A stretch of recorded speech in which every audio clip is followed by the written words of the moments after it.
this whole area will be underwater. To put that into perspective for you guys, Idalia brought a 7-foot storm surge here to Crystal River, right here at Birds Underwater. We spoke to them for Debbie just a month ago, and they showed us how high the water got in here. So when we were here a few months ago and we talked to them, they were unloading everything from the store. And I was like, I bet they're going to do that for this storm. And I was right. I took a peek. Everything is removed from inside to higher ground. That's really the story here in the low-lying areas of Citrus County, in Crystal River, in Zone A, where there is a mandatory evacuation. We saw people at a few houses just down the way. They have actually moved their appliances, their refrigerators, their washers and dryers. They moved them up to higher ground because they just replaced them from Idalia. Idalia got 4 feet of water inside their building. And now again, guys, with that 10 to 15 feet, they are just really expecting the worst. So they're doing anything they can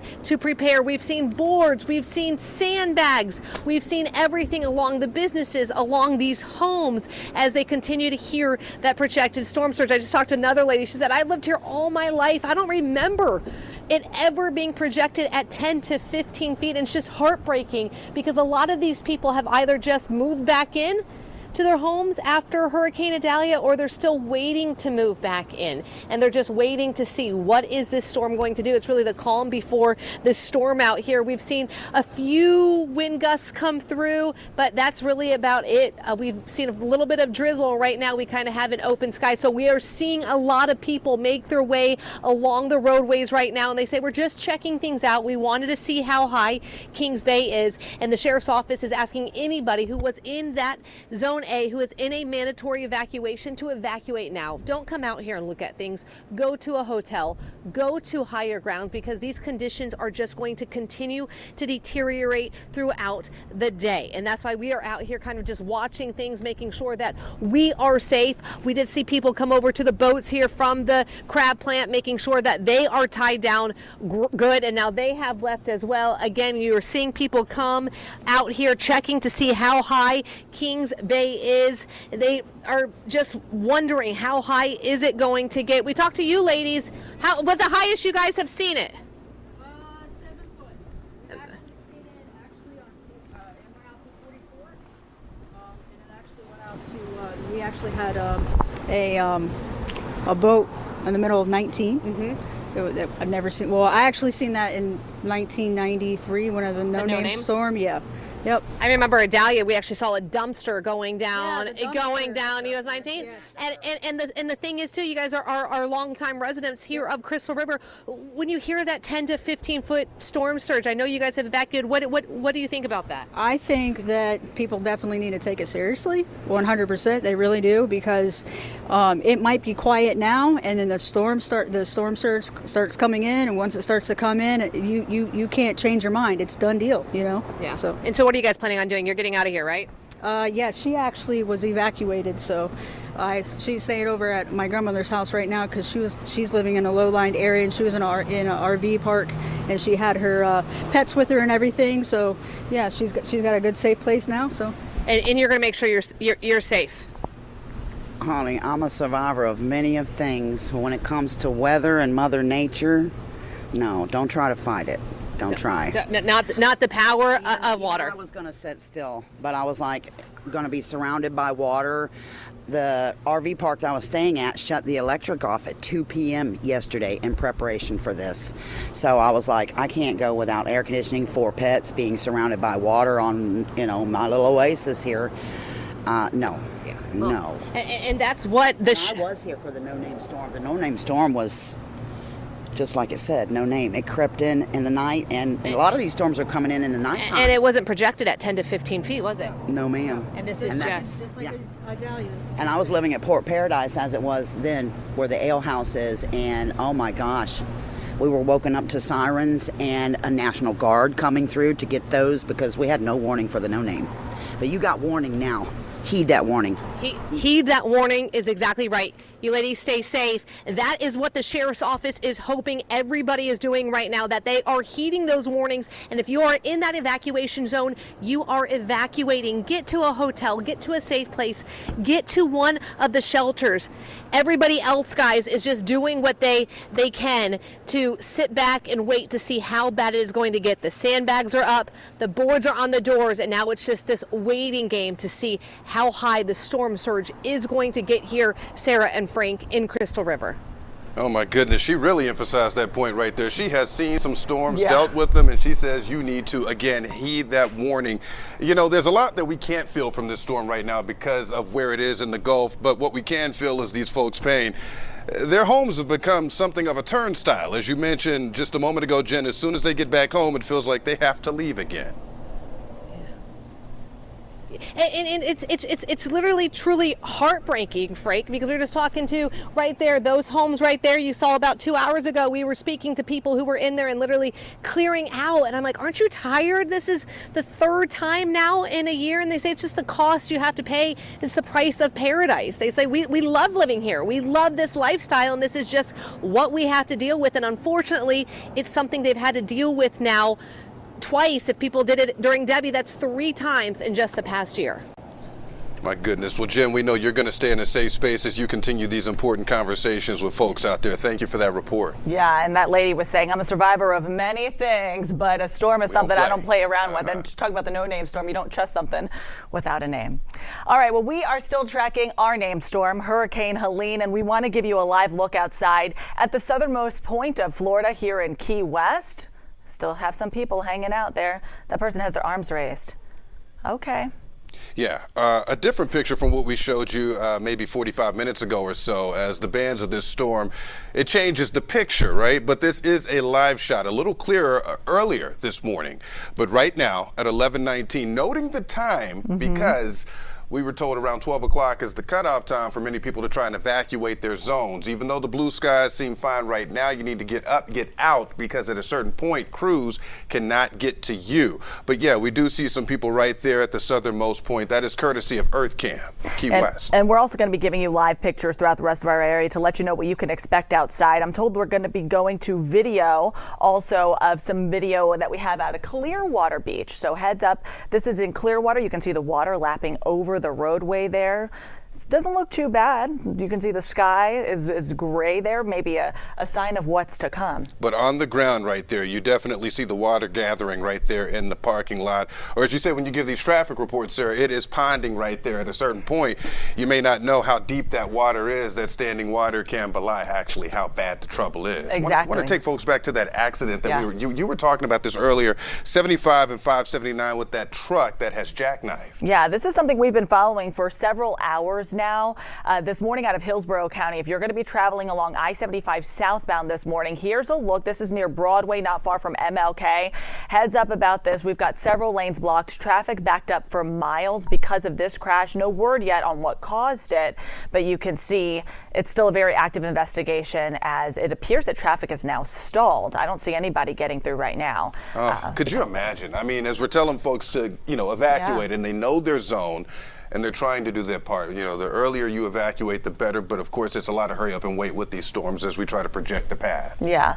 And so, no word yet on what is going to be happening here as far as when they're going to be clearing it out of the area and when people will be able to get through I-75. Again, no word on what caused it, but we do hope for the best for everyone who's involved in that crash as crews are working to clear that and hopefully get on to helping with anybody else who needs help with this storm. Right. I want to get back to Angelicia Bruton in Hernando County. Earlier this morning, she was at a storm shelter. Now you're outside, and we see a little bit of movement in the brush behind you because that means the wind is in your area. What's the word? Yeah, Frank, it feels pretty good out here. The sun is out, but you can tell that there's a storm on the way. The wind is very strong. I don't know if you can see all the trees behind me. You can see the limbs just blowing in the wind. The wind is very, very strong, and you can see that it's not even raining, but the tide is starting to rise very quickly. This boardwalk, the water is slowly starting to creep up. In a couple of hours, I believe that this boardwalk is probably going to be covered with water. You won't be able to pass it at all. I'm just going to show you guys how far the water goes. This is several inches of water covered, and it's starting to creep up into the boardwalk. I've noticed that emergency crews have been driving around the area. There's been deputies looking at different streets, making sure that there's no flooding. They're also checking to make sure people are leaving the areas that are starting to see some flooding. And we also saw electric crews on standby We saw FWC also on standby for any water rescue, and we'll be out here in the areas checking as the water seems to be rising a little by little over time. Live in Hernando Beach, Angelicia Bruton, 10 Tampa Bay. Yeah, and Angelicia, before we let you get out of there, it seems like a similar story no matter where you are across the area, that water gradually creeping up. You were in a storm shelter earlier. What was some of the feedback that people were sharing? Because at that point, the water, it didn't look like it does right now. Yeah, people were not sure if they needed to go to a storm shelter, and then they were telling me when they woke up, they noticed that there was already a little bit of flooding, and it wasn't even the height of the storm. So they were very thankful that the storm shelter was open. One man told me that he didn't have anywhere else to go. Right now, he's living in between homes, and he said he rode out Hurricane Idalia last year in a movie theater. He said he just watched movies the whole time, and this time he wanted to make sure he made it to a storm shelter. So this means a lot to a lot of people. All right. Thank you, Angelicia Bruton. They're out there in Hernando County. We were listening to Hernando County officials earlier telling us that they're going to start limiting access to some of those coastal areas. That includes where she was earlier in Pine Island, the Arapica area. And for people who live in that Hernando Beach area as well, we know that you guys are prone to flooding. You've dealt with this before. And maybe you just say, hey, we're going to wait it out. But they're warning you about the dangers of the storm surge there in that area. Yeah, we heard from the governor around 9 o'clock this morning. 11:24, by the way, right now. We mentioned time is tight in terms of trying to evacuate, but we heard from the governor around 9 o'clock this morning. He kept alluding to the trees in some of these areas. We talked about the trees swaying in the wind right there, and that floodwater, the storm surge oversaturating the ground, then those strong winds. That's all it takes to topple some of those trees. Exactly, and we know the dangers of water along the roadway as well. Our meteorologist warning us that even just 6 inches of water can be dangerous for your car, and yet we constantly see cars driving through this. So before that water starts to lap over the roadway, just be mindful and just say, hey, I'm going to either stay in and not be around that area, or I'm going to get out before it gets bad. Yeah, got to do your best to do your part. We want you to remain informed, prepared, and connected. We say good morning to you, right, as we ride out this storm. I'm Frank Wiley. And I'm Sarah Rosario. We are joining you live from a backup studio that we have here in Hillsborough County, because where we're located along Gandy Boulevard, our normal TV station, 10 Tampa Bay, fantastic station, but it's also in a flood zone. It's in evacuation A, and so we said, gotta go, gotta get out of here. Gotta so here heed we are. the warning, right? Yes. All right, so we want to take folks to some, what are we showing our friends in Gulfport? Okay, I understand we have some flooding video out there that we want to get to. And that is exactly, Sarah, what we tell people not to do. It doesn't take much water to cause a problem. Oh, look at him barefoot. I cannot. I just cannot. Yeah, but he tried it. Right, so it only takes, 6 inches of water to actually move a vehicle. It doesn't take much. And we're warning people about walking through floodwaters as well. If you have any cuts on your foot, that can just be so dangerous to walk through anything like that. So maybe you wear some shoes as you're going to be walking through, maybe some boots, things like that, so that you can just stay protected, and then you don't end up with like a staph infection, some little snake coming out and biting you. Who knows? All types of things out there in the water. This is the truth. You do not know what's in that water. No. But I know some people just want to enjoy it and get out in it. But again, you shouldn't do it. We are also going to be getting another look at some video out of Treasure Island. We've had crews out there all morning long. Let's get another look at what it looks like right now. Our Miranda Purnell was out there earlier this morning kind of showing us what she saw. She said, don't let those blue skies fool you. Fool you, I should say. That's what she told us. Because right there on the roads, you see how deep that water is. And you see the wind pushing it, right? So the storm surge, we're talking about historic storm surge, 10 to 15 feet in some spots.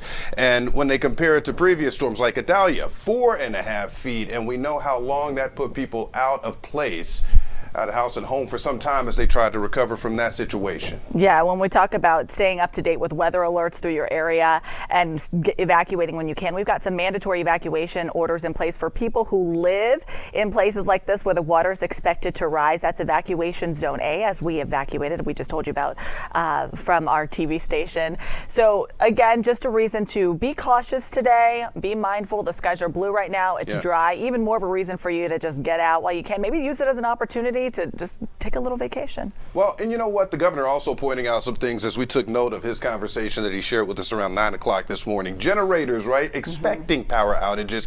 Now, they have linemen scattered across the area. Tens of thousands of linemen in place to try and take care of the situation, but you got to hurry up and wait with that too, because it takes time to get people back online. But an important reminder, do not use that generator inside your home. The risk of carbon monoxide poisoning. A lot of people who have moved to this area may not have dealt with a storm like this before don't exactly know what to expect. Right, and a recap of a couple of things we've been telling you about all morning long. We've got some fire stations in Hillsborough County that were also located in that mandatory evacuation zone A. They're evacuating as well. We have 3 important things we want to make you aware of right now as we get a look at the screen here as we continue to track Hurricane Helene. Yeah, so we've put this together for you right here. 3 things to know. Emergency federal assistance is available. You'll remember just a few days ago, the governor declaring state of emergency ahead of time to make sure that everything is in place. So now all you have to do on the back end is get your paperwork and your affairs in order to make sure you can take care of your home after this storm passes. And shelters are open for you as well. Every local county is required to have shelters available for people who have special needs, for people who have pets as well. So you have options. And in fact, our state has partnered with Uber to make sure you can get free rides to shelters if you need it. And there is a code you need to put in there. And hold on, I'm trying to find it. That is Helene Relief. That is the Uber code, Helene Relief. But also keep this in mind. Again, that 12 o'clock time frame, because right now we're at 11:29. You have to keep this in mind. We don't want to put our Uber drivers at risk either. So. No. All right, so we're going to be continuing to give you updates on what you can expect throughout our area. We do have a look now from Bayshore Boulevard. Jenny Dean there reporting for us. Hey there, Sarah. Yeah, Bayshore is flooded already. I wanted to give you a look. This is Bayshore and Swan, and you can see the street. It's already pretty deep here, and I got to tell you, it's deceivingly nice out. Other than the breeze and sort of the constant wind, the sustained wind, the sun is out. There are people out everywhere walking, but you can see the street is flooded. We just saw a high-rise or high-profile police vehicle truck drive through the water on Bayshore here, and it's pretty deep, and it's intermittent. Parts of it are flooded, parts of it are not, but they're not going to let you pass onto Bayshore Boulevard right now. We just came through downtown. We were out in South County, Ruskin, Apollo Beach, a lot of those areas, and people are not really evacuating out in South County. They're kind of staying put, keeping an eye on things. Here also, we know Bayshore's going to flood. That's a given. But I got to tell you, downtown, where a lot of the residents live in high rises, it looks like any other day. People are out on the Riverwalk. The water is high. It's not coming over the Riverwalk yet, but the water is high. But there are people out walking around all through downtown, just out trying to see what's happening. But the sun is out, and other than the wind, it's deceivingly nice out here. And of course, we know this water is going to get so much higher as we go throughout the evening. We're going to be keeping an eye on it for you. We're going to stay here around Bayshore, and we'll give you an update again in just a little bit. Live in Tampa, Jenny Dean, 10 Tampa Bay. All right, thank you, Jenny Dean, reporting live for us in Tampa. We want to bring you live now to St. Petersburg, where there's a press conference underway with local officials giving us updates.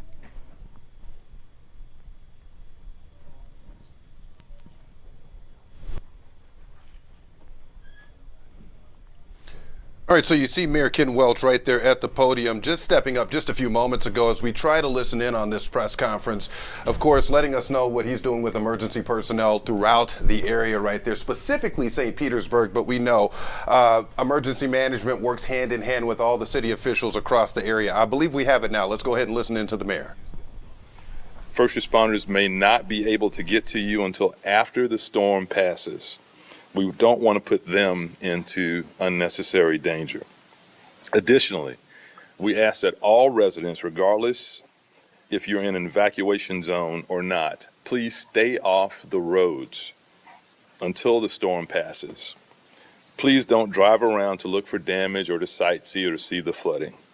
This is for your safety and the safety of our first responders. Once again, your safety and your family's safety is our highest priority. Please take this storm seriously and please stay safe. For updates during and after the storm, please monitor local news media, the National Weather Service, disaster.pinellas.gov, and social media. And now I'll pass it over to Yolanda for translation in Spanish. Yolanda. Thank you, Mayor. Buenos días. Estamos empezando a sentir los impactos del huracán Helene, que ahora es una tormenta de categoría 2. Los vientos están empezando a aumentar y hemos empezado a ver algo. All right, Mayor Ken Welch right there underscoring the point. As we've told you all morning, actually, you have to evacuate, but during the storm, emergency crews can't get to you. They have to remain safe as well. Right. The mayor telling people to stay off the roads, to heed the warnings. We know that mandatory evacuation order is in place for people who live in Pinellas County. If you live in Zone A, that includes those high rises along the water as well, people who live in those mobile home parks also. Yeah, and not a sightseeing event. He also pointed that out. I want to show you this right here. This is in Fort Myers. That was a road. That is a road, but that is the situation that folks are dealing with down there. No stranger to these types of storms either with hurricanes. Right. We know that Fort Myers was hit hard during Hurricane Ian several years ago. So this is just something that we're going to be tracking, as well as areas there still kind of in the recovery phase. I know a lot of things are back to normal, but having another storm move through the area can be, just triggering for some people. Absolutely. And you said the truth there, Sarah. A lot of people are still trying to recover. So, people who may not be from here or may not have lived here for some time, the storm, it hits, and then there's the recovery phase. It could take weeks, months sometimes. Some businesses never recover. And we were talking about expecting strong winds and more of the storm later on this afternoon to intensify as it continues to track north. So potentially catastrophic storm surge is the biggest impact that we're expecting to see in our area. We're also going to be keeping you updated on what you can expect for your neighborhood. We know that those low-lying areas are at risk for us, but specifically for people who maybe have to move out of their homes, there are options for you, like shelters. There are places, free rides that you can take advantage of also. Yeah, a fluid situation here. And one of those situations that we dealt with a bit earlier was that accident at 75 and 579 as we were telling people to evacuate. Can you imagine having to wait in the traffic like that? But that is sometimes the situation, which is why, of course, if you can get out when you're told, you should probably heed the warning. And speaking of traffic, we do know that our bridges for now are still open. I've had a couple family members text me, hey, what's up with the Howard Franklin Bridge? What's up with Sunshine Skyway? There is a travel advisory in place for the Skyway, but as far as I know, the Howard Franklin Bridge, Gandy, and Courtney Campbell all open right now. All right, I want to check in with meteorologist Amanda Pappas, standing by for another update. The location of Hurricane Helene, as you've told us all morning, a rapidly intensifying storm. Where is it, and where do we believe it's headed? It's in the middle of the Gulf, and it's moving to the northeast at about 14 miles per hour right now. That latest advisory coming down from the National Hurricane Center, the 11 a.m., showing us that it's a Cat 2, going to continue to move over those open, warm Gulf waters and use those waters as energy to rapidly intensify. Now, early this morning, I've been tracking the system since 1 a.m., realistically since last week, but what we've seen since 1 a.m. is that this system has gotten stronger, better organized, and it is going to be a Category 3 as it makes landfall, if not a Cat 4. This system is going to be huge, the biggest system that we've seen to impact us, so it's going to really cause some historic flooding and also historic storm surge, and that's going to be the #1 threat we face with this system. But for right now, I know a lot of you are thinking, it's sunny, it's beautiful outside. What is she talking about? Well, this is just a lull. Do not let it trap you here. This is just a trap. This is not something you want to fall for. Know that the system has not even arrived yet to our area, other than some outer rain bands and also gusty winds, of course. And we already see that water lapping over in some areas. So this is just a dry slot in between bands right now, but you can see off in the distance right here that eye, and it's currently right now 215 miles away basically from downtown Tampa. We could see that here, and we still have a lot to go. So you can see this shield, a rain shield right here, and the eye wall with all that yellow and green right there. That's what we're waiting for. So future tracks showing us that some of the strongest rain bands and wind along with that eye wall aren't going to come until later this afternoon. 3 o'clock into 4, that's when we start to see our conditions really deteriorate. Between 5 to 8, that's when those bands of strongest rain and wind are all coming through, and with them come that threat of an isolated tornado. So that's why we still too are getting ready for that potential impact of severe weather later on today. Anticipating that landfall somewhere between 10 to 11 p.m. tonight along the Big Bend of Florida towards Perry. It's then going to move over towards Georgia and farther towards the northeast, and you can see that this system is definitely going to leave our area. However, we still are dealing with a couple of those most outer bands early Friday morning. We rapidly improve our conditions heading into Friday afternoon, which is great news. But we do have a tornado watch in effect until 8 o'clock tonight. So please be careful and make sure you have a way to get alerts with that 10 Tampa Bay app. We're going to continue to keep you informed, prepared, connected, but most of all, calm. Everything's going to be okay. We just want to make sure you're ready to hunker down, especially for the second half of the day, especially when it's nighttime. We do have that severe weather potential. Your number one risk, though, besides severe weather and the most impactful, most dangerous with any tropical system is the surge. We can see 10 to 15 feet over towards Citrus County and then 8 to 12 for Pasco and Hernando. So please be careful. The big three key takeaways for right now are going to be this hurricane is expected to rapidly intensify, and also record storm surge later today and into tonight. Those power outages are going to be an issue as well, especially throughout the afternoon as those winds pick up along with the rain. But when we talk about impacts, we have to talk about them locally as well. And Michaela is here. Michaela, thank you so much for everything you're doing and helping us out.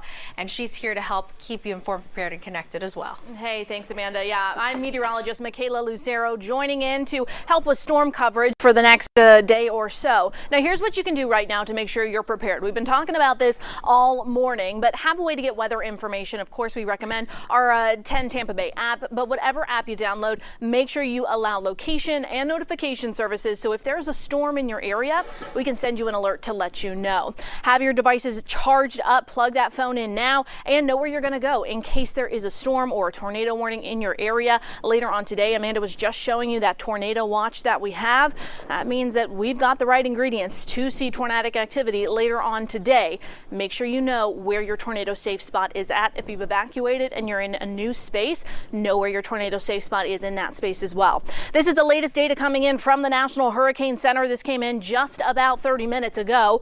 Right now, winds at about 105 miles per hour, still strengthening as that Category 2 storm, a very strong Category 2 hurricane. It's moving at about 14 miles per hour towards the north-northeast, and it is just about 290 miles south of Apalachicola. So it is moving at a relatively good pace. We have seen some movement there. When we talk about the winds, we're at about 105. We need to get to 111 for this to become a major hurricane. So we are just shy of that Category 3 wind strength of 111, and I anticipate with that next update we get from the National Hurricane Center that this will be strengthening into that Category 3 storm. We've got watches and warnings for the majority of the state of Florida, and you can see we've got hurricane watches and warnings, tropical storm warnings for the areas there in blue. This tells us that the entire state needs to be prepared for significant and severe weather throughout the day today, as this is an incredibly large storm system that is about to pass over our state. Of course, we're going to continue to keep you updated as we move throughout the rest of the day today and into tomorrow. So let's talk about the impact. What do you need to know right now? Timing is going to be from now until Friday morning. That's the key timing. As far as impact goes, storm surge anywhere from 5 to 8 feet, with locally even higher than that. Winds up to about 75 miles per hour. Those are incredibly strong wind gusts. Those will be damaging winds, which could bring down power lines, tree limbs. If you can, stay away from all of those things. Do not park cars under tree limbs. If you can, stay indoors. You need to know right now, stay tuned. Make sure you're checking back with us frequently, as this is an ever-changing storm system, and we're going to continue to keep you updated as the National Hurricane Center continues to bring us updates. I'll send it back to you guys. Fantastic breakdown right there by Michaela of the situation that we're dealing with and what's to come. And thank you so much, Michaela, for being with us from our sister station, WUSA. Sometimes when we have these hurricanes, we need some help. All hands on deck. Yes, and so that's why she's here, so thank you. All right, so we have some video that we want to show you right here of the Big Bend area. That is the area that we're talking about with this historic storm surge that we've been mentioning for some time now. And you get a look at that. That is the area expected to really take the brunt of this storm, Sarah. Yeah, we're expecting a catastrophic storm surge for that area. So if you're going to be, you have friends or loved ones in that area, maybe you have kids who go to FSU. I know everyone's really worried for our people who live in Tallahassee, our family and friends over there. This is a reminder to, again, heed those warnings as the storm is expected to have a great impact in that area. I know a lot of people still worried about what happened, even when they're just thinking about what happened several years ago, 2018. 2018 Hurricane Michael had a huge impact on that Big Bend area. FSU, FAMU, everything in between. I want to show you this right here. Clearwater Beach. We have some live pics that we want to show you right now as well, right? So quite the contrast. Right. But we still see the surf. And we see the blue skies. But again, we know that is troublesome because we know what's on the way. The surf is starting to pick up there in Clearwater Beach, and that's despite people out there by the pier, out there on the water, just kind of trying to get a view of it because the skies are blue, so you can see that it looks nice outside. But a reminder that things are expected to get worse through that area. I was just checking in with Clearwater Police Department. They're telling us they're already seeing some flooding on various streets in Clearwater Beach, all ahead of the hurricane. A reminder that Zone A is in that mandatory evacuation zone, and that residents should be out of their homes already by now, but they're not. They're over at the you beach see the hanging. people right there on the beach. It looks like a normal beach day. It looks like that. It does. But we see the bigger picture right there with our maps and our radar and what have you. I want to take you to Bayshore. We showed you this a little bit earlier, but okay, so this is from a little bit earlier, and that's the contrast that we're talking about, right? So you still see the blue skies, but you see that sign? You see that sign moving in the wind, and you see the water being pushed by the wind as well, and that person doing what appears to be taking video or photos or something of the moment that we're talking about. You know, it's best to let us give you the vantage point because we try to make sure we stay at a safe distance. Yeah, so you can take a look at what you're seeing there along Bayshore on the roads. There, flooding already getting bad there. It's expected to get worse by the afternoon when the surge of Helene starts to become a bigger problem through the area. So we're going to continue to watch that as well. We do have some updates out of Hillsborough County. So Bayshore Boulevard located in Tampa. We're getting some information about some closures in Hillsborough County. The county letting us know that they're going to continue to keep their offices and all those services closed tomorrow as well. That includes your trash pickup, yard waste, anything like that. Schools in Hillsborough County also closed tomorrow. Yeah, taking all the notes here, and here. We just got another update right here to our newsroom. Helene, of course, causing problems across the country when we talk about travel issues. Doesn't just impact us right here in Florida. It's Florida and beyond the southeast as well. So problems around the country. And Chris Van Cleve, live at Love Field in Dallas, the home base of Southwest Airlines. Check this out. The airlines have been closely watching this forecast, tracking the latest developments of the hurricane as it now barrels towards Florida. The Tampa airport closed early this morning to the public. Flights suspended until the storms pass. Airlines worked to add flights, rush in airplanes last night to get people out before Helene arrived. You're going to see airports up and down the Gulf Coast of Florida with very limited, if any, operations today. But that's not the only place where we're going to see disruptions as cancellations are climbing this morning, delays climbing this morning. They will continue to get worse throughout the day. We're watching disruptions, particularly at the world's busiest airport in Atlanta, not only today, but tomorrow. Atlanta's going to get a lot of rain and a lot of wind before this storm passes through. It is Delta's biggest hub, but disruptions could stretch as far as parts of North Carolina and Tennessee. We're watching Charlotte, North Carolina, a hub for American Airlines, as this is just a massive storm with winds and thunderstorms that will extend well beyond the eye. And that can matter because it can essentially block the expressways in the skies that planes use to get from point A to point B. So even as airports reopen in Florida as the storm passes, it's going to be a challenging couple of days to get in and out of the southeast United States. Chris Van Cleve, CBS News, Dallas. The impact indeed far and wide with this storm. Oh, yeah. Chris Van Cleve, the travel correspondent for CBS News. I know that TPA suspended its operations. SRQ has been monitoring as well, PIE. And even in Tallahassee, obviously, they have suspended operations there as well. All right. So Tampa General is the topic of discussion right now. Do we have live shot? Okay, we have that shot right there. You're taking a look at the hospital. Now, Jenny Dean telling us some of the measures that they took a little bit earlier, a couple days ago, to make sure, that is indeed a live shot right there, okay? So it looks fine. Looks like a postcard. Yeah. Not the case, though, because we know what's on the way. But Jenny telling us about all the plans in place to make sure that the patients and everybody who cares for them are well in the midst of this storm. The evacuations across the area, a topic of discussion for families too, because, the governor urging everyone to be a good neighbor, check on your people. Exactly. Governor Ron DeSantis saying earlier that troopers were out in other parts of low-lying areas where they had some nursing homes, some healthcare facilities, and they were working to move patients to a safer place, as that has been something that, they want to make sure everyone stays safe. I'm not getting any information that they're doing that at Tampa General just quite yet, but if that becomes a thing, we'll be sure to let you know. We do know that it is obviously along the water.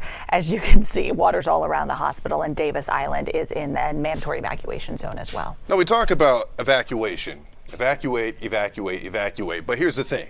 Officials are urging you not to go hundreds of miles. Just go tens of miles. Yeah, you don't have to go very far to get away from some of these dangers here. You can just go to some place that's a little further inland, and there you're going to be safe, at least away from the danger of the water. Yeah, I want to take you to Venice right now, right? Is that where we're going? Yes, Sarasota County. We know that roads there are flooded. Take a look at some pictures here tracking Hurricane Helene. You can see the boats there in the water. Reminder for you to secure your boats as the water continues to rise. We always see video, especially after hurricanes, of those boats being damaged. If it's on a trailer, choose a location away from obviously power lines, trees, avoid parking between buildings. You can see water covering a lot of streets there through the area. And remember those batteries, make sure they're fully charged, electrical equipment, turn off all of that electrical equipment, and make sure your windows, close all those hatches, doors, and ports of your boats. Remove any valuables as well. And standing water, that is the issue that a lot of people are going to have to deal with. You see that on the roads right there. I want to take you back down south, as far south as Key West, right? We were showing you that image, the southernmost point. All right, so that looks a lot like the shot that we showed you about 20 minutes ago, but a little bit before that, it was a little clearer. And you can expect that with this storm. The bands change things rapidly. You see clear skies, then you don't.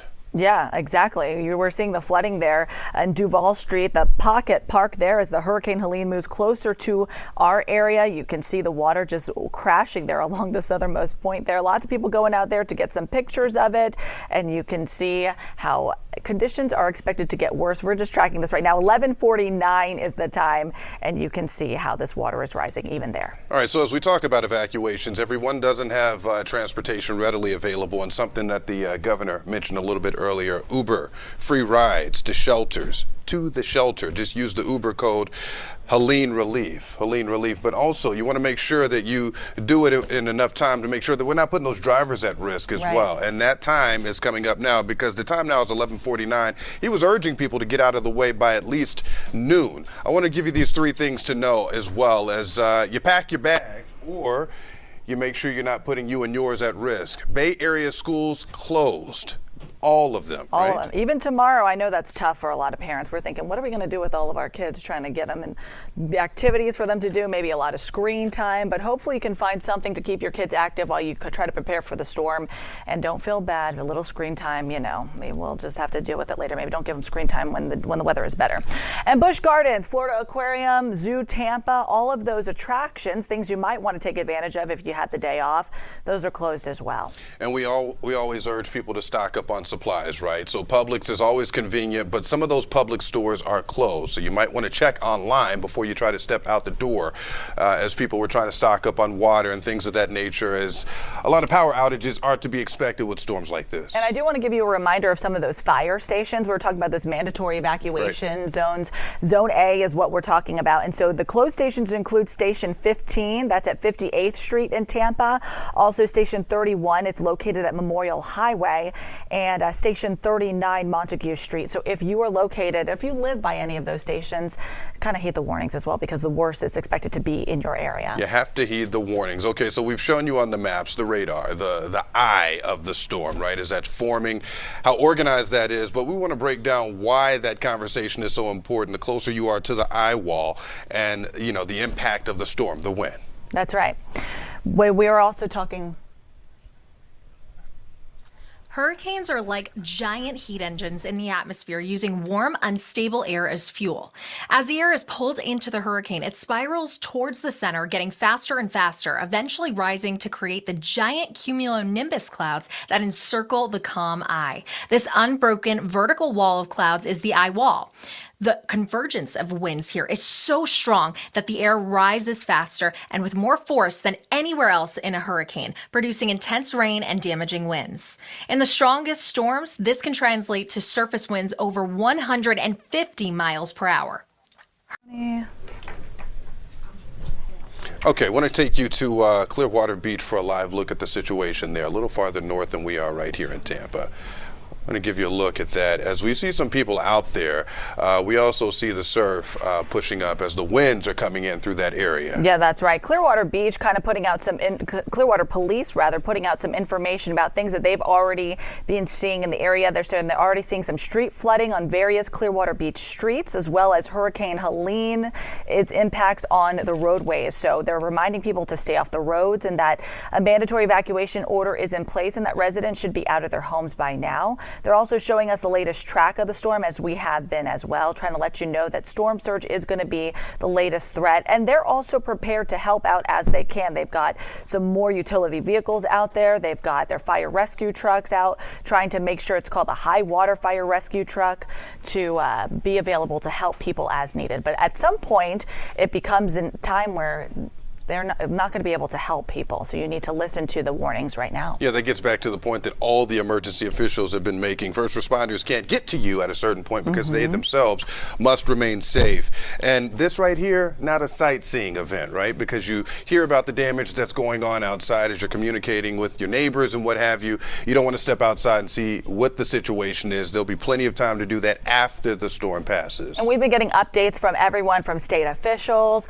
Governor Ron DeSantis saying he's trying to get more money and more crews out to help people as needed. He's got crews helping out with tree debris removal, all of the construction projects that have been in place up until now. Obviously, those cranes that are out and about, like work along the Howard Franklin Bridge, that has been suspended and those cranes tied down so that you can stay safe as you're heading over the bridge. Right now, the bridge is open. Sunshine Skyway Bridge, there's a travel advisory in place for the Sunshine Skyway. Let's exactly look at that exact travel advisory for the Skyway. We've been tracking a crash along I-75 as well, but there's a high wind advisory in place, been in place since earlier this morning. All traffic is open at this time. It's important to note, now you bring this up often as well with those warnings that go out with the Sunshine Skyway Bridge. Sustained winds at 40 miles an hour because it's such a high elevation that wind gets even higher. Right, and I mean, as you drive that bridge when it's scary to me when you're driving it normally, but during a high wind event, it's something you don't want to mess with. All right, want to get another check of the forecast. Michaela, what's the word right now? Hey, we are continuing to track this storm system. Like we were telling you, we got this data coming in from the National Hurricane Center just about an hour ago. Still a Category 2 storm, winds right around 105 miles per hour, so a strong Category Storm 2 at that. The National Hurricane Center tweeting just a few minutes ago that this is a massive storm system, lots of heavy rainfall and very strong winds within it. We are expecting it still to strengthen to that Category 3 major hurricane later on today and potentially make that landfall around the Big Bend as we get into the second part of our day today. So it is going to be very busy here in the Weather Center over the next several hours. We are watching that big threat of storm surge. That's the main thing we are watching. Portions of the Big Bend, we could be seeing storm surge between 15 to 20 feet. Catastrophic, life-threatening storm surge out towards that way. As you get closer to the Tampa area, that's where we could be seeing some of those storm surges anywhere between about 5 to 8 feet. Again, incredibly dangerous storm surge. This is what we look like on satellite and radar. Our recent data coming in showing us that yes, the worst of the storm system is still off the coast, but you can see that even though the strongest parts of this system haven't made it inland, we are still seeing significant impacts. As you get closer to Panama City and Tallahassee, they have severe thunderstorm warnings. They have tornado warnings out. It is already packing quite a punch. Our region right now, I know it looks nice outside. We've got some sunshine, dry skies, kind of humid. However, this is just the calm before the storm. This is how we get that saying, calm before the storm. We have got much more on the way for the second half of our day today. All right, let's talk about some storm preps, some power outage preps, if you will. We were telling you about linemen just a few moments ago. I've actually worked with linemen in the last year, and they talk about how much work they have to do to get this power back on. So if if you see them, make sure you just say thank you to your linemen of trying to get that power back on. This is what you need to know if your power does go out. If you see down power lines, assume they are live. Every power line that you see, assume that it is on and live, and those are incredibly dangerous. If you touch them, it could kill you. You never know if it is a power line, if it's a telephone line. Just stay away from them. Practice generator safety. If you lose power and you turn on your generator, remember you got to use that outside in a well-ventilated area, and contact your electric company. If you do lose power, make sure you let them know where you are and where you're out of power. All right, impact. Here is your weather impact. Right now until Friday morning, that's the timeline, the key timeline for this storm system for Hurricane Helene. The impact will be the storm surge. That's the big thing we're watching right now. Rainfall totals anywhere between about 3 to 6 inches locally, a little bit heavier than that. And your winds, 55 to 75 miles per hour. Gusts could be a little bit stronger, damaging winds at that. Tree limbs could come down from this. Power outages and power lines could come down from these strong winds. Make sure to stay in tune with us, coming back and checking in frequently for updates, as this is a dynamic situation and an ever-changing storm system. All right, we're going to walk through Futurecast here. Our latest data coming in showing us that right around noontime, we're starting to see another round of rainfall sneaking in off the coast, pockets of moderate rainfall, and then we'll continue with just the scattered showers. Again, a few spots of heavy rain, but then in the second half of your afternoon, that's when things really start to heat up. By about 5 o'clock, here we go with the heavy rainfall. Sarasota getting into St. Pete as well. Tampa starting to get some of that heavier rainfall heading up the coast, and this is when we're starting to get closer to that potential landfall. So very heavy rainfall. The big threat for storm surge right around that 8 o'clock hour. You can see that heavy rain and those strong winds blowing all of that water inland. That's when we really have to pay attention. As we continue to the 9 o'clock hour, we're going to continue with that threat for tornadic activity as well. And here's something you got to know. When we see this on our map, what I'm seeing as a meteorologist is this. Heavy rainfall, the timing, 9 o'clock, that means it's at night, sun is down, you will not be able to see this, and it will be wrapped up in rain, which means you cannot get pictures, you cannot get videos, we will not see it. So get to your tornado safe spot. I know a lot of you are weather nerds just like me. We all love to watch the weather, but we cannot see these systems. You gotta stay safe and stay inside. We'll continue to see those showers pass overnight tonight with, again, pockets of that moderate to heavy rainfall. We will start to get clearing as we get towards your Friday morning, at least from the rain. However, we will continue with the cloud cover, the thick cloud cover at that, as we get into your Friday morning. So as far as cleanup time goes, it's not going to be in the forecast until at least the second half of your day on Friday. So make sure right now, as we are in this little bit of a lull, that you are preparing. You know where you're going to go. You know where your tornado safe spot is. Your phone is charged. The kids know where they're going to go. You have your plan in place for the next several hours as we continue to monitor this incredibly dynamic system. Let's look at your 7-day forecast. Yeah, we do have some sunshine in there. Just hang on for the next couple of days as we continue to track Hurricane Helene, still a Category 2 hurricane at this time. It is expected to strengthen into a major hurricane as we head towards the second half of the day today. All right, Michaela, thank you so much. Jamison Euler here with Caitlin Lockerbie as we about to hit the noon hour, just actually did hit the noon hour. We're expecting a press conference with the city of Tampa and Mayor Jane Castor in just a little bit. When that happens, we will bring that to you as we're kind of reset here a little bit. We keep talking about evacuations all day long. You may think things look a little bit different. That's because we are in Zone A, so we evacuated there from Pinellas County. We went to high ground. We are here in our temporary studios today, bringing you all the latest, keeping you informed, prepared, and connected. Yeah, the noon hour is what we heard from city leaders here and county leaders in Pinellas County, asking everybody to evacuate by noon. So hopefully you are in a safe place at this point. Let's listen in to Mayor Castor in Tampa. Now we're getting an update there. Encourage everyone enough to please sign up for alerts. Sign up for the alerts from the city of Tampa and from Hillsborough County. Ours is incredibly simple. Text Tampa Ready to 888-777 and Tampa Lista to 888-777 for updates in Spanish. We will be putting out all of the streets throughout the city of Tampa that are flooded on those alerts, so you can stay abreast of that. As you can see, the sun is actually shining outside right now, but do not be fooled. Came across the Hillsborough River It is just about to crest the banks on the Hillsborough River, but also we are just coming off of a high tide. So the tide is going to be going out for several hours now. So as some of these waters recede, understand that they are going to come back. And so as we have those bands, those outer bands from Hurricane Helene, as it passes the Tampa Bay area, those bands are going to bring water into our region. So please stay tuned. Be aware of the area that you're in. If you're in evacuation zone A, you're seeing the water now. So this is your last opportunity to get out of those areas. It is critically important. We don't want our emergency responders to have to go in, risk their lives to rescue someone who should have evacuated some time back. Our call center is open today. It's been open since 10 o'clock. It will be open until 7 o'clock tonight to answer any questions that you may have about the storm. And I know that that number is not on my notes here, so it will be shared with you during this presentation.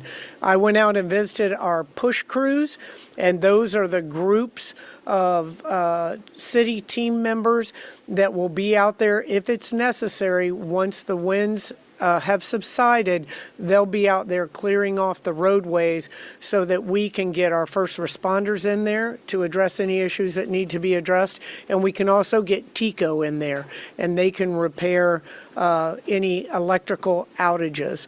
I know you will get information about generators from our fire chief, but it really can't be underscored enough. If your electricity goes out and you have a generator, that generator has to be operated outside in a very well ventilated location, and that is critically important. We have canceled our solid waste for tomorrow, pickup for tomorrow, so don't put your bins out there. And we are making the decision on if we're going to close down the city. I know that the county has been closed down, school systems will be closed, so we will let you know in plenty of time if our office buildings are going to be closed.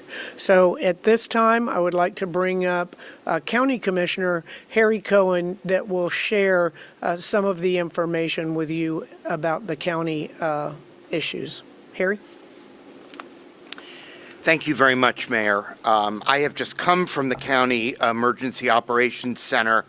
The county remains under a state of local emergency with a mandatory evacuation for Zone A, which also includes mobile homes and manufactured homes across Hillsborough County. And I really would like to address specifically people that live in South Tampa, Town and Country, and around the Alafai and Little Manatee rivers. These are areas that are going to experience storm surge in the next 24 hours. And it's very, very important that you heed our warnings and that you carefully assess where you are and what your plan is. Time is running very, very short to escape from water, and that is what we must do when there is a flood event. Right now, the predictions are a storm surge of 5 to 8 feet. That is a significant flooding event that is different from anything that we have experienced in this region before. So please take precautions and take it seriously. Storm surge will continue to impact us after the worst of the storm has passed. So don't go out into standing water. Take your time assessing your situation before you venture out, and look for word from local authorities that it is safe to go about and move about again. In addition, please be alert for tornadoes. They frequently occur in the outer bands of hurricanes, and there is a risk of them today. If you receive a tornado warning, get into a sturdy building immediately. We are going to be continuing to keep people updated as things develop, but I just want to particularly urge people to stay safe, take precautions, take this seriously, and let's get through the next day whole as a community. Buenas tardes, Maribel Garrett, Enlace Hispano para la ciudad de Tampa. Queremos agradecerle a todos nuestros residentes su cooperación. All right, getting the updates there. Yeah, so we're getting our updates there from the city of Tampa, as well as County Commissioner Harry Cohen with Hillsborough County. The county is closed down tomorrow. Everything, you know, all the trash service and all that other stuff. The schools as well. Mayor Jane Castor said they're still trying to make that determination as to what's going to happen there for the city as well. Yeah. Yeah, they also have said too they have those push crews standing by. That's part of this story too. We could expect down trees, debris in the area, so they're going to have to clean that up. Make sure that those line crews that have been standing by to get power back on. I know you've been monitoring since early this morning. Yeah. The outages that have come back and forth. So I know we've seen them since the early morning hours. Yes. They're continuing to restore them. At the height of the storm, though, we get to the point sometimes where it's not safe for them to get out there and do that. So just make sure that you have your devices charged right now. Yeah, and they're saying that they're expecting this to be a significant water event. We've been hearing this now for the past few days. One of the things that County Commissioner Harry Cohen mentioned there is folks in South Tampa, town and country, people who live along the Alafaya River, the Little Manatee River. This is going to be an event for you that you're in Zone A. You want to get out and you want to come back when this thing's all done so that you can get out safely while you still have some time, because as she said, as Mayor Castor said, you look outside, there's blue skies, you think everything's okay. But as our meteorologists are telling you, it's coming this way. We're going to check in with Chief Meteorologist Bobby Deskins in a little bit. He's going to tell you, get the timing down on this for you. Right, and we're looking kind of in the afternoon hours. I know 1 to 3 o'clock if you're south of us right now down in Sarasota. He said some of those clouds already rolling in, so you may be seeing some of that. I know we've got our reporters still stationed all across Florida, our coast, to give you better perspective as to what's going on out there. And I know we want to start with Jenny right now. She's along Bayshore in Tampa. Yeah, hello, Caitlin and Jameson. We are at Bayshore and Swan, and it is already flooded. You know, you just heard from Mayor Castor telling us that we're just coming off of high tide, but this has been flooded since late this morning, and it is the water seems to still be coming up. If you look out in the middle there, it is about knee deep. Even as far as I can see, and then it starts to kind of curve upward. Right where I am, there's a crosswalk right here, also about knee deep as you would go to walk up Swan. And you know, for an evacuation area, I think there are more people coming here than leaving, because we're seeing all kinds of people. If I can get my photojournalist Hassan to kind of go that way, you can see tons of people just coming to where the water is. That is the road out to Davis Island where TGH is, and people coming out on their bikes, people coming out to get video when everybody's telling you don't come out. It is very breezy out here, very windy. We are taking every precaution. Of course, you should not be wading through these floodwaters, even on Bayshore Boulevard. It may look innocent enough, but that water is kind of murky and brown, and you don't know what's in it, and it's not really suggested that you be walking barefoot through these waters just to get a nice social media post. We are staying out of the water, staying off to the side, keeping an eye on our vehicle to make sure that we're staying on high ground, and then getting out of the way once conditions start to get dangerous for us. So we are staying safe and trying to show you what you want to see, so you don't need to get out here and police don't need to deal with extra traffic and trying to get people out of the way. So heed the evacuation orders. We were in South County today, out in Ruskin, Apollo Beach. Things looking okay there. People are kind of, you know, got things tightened up down there, but not a lot of people really heeding the evacuation orders in that area either. A lot of people just staying put, saying they're watching and hoping for the best. And we also hope for the best as well, but we really think that if you're being told to evacuate, it is in your best interest to do so. There are 6 shelters open throughout the county. Some for special needs, also some that take your pets. You don't have to go far. Go stay with a friend. Just make sure you're safe. You still have a little window of time to do that. I know that the shelters had about 1,200 people in them about 10 o'clock this morning when we talked to the county. There's still room in the shelters if that is where you need to go, and hopefully it would just be for one night. But you don't want to be sitting there in the dark as water starts coming into your home from storm surge and then have nowhere to go except hope that someone can come rescue you, and they may not be able to. to. So that is why everyone is being deadly serious about this, because it is a serious situation. We're here on Bayshore. We're kind of keeping an eye on South Tampa, and we're going to be with you this whole time, making sure that you are informed, prepared, and connected. Live in Tampa, Jenny Dean, 10 Tampa Bay. And Jenny, before you go, two things for you. One observation, another is going to be a question. Behind you, the water is just coming over the balustrades there, the railing there on Bayshore, really impressively.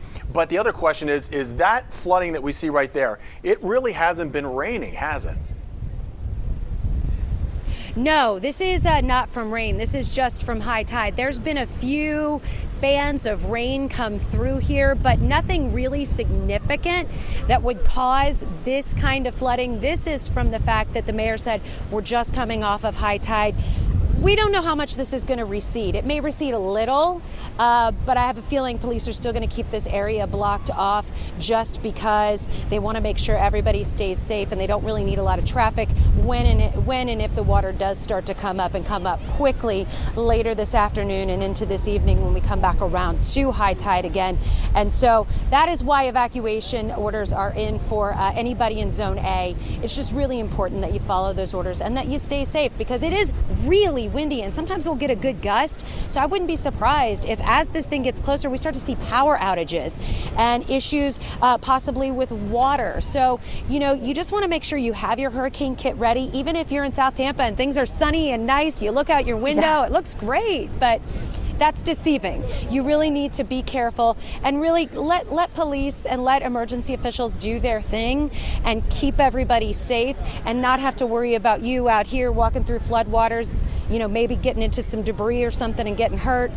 Because, as you could look at this over here, you can see these kids on bikes. They're already down up to their waist in water. And you don't know what's in that water. So, I'm just saying, be careful out there, and use good sense, be smart, and, we wouldn't have to take the police away to have to go, rescue some kids out on Bayshore right now. Obviously not a deadly or a serious situation, but it's just something to be aware of. Stay home and keep yourself entertained. We're going to be showing you all the stuff out here. So, it's you would never know. More people are coming here than leaving. It is deceptive watching, Jenny, even just seeing the lighting there. You can see the sun going on your face. It looks beautiful. It looks like if you panned and you just had a nice grassy background, you could get a nice tan out there. Looks like a nice day. Yeah, it does. But obviously it's not, and it's on its way. So, all right, Jenny, stay safe out there. Hopefully no water rescues for you, for any of those kids that decide to keep going out into that water. Don't do that. No electric, scooters or anything else, especially. Be careful. Too. So, take the pictures. Don't go in it. Yeah. Let's send you down to Sarasota right now. Our Nick Valturo is monitoring that area closely. And we've been watching the radar. So, Nick, are you seeing the cloud coverage kind of move in? That area looks a little bit more breezy. Looks like, yes, the band's coming a little closer to your area. Caitlin, good morning. Yeah, you know what? It really is. You can start seeing that wind is really starting to intensify. Just take a look, at some of the trees. You can see that wind is starting to really pick up. But it's really funny because it's so deceiving. We've had so many people walk by us and think this is really not something they have to worry about because the sun was out, because it looks like a nice day, not realizing this is truly the calm before the storm, and that storm surge, you can see 8 feet of that. That is all about those abnormal rising of the sea levels. And we're over here at the causeway where you can see the roads are really starting to pool and pond with a lot of that water. Now the rain is finally starting to come down. It's coming down a little harder, but right now we've seen a lot of police out there. They're down the street. They're really trying to divert traffic. If you take a look at the distance, you can see the orange lights. They're trying to keep people off the roads, because one thing we do know in water, it doesn't really even have to be that deep. We've seen it happen before where people are driving through the roads here, through that water, and it winds up stalling out the engines, causing the car to die almost immediately. So it's definitely not something you want to take a chance on. But there are a lot of roads out here, and of course there are mandated evacuations. I talked to police before, and he said anybody who are out in a mobile home, they need to be out by 7 o'clock, the latest. There's also mandatory evacuations out in the barrier islands and any of those low-lying coastal areas to make sure they're able to get out, because now we're starting to see a change in the weather pattern. We're starting to see the rain come down. We're starting to see that wind pick up. So, of course, this is where that storm is starting to intensify. We know that's going to happen in the next couple hours here. We're going to start to see that pickup of the rain, of the winds, and that's where we really want to be careful and want to make sure we're monitoring this closely and taking all those evacuation measures. And that's why we're looking right now at these roads. You can see the water is just pooling up. It just doesn't take long right now. It's like a fishbowl out here where that water continues to build up on the roads. And as the traffic tries to come down these streets, they're going to really run into some obstacles, some barriers, because those roads, they are getting really flooded really quickly. So it's definitely something you wanted to monitor if you are going to be on the road today. All right, Nick, and as a matter of fact, Sarasota County government just tweeting out a reminder that the coastal areas there down in Sarasota are already starting to experience flooding. We did see some video from downtown Sarasota earlier. We know you were in some flooding a little bit earlier this morning when we went to you as well. Yeah, and that's the thing, right? The flooding is definitely going to be a problem, especially because where we are, that can certainly be an issue. We're right here on the coastline, so the water is starting to build up, and we know those evacuation orders have been put in place to make sure these things are taken care of, but really want to heed those warnings. A lot of people, they don't understand. It's so deceiving with the weather. Doesn't look like it's going to be a major event, but you heard our meteorologist, it's going to be catastrophic as far as that storm surge and the amount of water that we're getting. So you want to make sure you heed those precautions. If you do see those road underwater signs, do not travel them. Do not take that gamble. It's not a worthy risk whatsoever. It's definitely something you want to heed those warnings. You want to turn around, don't drown. As you see, my hat almost blew off, so that wind's really starting to pick up and intensify as we get further and further and deeper into this storm. But for right now, reporting live in Sarasota County, Nick Voltero, 10 Tampa Bay. Just wanted to make note here too, the storm right now 215 miles from the Tampa Bay area, so you're seeing the impacts where he is in Sarasota, and Nick's seeing the wind gusts, and you saw Jenny where she is in Tampa. That's heading our way. Yep, exactly. And I'll tell you, the entire state of Florida right now is feeling something from this storm at some given point. But I'll tell you, at the same time, we're talking about how wide the wind field is and how far north and south the range stretches here. The entire southeast is preparing for impacts from Helene. CBS News reporter David Malkoff has the latest on that. Hurricane Helene's outer bands are already hammering the entire west coast of Florida. Mandatory evacuations are up in at least 20 coastal counties, and Governor Ron DeSantis is warning residents to move to higher ground now. Every minute that goes by brings us closer to having conditions that are going to be simply too dangerous to navigate. Forecasters expect Helene will make landfall tonight in the Big Bend region, where Gulf waters are already spilling over barriers and flooding roadways. Storm surge could be as high as 20 feet. Tampa General has installed what they call an aqua fence, this watertight barrier designed to protect the building against flooding. The plywood is up and the sandbags are filled. Once the storm hits, I'm headed for dry land back in towards the other side of the county. Helene hit Mexico's Yucatan Peninsula yesterday as a Category 1 storm, flooding the Cancun area. It's now traveling over the warm waters of the Gulf, where it is expected to swell in size and strength. Hurricane hunters flew into the eye wall Wednesday to gather data. On the ground, federal task forces from around the country are headed to the region, including this team from Pennsylvania. People that do not evacuate, that need rescue, there could be a swiftwater rescue environment due to flash flooding. After hitting Florida, Helene is expected to spin throughout the southeast with damaging winds, flash flooding, and a tornado threat. Dave Malkoff, CBS News, Atlanta. All right, seeing the impacts there. Again, our team coverage continues for you now. We are monitoring this up and down our coast. Now, Hernando, Pasco County, expecting 8 to 12 feet of this storm surge later. And Angelicia Bruton is in Hernando County right now. She's in Spring Hill at Rogers Park. That's right, and dark clouds are starting to come over Hernando right now, and the winds are getting even stronger. Now, I'm a small girl, so I'm having to brace myself because the winds are definitely picking up, definitely stronger by the minute. And I talked to some neighbors in the area, and they say don't let these small little puddles here at Roger Parks fool you. They say that by tomorrow this area is going to be unrecognizable. There are about 3 canals in 3 different directions in this area. They say that by tomorrow this is going to be a lake.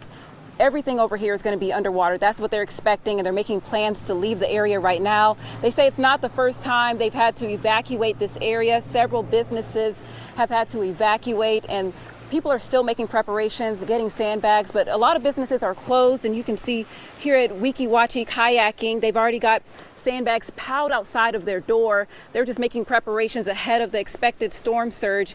And people are saying that they are expecting flooding, but they're not sure when they can go back to their homes. They're not sure when the water is going to start receding, and that's a huge issue for local crews as well. I've noticed that there's been the sheriff's office has been out. There's also been local electric crews out patrolling the area, making sure that the water isn't covering any roads, making sure that they don't have to block off any roads yet.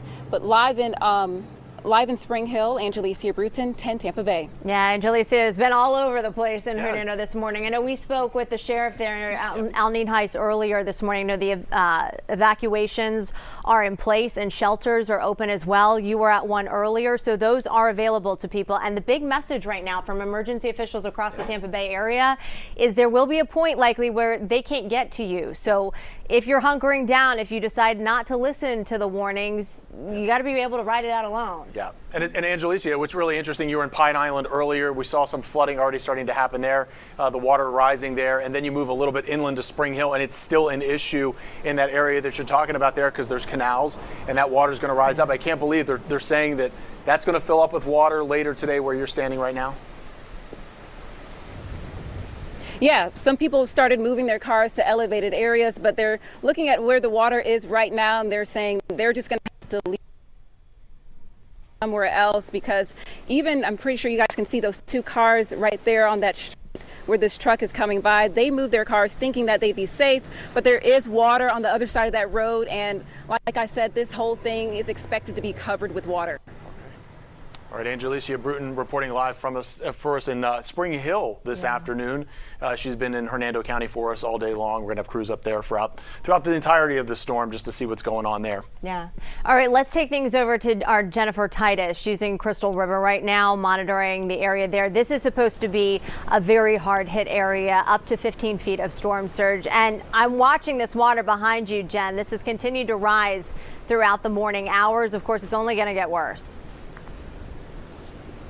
Yeah, Caitlin, we were out here, I think around 7 o'clock this morning, and I decided let's go check it out. Let's see what it looks like now. And you can see how much the water has come up. I was just talking with Carter, my photojournalist. I was like, earlier we could actually see the docks over there, and you can't see those at all right now. Those are completely underwater. It is high tide right now. The mayor is saying that this is what they are focusing on. How high is the water going to get? Because really, we haven't felt too much of the effect from Helene yet. We had a few of those rain bands around 6, 7 this morning, but since then it's actually been pretty clear, and I think that's why we've seen more cars hit the road, more people come out, see what's going on, pay attention to Kings Bay here, pay attention to see how high this water is going to get, because unfortunately they know how high it can get. 1 year ago with the Dahlia, this water came up a 7-foot storm surge, 3 to 4 feet inside of these buildings here. This is Kings Bay Lodge. We've been talking about it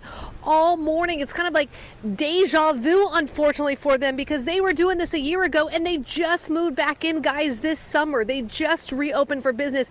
It's beautiful inside. I got a chance to go in here about a month ago and see how it's been remodeled, and now once again it's boarded up. Tape is on those doors, and they are just hoping that they get the lower end of the projected storm surge of that 10 to 15 feet. Again, when we had the storm last year, that was a 7-foot storm surge. Right now with Helene, we're looking at 10 to 15 feet. Again, you can see how pretty much every single room here at Kings Bay Lodge has some sort of protection on it. There's wood, there's sandbags, tape on the window, anything they can do in hopes to keep any of the water out of this building. This is Zone A. This is one of the lowest lying areas in Crystal River. It's under a mandatory evacuation right now. I spoke to the sheriff's office yesterday, and they told me if the county was to see that 15-foot storm surge, pretty much all of the western part of the county, including Crystal River here, will be underwater. I talked to another lady that just came up here,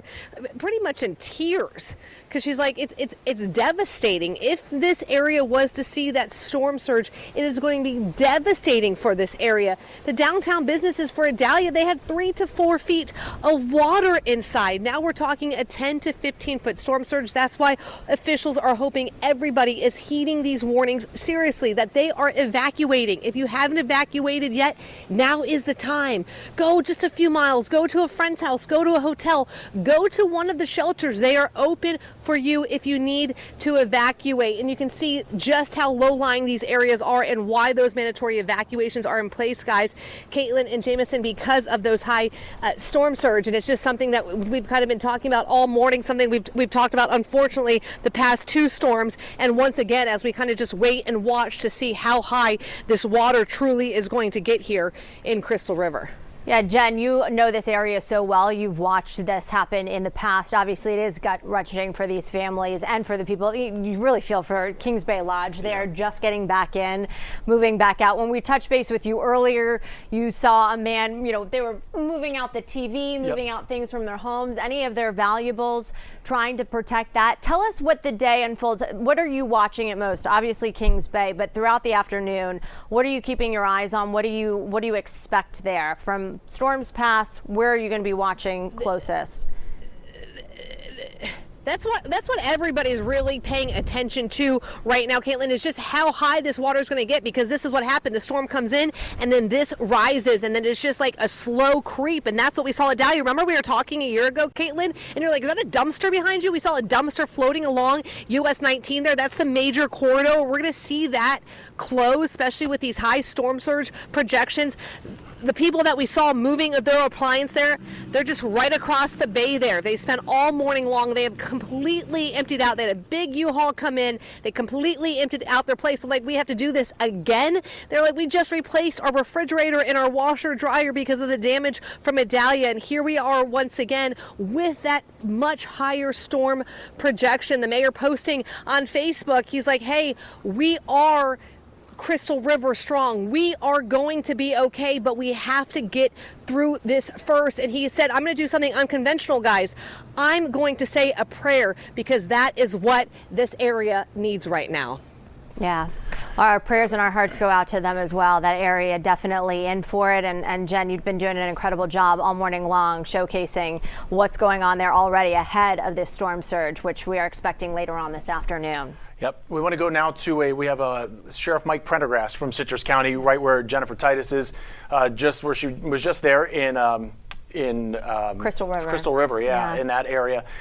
Sheriff Prendergast, we want to welcome you to 10 Tampa Bay. This is Jameson Euler along with Caitlin Lockerbie. Tell us what the status is of Citrus County at this point. I know the big warning there is getting everybody out of Zone A at this moment. Yes, hopefully y'all have one of our evacuation maps that you could put up on the screen. That evacuation map is absolutely key. We ordered a mandatory evacuation of flood zone A yesterday, starting at 2 p.m. to encourage folks to get out of harm's way. We're going to see a storm that has never, ever made such a huge, significant storm surge impact in Citrus County in our recorded history, and probably going back hundreds of years. And where we were just a few minutes ago, we were just right on the other side of the bay from where Jen is right now. And the seawalls are already breached, as you could see in your live shot with Jen. But the other thing is that we know that the wind is pushing water out right now. That will change later this afternoon and into the evening once it starts to get dark, when the winds shift, and they are going to then be pushing all of that water onshore, filling up our bays, our rivers, all the estuaries, and everything else that's nearby in the water area. And we could see a very long flood stage storm surge event, and possibly up into the morning hours tomorrow, maybe even as the sun starts to rise tomorrow morning. We still may have a lot of storm surge waters over in flood zone A. So there's still some time for folks to get out. And as always, we encourage folks to jump into a car and go just a few miles, tens of miles inland to a family member's house or a friend's house. Use the shelters as a last resort. We've got 4 shelters open right now, with 17 in our pet-friendly shelter, 13 in our special needs shelter, and 40 in our general population. And we've got a lot of information that we pushed out to folks. We need to encourage folks to continue to stay tuned as the storm continues to develop. Don't let the moderate winds and the sunshine that's periodically peeking through right now lull you into a false sense of security, because the worst is yet to come, as the storm has just about gotten off of the shores between Naples and Fort Myers, and it's still a Category 2, predicted to be a very high 3 or maybe even a low 4 by the time that passes by us later this afternoon into this evening. Yeah, we're watching it really closely. Sheriff Prendergrass, this is Caitlin Lockerbie. I want to ask you a quick question here. I know with all this water that we're anticipating with this event, how do you have your deputies stationed? Because I know their safety is imperative as well. Unfortunately, as always, you're going to get calls, emergency calls, but how do you have yourselves, how are you going to be attacking those today when obviously your safety is key too? Well, you know, the big thing is once the winds get to a certain level, we can't put our vehicles out on the road. It's unsafe for our deputies to be out there and any of the other first responders. So the time to act is now, and take those proactive steps to get yourself out of harm's way and evacuate.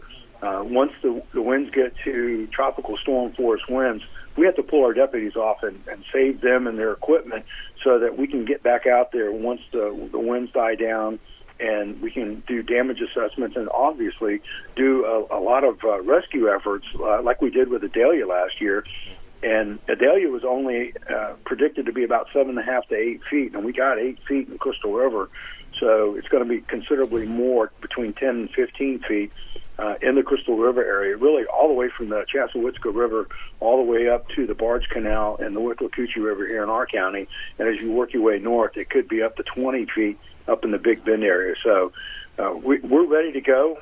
We've got assets on the ground, and once we get the all clear where it's safe to get back out there, we'll be putting folks back out to do what we need to do to save our citizens and restore things as quickly as possible so we can get back to business. Yeah, Sheriff, and I think that's the scariest part of all of this is this makes Idalia look like a warm-up act when you're talking about some of the storm surge. No, you were precisely correct on that, because Idalia, the tropical storm force wind bands were only about 120 miles wide. Now, this storm, what we saw just coming out of the eye from the 7 o'clock briefing this morning, the National Weather Service is predicting tropical storm force winds 350 miles to the east of the center of Hurricane Helene. And what that truly means is the entire state of Florida is going to be inundated by tropical storm force winds before we get to the end of the day today. All right, Sheriff Mighty Prendergrass there with Citrus County, wishing your men and women the best up there to stay safe, and all the first responders. We know you guys are going to be busy a little later on today with this storm, so thank you so much for everything that you do up there. Thank you very much. Be safe out there. You too. You too. All right, let's get a check of your forecast right now as we watch this storm. Obviously, at this point, as we started the noon hour, was more than 215 miles from Tampa Bay. And of course, we're already seeing all of the impacts here. And so that's why we are watching this storm very, very closely as it makes its way toward our coast. Obviously, you saw down in Sarasota with Nick Valturo, they're seeing more of the impacts with the bands right now. They're seeing the wind gusts and the rain. Jenny Dean in downtown Tampa, in the sunshine at but the time. But the floods at the same time. Not going to be the case in just a little bit. Yeah, so let's go over to meteorologist Amanda Pappas now with the latest on Helene's track. Amanda?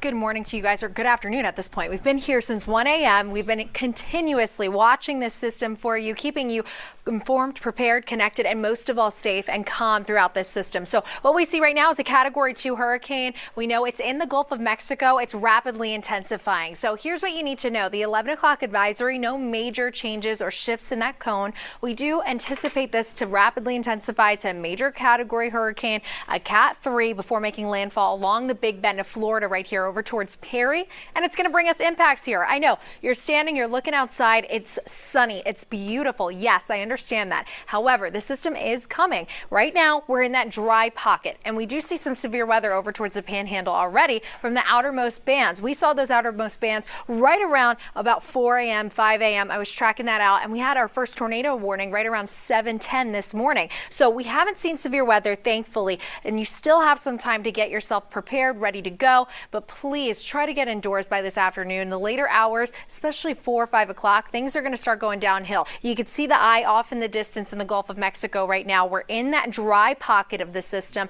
in between bands. So that's what's going on. Now, a live look around showing us that some of these sky cameras really, you can see some of that rougher surf over towards Clearwater Beach right here and people getting in the water. Not a good idea. We are going to see a lot of this surge. And thank you so much to Reed for sending in this video from the St. Pete Pier. We want to go ahead and get any of your pictures or videos while you're out there right now. We want you to get inside as soon as possible, but from a safe distance or a safe location, you can go ahead and scan this QR code so that way you can send in any of your pictures and videos to help us to keep you informed, prepared, connected, and safe as well. So again, you can send us your pictures and videos of the storm. Make sure to include your name and the location of it. Now, we do see the timing. We have these bands of rain and wind coming in with Futurecast. The main timing for that going to be this afternoon into the evening hours. And you see by Saturday, things are clearing up. We have a couple showers left over, and we do return back to normal heading into the second half of this weekend. So let's walk you through it hour by hour. So we start to see some more shower activity heading into the next half hour or so, probably in the next hour, I would say. And then we really don't see the major impacts from the storm system until we get into about 5 o'clock. That's when I would say things start to really go downhill. So you can see the eye wall starting to get closer and closer to us as we head into that 4:30 hour. Look at this, bands of rain and wind coming through yet again. So yes, it's beautiful for right now, but that's not going to be the case heading into later this afternoon and tonight. I'm not hyping it up, guys. I'm telling you the truth. These are the facts on the forecast. I know it looks beautiful. I know it seems like we overhyped this, but the system hasn't even arrived yet. So look here. I want to show you 5 o'clock. You see parallel to our coast right here to our city of Tampa at 6 o'clock. That is when we are parallel with the system. That's when we're going to feel the brunt of this system as that eye wall approaches our area. So you can see it's going to slowly move northward at 7 o'clock, still dealing with those strongest bands of rain and wind. And within these pockets where you see the red, we could have an isolated tornado easily. We saw it earlier this morning. So we have a tornado watch in effect up until 8 o'clock because of this. Getting you to 9 p.m. I know you're wondering, when are we even going to see these bands of rain and wind, because it's beautiful outside for now. 5 to 9 p.m. looking really like it's not going to be good to be outside. You don't want to travel. It's going to be nasty weather. Even into 9 o'clock, still seeing those bands on the backside. And here's the other threat that comes into play. Starting at 10 o'clock, right around that landfall, that's when those winds, look, they start to shift out of the southwest. That's going to pile up that water. That's when the surge becomes the issue. The water threat comes into full effect heading into tonight and the overnight hours. We still, on top of the surge threat, are dealing with those bands of rain and wind. You can see the system then pushes out of our area and starts to leave us heading into Friday morning, but still seeing some of those pockets of rain, some of those bands, and seeing those southwesterly winds. This is how much water would be pushed up. We could see surge up to 15 feet over towards Citrus County. So please, guys, we're going to have multiple impacts from this system. We want to make sure that you are not scared. We want to keep you informed, prepared, connected, and calm, but we want you to take it seriously, the threat. So for right now, yeah, you can be outside, but try to finish everything up as soon as you can.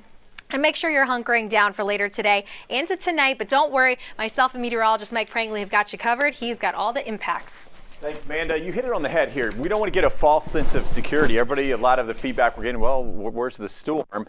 This storm's not even close to home yet. We're still talking about 220 miles away. Very large wind field with wide-ranging weather impacts. So as Amanda showed you, the big bands and the weather really start to go downhill late this afternoon and this evening. You see the bright yellows, the bright reflectivity, the reds here. Some of these bands will have some rotation, likely to have some tornado warnings. And in these bands, not just watching the isolated tornadoes, but yes, unfortunately, wind gusts of 50 to 70 miles per hour, highest along the coast. And watch what the wind does. See, it's switching from the south to southwest. So we're already showing that water rise across the area. It's only going to get worse as we head through the evening. In fact, our high-res futurecast, this is all the new information we're getting in as a weather team, verifying that we are going to have a very rough evening into the overnight. In fact, here's midnight right now, and when you see midnight showing us that onshore flow really strengthening with still some wind gusts up to 60 miles per hour across the area and some rotating cells here on radar from Lakeland and Polk County back to Hillsborough County into areas of Pinellas County, Bradenton and Sarasota included. So that's what we're going to watch. So I know a lot of folks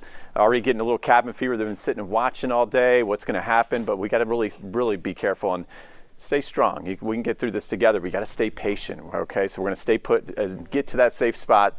Where we are right now, we stay through tonight, and then tomorrow even we got to be patient after the storm. And of course, we'll be here for you before, during, and after the storm. Hurricane Helene pictures. We need to see your social media. You know how we love your pictures, but we got to do this safely. So you see Reed Metzger here showing the rise in water in St. Pete. And keep in mind, this is low tide, all right, low tide, and we haven't even seen that onshore flow develop yet. We're waiting for that low pressure and our cyclone to move by the area. So once that happens, that won't happen until about 7 o'clock tonight. The water you see here will be much higher as we head into the evening hours. So as we look at this, make sure you send us your photo down. But I want to thank Reed once again for getting the ball rolling. So again, tonight, things going downhill. You see the blue skies out there right now, but big changes on the way, especially as we head into late afternoon and this evening. And I know, Jameson, you've got some kids at home. I know the kids are having that hurricane day. But yeah, they're having a hurricane day. They're going to have a hurricane day tomorrow as well. Sports after school tomorrow all been canceled. It's been canceled. They're not happy. It'll get better this weekend. Yeah. Okay. All right. It'll get better by Saturday, kids. They're not happy. You promise? Do you promise? It's a 4-day weekend. Mom and Dad might not be happy. Yeah, but the they're kids are happy probably with are. school not being there, but the after-school stuff not happy with. But that means extra movie time. And That's true. Mike said I could take them to the movies tomorrow night. Ah, right? okay. Sounds like a plan. We got to get through a little more storm coverage, a lot more storm coverage. Yeah, because as Mike said, everybody's kind of getting lulled into this false sense of security. You're going outside, there's barely anything. You're thinking, where's this storm? I've already gotten that a couple of times today. Mike said he got the same thing.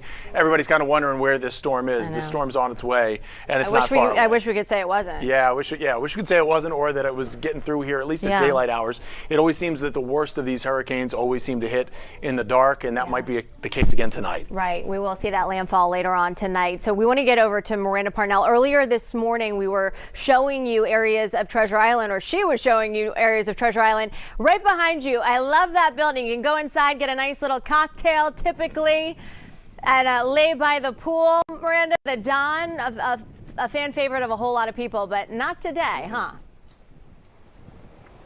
That's right. I wish I could knock on the door over there and hang out, but we're out here for all the wrong reasons today. Just want to let y'all know that lull, that false sense of security you were just talking about, it might have hit me too. I took the rain jacket off and it might start raining again here soon. I'm already starting to feel the raindrops, but just look at the water that's already out here. We're in St. Pete Beach, Casablanca Avenue. Now we have a very reliable weather source out here. His name's Vincent Tormedia.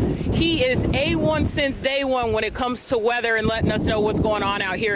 And he tells me that it's been like this since about 4 a.m. Now, I talked to some other neighbors out here. They say they're no stranger to this type of flooding. They even have a sign up on the street to let you know, hey, if you are a stranger, turn around because this street is not the one you want to go down during a storm. But even they say they're trying to hunker down, trying to go ahead and get prepared for that. The rain is starting to pick up a little bit out here, and the wind has just been going. I'm about 175 after lunch, I'd say, and a couple of these gusts have been blowing me around. So I know that earlier we saw the people having fun. We saw them enjoying the nice weather.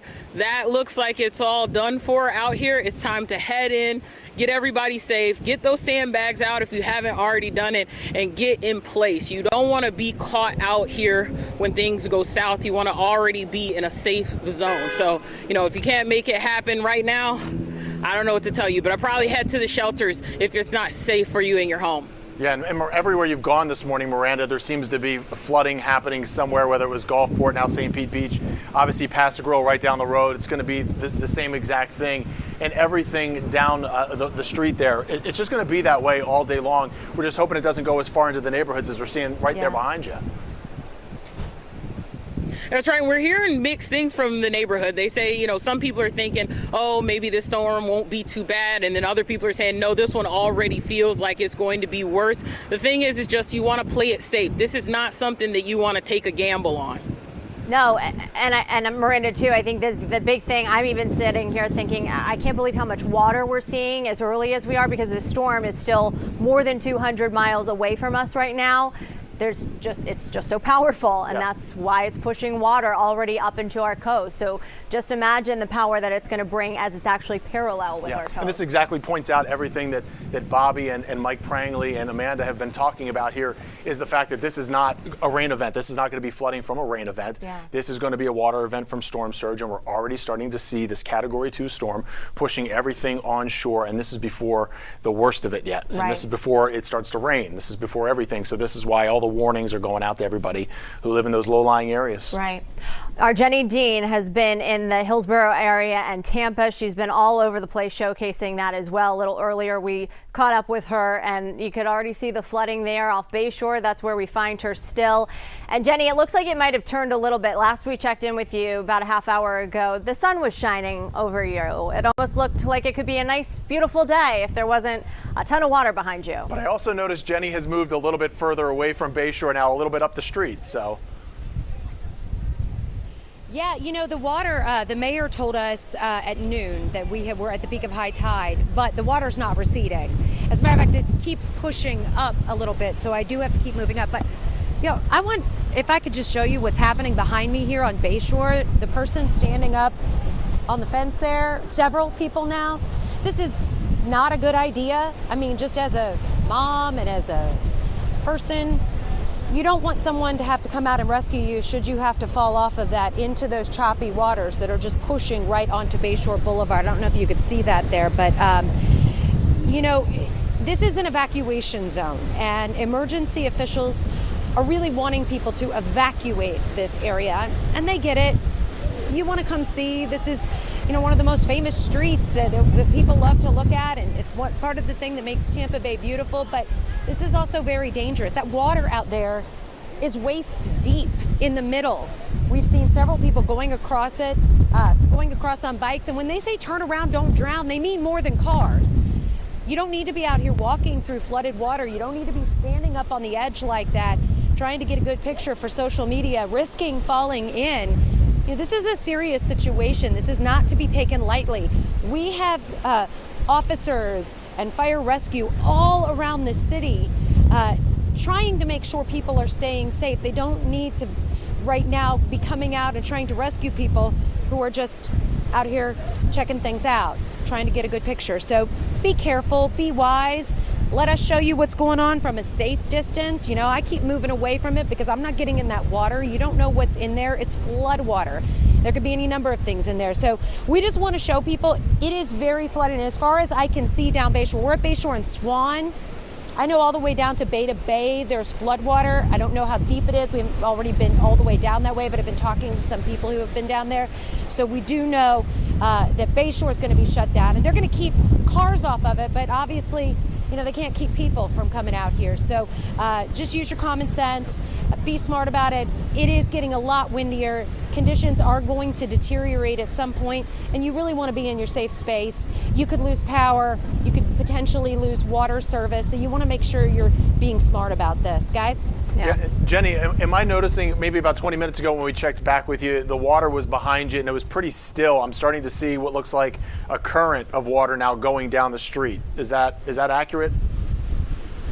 Yeah, oh, for sure. I mean, because the wind's blowing it now right towards us. The wind's directly at my back. So it's blowing all the water up onto the street. You see it splashing there through the fence there. And so it's been doing that since I've been here at about 11:30 or so, 11 o'clock.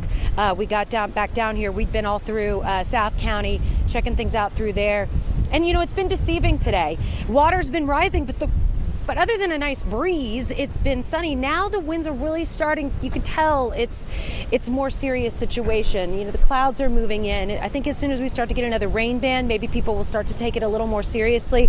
But you want to make sure you're in your home come this afternoon. Now is the time to let emergency officials do their job and keep people safe, get people evacuated, and just get to your safe space. All right, thank you, Jenny. Getting the ponytail test out there too. That's a good hairband there, because you are definitely in the midst of the wind out there. She's seeing the gusts move in. Again, it was sunny about a half hour ago there. Time to put the rain gear on. It's coming. So might have to change it up a little bit. Fast and furious right now.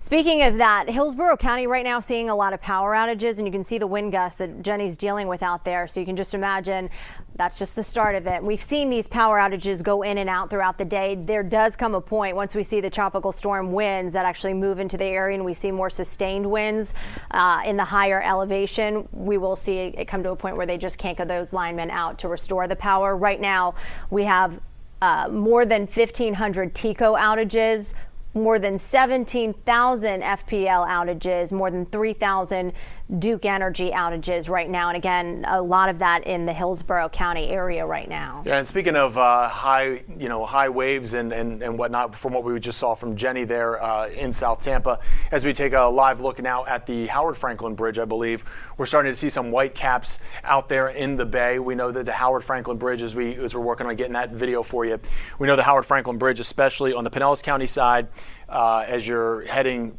north on the bridge, heading into Tampa, starts to kind of overlap with water. During Debbie, they shut down the bridge for probably a good 24 hours, even the day after Debbie passed. And I was saying early overnight, coming in around 1 o'clock this morning, I saw the white caps coming up over the Howard Franklin Bridge. So again, with the storm way the heck off of our coast at that point, we were already seeing the rough surf out there. A travel advisory since the early morning hours has been in place for the Sunshine Skyway Bridge. That's the first one to typically close because of its elevation in the area. We've been watching that. It's open right now, as are all our other bridges. Howard Franklin, Courtney Campbell, and the Gandy all open for now. But again, we're closely watching it as the storm moves into our area, and that rough surf, you're seeing it right there on Bayshore, just coming over. Yep. Absolutely. One of the things is as we're continuing to follow the track of Helene and where it's expected to go up in that Panhandle Big Bend area, the city of Perry up there has completely shut down. Mandatory evacuations there as well, and a lot of folks were starting to head out of town I-10 west yesterday, and everything up there has essentially just been shut down as they're bracing for the worst. We have a report from there for you this afternoon. It basically does look like a little river going through here. Barry Tunnicliffe lives in Dunellen Square Village, right off of Powell Road in Dunellen. Neighbors say this community does tend to flood after a heavy rain, specifically along this road here. But they're not worried about that as much because when it does rain, they say the water tends to drain here pretty quickly. What they're most worried about is the wind. You got to worry about the trees and the top of your roofs when you own a mobile home. He has seen what strong storms can do to a mobile home community and described what happened to his roof a few years back. The wind got underneath it, so when the wind gets underneath it, it just rips it up like a can. Wow, were you in there at the time? No, my wife and I were sitting on the porch and she thought I left the light on, and I said, no, I said, it's gone. And she said, what do you mean it's gone? I said, the roof's gone. Tunnicliffe said in his community there are required safety measures in place. We do have things they're called tie downs, and they're basically big pieces of metal that tie you down to a slab of concrete, so it pulls it down a little bit. Now, if you don't have them, that's what happens. The wind gets underneath and just flips the house. He has also helped his neighbors lower the storm shields over their windows. If you anchor it in, like the wind won't get under it, it won't pull like this. Dunellen Police Chief Chris Scaglione says first responders aren't risking anything in high winds either. At 45 miles an hour, all emergency personnel are coming off the road, whether it's fire department, ambulance, law enforcement. So we won't be responding to anything once the wind gets over 45 miles an hour. His advice to people who live here: if they have to leave, watch out for these downed trees, these down power lines, the local flooding. Especially this one problem spot off Powell Road. Neighbors say this fenced-in field is known to fill with water that spills over into the road and across Tunnicliffe's community. While he expects water, it's only the wind we worry about here, I'm telling you. In Dunellen, Treasure Roberts, getting results, News 6. All right, we want to continue to give you a look at our Florida coast here right now. Our Nick Valturo has been down in the Sarasota area. He was near St. Armand Circle earlier this morning where we saw flooding there, also flooding on the roadway, and, well, they're still flooding right Nick by finds you flooding now, everywhere he goes. Anywhere right? he goes, right? The water just has to find somewhere to go, and right now it's near Nick Valturo. Yeah, Caitlin, Jameson, good afternoon. It definitely finds its way, right? And we're just standing here out in Sarasota, and just take a look out here down on the street. You can just see how this water is just continuing to flow all the way down the road, all the way down to the stop sign. They have closed several roads out here, and the wind is really starting to pick up. You can hear it probably in the background. It's really starting to intensify. And one thing that we've been talking to with a lot of the people that are walking by, because we ran into so many people who come by, they really don't understand where all this water is coming from. They don't really understand the idea of the storm surge, and with the abnormal rise of the sea level, that water is just rising to abnormal heights, and that's what we're seeing. We're seeing all of this water pooling and ponding out on the road, and it is causing major flooding throughout roadways here in Sarasota County. And one of the things that we are going to expect, because you mentioned it before, Caitlin, the power outages, right? A lot of the problems that we're going to see is because of all this moisture, all this water. A lot of that is going to get deep into the soil. That's going to uproot a lot of these trees, and that's going to cause them to topple down onto the power lines, causing widespread outages. But right now, it's still a little calm. There's plenty of time to still get out and evacuate. We're being told by police they want people in their mobile homes out by 7 o'clock. They also have mandatory evacuations for Zone A. That's the barrier islands and all those low-lying coastal areas. But the one thing is, you really want to be careful. You really don't want to chance it. This water is very deceiving, the amount that's out here, because it might just look like a little bit of pooling, but as you walk down, you can really see the amount of water that's here on the ground. You can keep coming down. We're right here on the street, and that's about ankle deep, and it doesn't take that much to stall out a vehicle and just cause so much catastrophic damage to your vehicle. So anytime you see any water like this, you want to make sure you turn around, follow that mantra, don't drown. All right, Nick Valturo reporting live for us there in Sarasota. Nick, thank you so much. We want to get you some information here before we reset at the top of the hour, because we did just get a note from Hillsborough County and really asking for our help to get the word out, because right now their 911 center is getting overloaded with calls. They're saying they're receiving a lot of non-emergency calls. So they want us to pass this note along to you. If it's not an emergency call, do not call 911. Instead, they want you to call the non-emergency storm line. That number is 833-HC-STORM or 833-427-8676. Again, that's 833-427-8676 right there on your screen. Again, their 911 system is getting overloaded with non-emergency calls, and they need to keep those lines open, folks. Yeah, especially in the midst of a storm like this. Now, they also said their call center is going to be open until 7 o'clock tonight, so just make sure that if it is a non-emergency, that you are not using 911 inappropriately today. Yeah, time to give the other number a call if you need them for something else. We want to go to some video now of some roads flooded out in Clearwater. We've kind of been going up and down the coast, seeing the flooding that's happening before the storm even really starts to get here. Some pictures that we got sent in to us here from Clearwater Police. They're asking you to avoid that Bayshore area between Drew Street and the Courtney Campbell Causeway. This is high water in that area related to Hurricane Helene. So already starting in Clearwater as well. Not Clearwater Beach, but the city of Clearwater itself. Yeah, we've been saying this is a storm surge storm. This is what we were worried about, is the water that's just going to inundate our area. And again, this storm's still well away from us. It's still more than 200 miles from our coast. So this is an eerie warning of the impact of this storm as it makes its way up the Florida coast into the Big Bend area. Our chief meteorologist, Bobby Deskins, is in with us right now. He's been tracking this storm, of course, for several days now. And Bobby, where's the latest track right now, and what are the latest impacts here? So it is going to be moving off to our west, okay? The center and these high winds, when you see this 105, could possibly go to 120, right? Those high winds are right there, generally on the northeast side of the eye wall. Okay, that's where the highest winds will stay. But the core of the wind that we will see is just now getting here, right? You see it right there? And that is what we have to look forward for later tonight. So that's why we say, I mean, the sun was out when I'm driving over here. It's breezy, yeah, but like that's hurricane coverage, right? The core of what we will see, what we call a hurricane coming through, it'll be tropical storm force for us, but we will get hurricane force gusts here later this afternoon and especially this evening. We do have some rain across the coast right now. You can see the eye wall now on the radar. So that's an indication just how close it is. In fact, that's about 190 miles. I think I put a track on there. I'll show you that. These showers are moving very quickly, 40, 45 miles per hour. They will continue that way. Not a lot of rain right now. In fact, you see how it's scraping the coast here?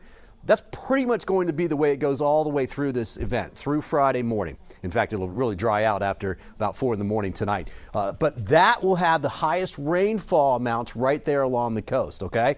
There is a small tornado threat. We had one down towards Highlands County earlier this morning. Nothing in here right now looks too interesting. That's good news. Just a little bit of rain from it. There is the center now. It's about 190 miles to our south and west. And the track would take it something just like this, okay? So this area right here has the highest winds. That's the 105 mile per hour winds, generally right in here. That will go something like this, okay? It will stay off of our coast. That's the good news. Landfall technically is when that eye wall, where that center goes over land, and that's what will happen up and along the Big Bend. Still very heavy rainfall, and then this will rotate through the area. You see how we're kind of on that very eastern end? That's this evening. That's when we really start to feel like it's a hurricane that's coming through. There's the visible satellite, and a couple things from this. There's been several eye walls, or at least 2 eye walls. You get an inner and you get an outer, and it will not intensify when you have both. You need one of them to give in and have the other one take over. You see all the convection right here on that northeast side, right there. That is an indication that that inner eye wall is starting to take over and that this should continue to strengthen at least a little bit more. All right, so yeah, 120 at landfall, that's certainly possible. Big red box, obviously tornado watch. Tornado watch means we have the conditions for tornadoes. Doesn't mean we have a tornado, just means that one might form, but a tornado warning would mean that we have one. And again, right now, no tornado warnings. But yeah, you can see this thing moving to the north and northeast, right? It jogs, it wiggles. You're going to be looking at this very closely now that we see it on radar, and you're going to be like, this thing's coming east. I will tell you, our forecast model has been further east than the Hurricane Center forecast. We go with the Hurricane Center forecast, but we show you our model as well so you get an idea. Either way, including our model, it keeps this core right here offshore from us, from the Tampa Bay area. But it will get close up towards the Big Bend, and that's the reason why the storm surge is higher there. Here's the track from the Hurricane Center. Cat 2 right now with 105 mile per hour winds. Pressure's down to 960. That will get lower. The lower that number is, the stronger the hurricane. That's basically what that means, okay? It's moving to the north-northeast at 14. Now, that's a good sign, and I think it will actually pick up a little bit more speed, but still it's going to take through tonight and tomorrow morning to get all this through here. I think after about 2 or 3 in the morning, most of the rain actually will be done with the Tampa Bay area, right? So it's not going to take all night long, but we will see it. Here's our high-res forecast model, right? That's what's going through right now. This is about 1 o'clock, just about now. Some of that will rotate out through 3 o'clock, but still most is right here along the immediate coast. All right, now watch as we go through about 6 o'clock. Starting to see more rain bands, and then look at the winds. I've got the winds kind of overlaid on top of this. Still basically off to the south, well, from the south-southeast to the north-northwest, right? But when that wind really starts turning to the south, that can push water up into the bay. So the surge that we've been talking about, and the surge, take a look, the surge will be the story for this hurricane here in Tampa Bay. It's that storm surge that's already causing issues. It gets worse tonight. And it really gets worse when these winds start to push from the southwest to the northeast. By the time that happens, they're stronger winds. And so we're already seeing high tides, right? We have southeast winds. It's actually trying to blow some water out. But later tonight, this is around 9 o'clock, that wind is blowing right up into the mouth of the bay. It's blowing right up onto our beaches. The higher winds, if you can see me here, are basically back out right there along the coast, okay? Those will have gusts in the 70s and 80s. That's why Pasco, Hernando, and Citrus counties, the coastal areas, actually have a hurricane warning. It's not, I don't think we get sustained winds above 74 miles per hour there. In the 60s, sure, but certainly we could get gusts in the 80s, I think, especially to get up towards Hernando and Citrus County right there along the immediate coast. And the time to do that would be 9 o'clock tonight, 8, 9, 10 p.m. All right, now as we get towards midnight, we still have rain, but at this point the winds are still high, although they are starting to slowly come down. The water will still be high, okay? It's still, in fact, we're actually going towards another high tide after that, so it'll be pushing up. But these rain bands will start moving through, and then the problem with these rain bands, watch where they are kind of right now at midnight, watch 3 in the morning. They don't move a whole lot because they're off to that angle. And that's when we start to watch for the very, very heavy rainfall that can come through. Now, let's talk big picture with the winds here. This is the center, and this is our forecast model showing you where it thinks it's going to go. So this is about 6 p.m. tonight. You see the core is well offshore, but we do have the winds right here along our coast, which I just basically showed you, and then they continue off towards the north and the northeast. That's 8 o'clock. Landfall, we were thinking most of the time about 8, 9 o'clock. This might be a little bit later than that, but you can see close to 10 o'clock. Now, the Hurricane Center has it maybe somewhere up into here. Our model is just a little to the east of that. It's not different. I got to say, this has done a really good job over the last few days. So midnight, see the core up here? Winds are starting to come down, but still a lot of wind. Then you get in towards 5, 6 in the morning. The winds are really dropping. That's about 7 in the morning. So let's take a closer look at that. There we go. Okay, so these are where we're sitting right now. These are current winds. The big white number is how fast the steady wind is. So if you go outside in St. Pete right now, coming in off the water right there in downtown, that wind is averaging right around 32 miles per hour with gusts in the 40s. 39 mile per hour gusts right now in Tampa. Where are we going to? I couldn't hear you, man. To Steve Gaskins with Florida Highway Patrol. He's on the phone with us now. Steve, Jamison Euler, and Caitlin Lockerby here with 10 Tampa Bay. Thanks so much for joining us. We know you guys are busy out there on the roads today. What's it been like for you so far? Thank you for having me, number one. And Bobby's story very accurate with the weather, and we're hoping that all our people here in Tampa Bay follow what all the forecasts are being put out and pushed out to the public. We want people to remember, do not drive through standing water. Monitor the media channels for bridge closures. Our two biggest bridges that Highway Patrol deals with that we would have to close would be the Howard Franklin Bridge and the Skyway Bridge, of course. Typically due to wind speed for the bridge of Skyway, and the Howard Franklin Bridge for swelling and flooding from as the waves get pushed in. So monitor that. Currently, the bridges are currently open. As in the wind speeds, as they keep fluctuating back and forth, we are monitoring them. We went to hurricane shifts this morning at 6 a.m., so we have a full deck of troopers out there watching, monitoring both bridges, and as deemed necessary, we will close the bridges and, of course, make notification. Can you remind, Steve, thanks so much for joining us. I know a lot of people have their eyes on the bridges. We have that travel advisory in place for the Sunshine Skyway Bridge because of its elevation. But what goes into closing the bridges? Because I know that's what's really going to trap it. Wherever they are, they need to hunker down and be, because once you close those bridges, it makes getting around much more difficult. Absolutely. People need to make sure that their preparations are coming to a completion at this point. Stay off the roads as the storm gets closer. And so, again, monitor those reports, because once those bridges close, they're not going to be reopened until the weather subsides. We don't open and re-close them and back and forth during the storm just because the wind speeds drop down. Once the bridges are closed, they will remain closed until the storm passes. So, again, it's critical that people monitor their media channels.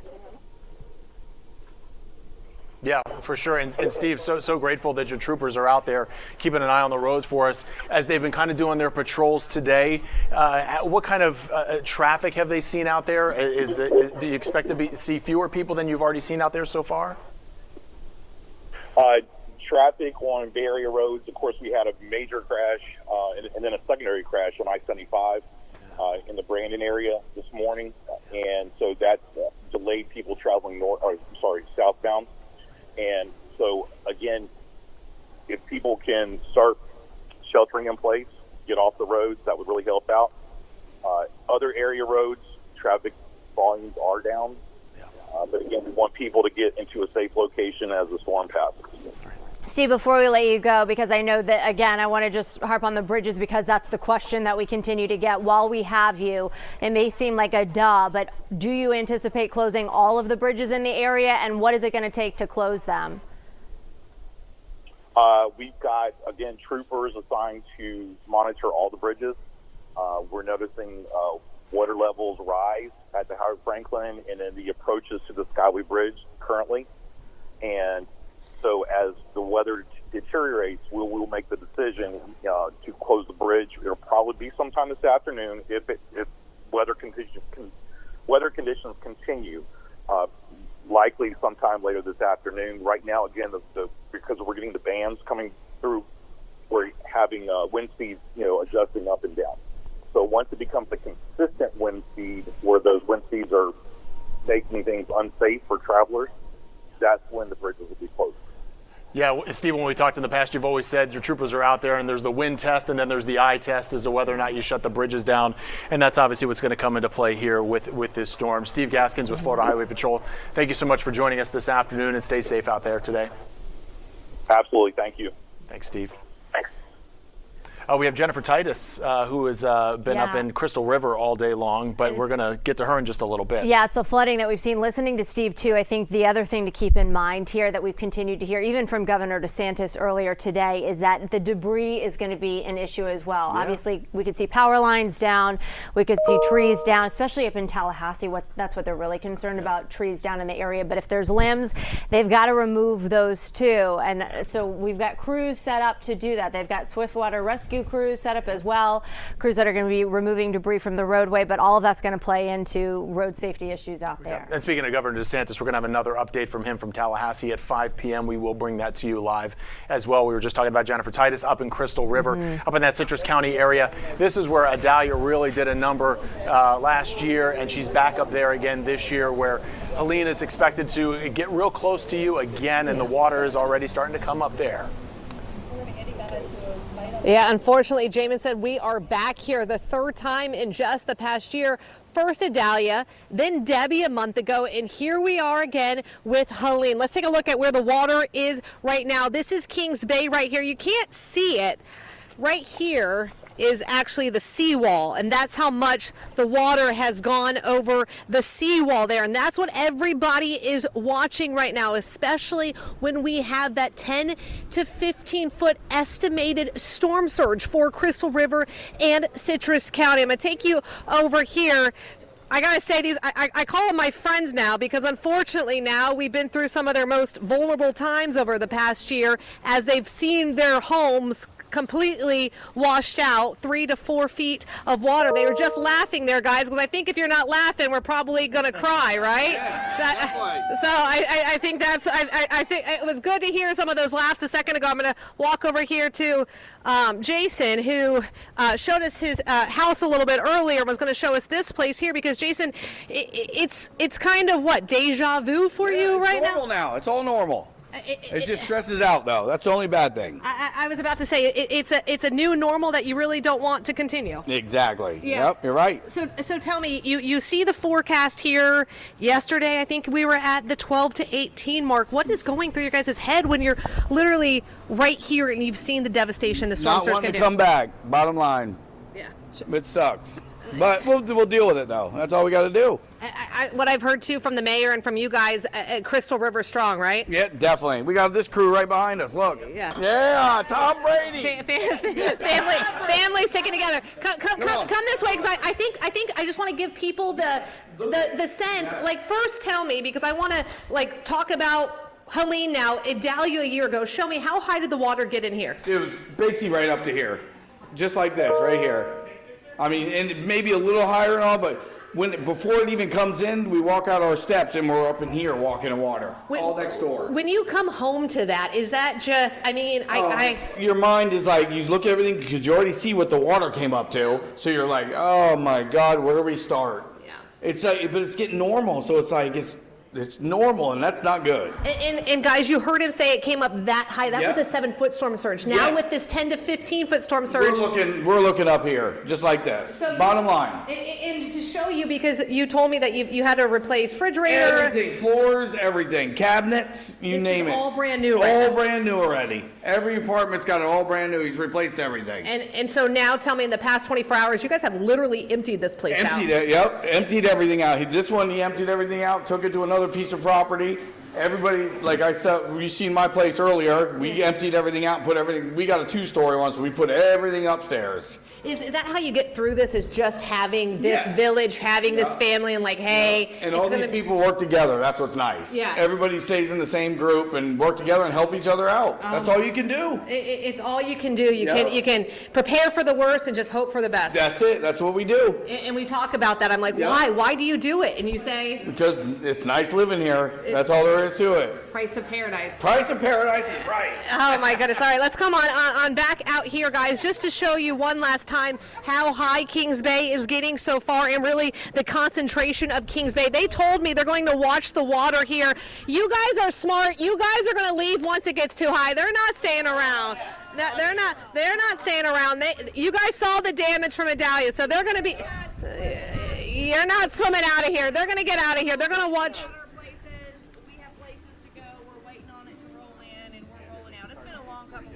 It's been a long couple and all of our viewers are thinking about you guys. We're thinking about you guys, and they're going to be out here. They're going to be heading to a safer, higher ground, guys, as they watch Kings Bay come in, because this is what they're paying attention to. This is what causes all of that devastation. This whole area under a mandatory evacuation. The sheriff is asking everybody to do what they're doing. Get everything in place and then get out of here. Get away from this storm surge that estimated, again, at that 10 to 15 feet. That's a life-threatening storm surge, and that's why they're hoping everybody takes these evacuations seriously. You don't have to go far. Go up to a hotel. Go to a friend's house. Go to drier land just as that storm comes through. And so that's really, guys, what we're going to be watching through for as the day goes on, as the night goes on, to just see how bad that it gets here in Crystal River. All right, Jen Titus, thank you so much. Send our love to your Crystal River crew. Man, you just feel for them. Yeah, he's not a minimalist. I mean, they moved all their furniture out of there earlier today. The TV, everything that you saw in there, they rolled the fridge out because it was all brand new after all the damage last year. There's some good friends, too. Yeah, some really good friends. But you know what? They're sitting on that back patio and they're watching that water come up. Yeah. They know what's coming, and that's got to be tough to take because, you know, they're sitting there moving all their furniture up to a second story somewhere. I mean, there's nothing worse than moving, right? Yeah. And you got to do this every time a storm's coming. And then watch your house stuff go. Get go away. Totally destroyed too. And you were reminding us as well, it's 10 o'clock tonight to 2 o'clock in the morning that we would see that peak surge, up to 15 feet of storm surge, which would be catastrophic, of course, for the area. And the devastation, the biggest, what makes me just so sad is that they're going to come back to that tomorrow. This is, of course, happening overnight in the dark hours, so you're going to have to wait for the sun to come up tomorrow to see really the extent of this damage. Of course, we're going to be showcasing that for you. We're all going to be watching this storm very closely together and the aftermath as well. Yeah, I've been watching all of the aftermath and everybody getting ready as well. CBS News reporter David Malkoff has the latest on Hurricane Helene. Hurricane Helene's outer bands are already hammering the entire west coast of Florida. Mandatory evacuations are up in at least 20 coastal counties, and Governor Ron DeSantis is warning residents to move to higher ground now. Every minute that goes by brings us closer to having conditions that are going to be simply too dangerous to navigate. Forecasters expect Helene will make landfall tonight in the Big Bend region, where Gulf waters are already spilling over barriers and flooding roadways. Storm surge could be as high as 20 feet. Tampa General has installed what they call an aqua fence, this watertight barrier designed to protect the building against flooding. The plywood is up and the sandbags are filled. Once the storm hits, I'm headed for dry land back in towards the other side of the county. Helene hit Mexico's Yucatan Peninsula yesterday as a Category 1 storm, flooding the Cancun area. It's now traveling over the warm waters of the Gulf, where it is expected to swell in size and strength. Hurricane hunters flew into the eye wall Wednesday to gather data. On the ground, federal task forces from around the country are headed to the region, including this team from Pennsylvania. People that do not evacuate, that need rescue, there could be a swiftwater rescue environment due to flash flooding. After hitting Florida, Helene is expected to spin throughout the southeast with damaging winds, flash flooding, and a tornado threat. Dave Malkoff, CBS News, Atlanta.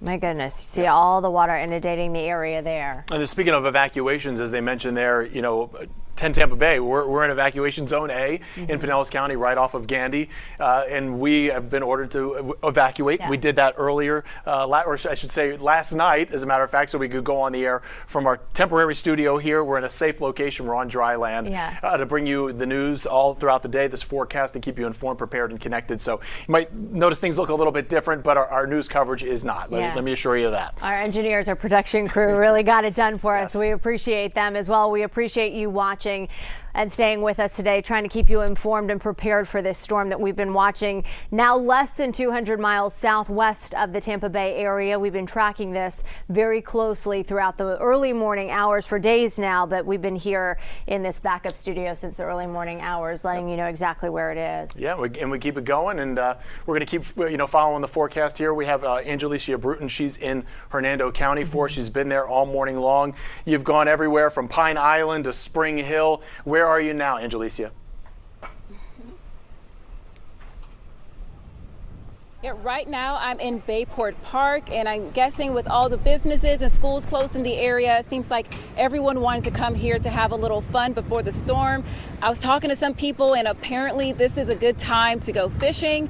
I don't know anything about fishing, but I do know that the wind is strong, and you can see how big these waves are crashing up against the pier. And what we know from past storms is that these waves are eventually going to make its way to the park right behind you, right in front of me, and this whole place is going to be underwater by tomorrow. They're expecting a huge storm surge. That's why crews are actually in the parking lot behind me, paying attention to the water levels, and they're expecting water levels to increase slowly, but they're going to make sure they evacuate this area before it gets to that point. Live in Bayport Park, Angelicia Bruton, 10 Tampa Bay. All right, thanks, Angelicia. Chief Meteorologist Bobby Deskins is tracking this storm very closely and the impacts here at home. Bobby, what's the latest right now? South to southeast winds still blowing for us. So if I take you out here to the Bellwether Beach Resort, looking down towards Paso Grill, that's Paso Grill right there. You can see the pass off in the distance. In fact, that's AMI.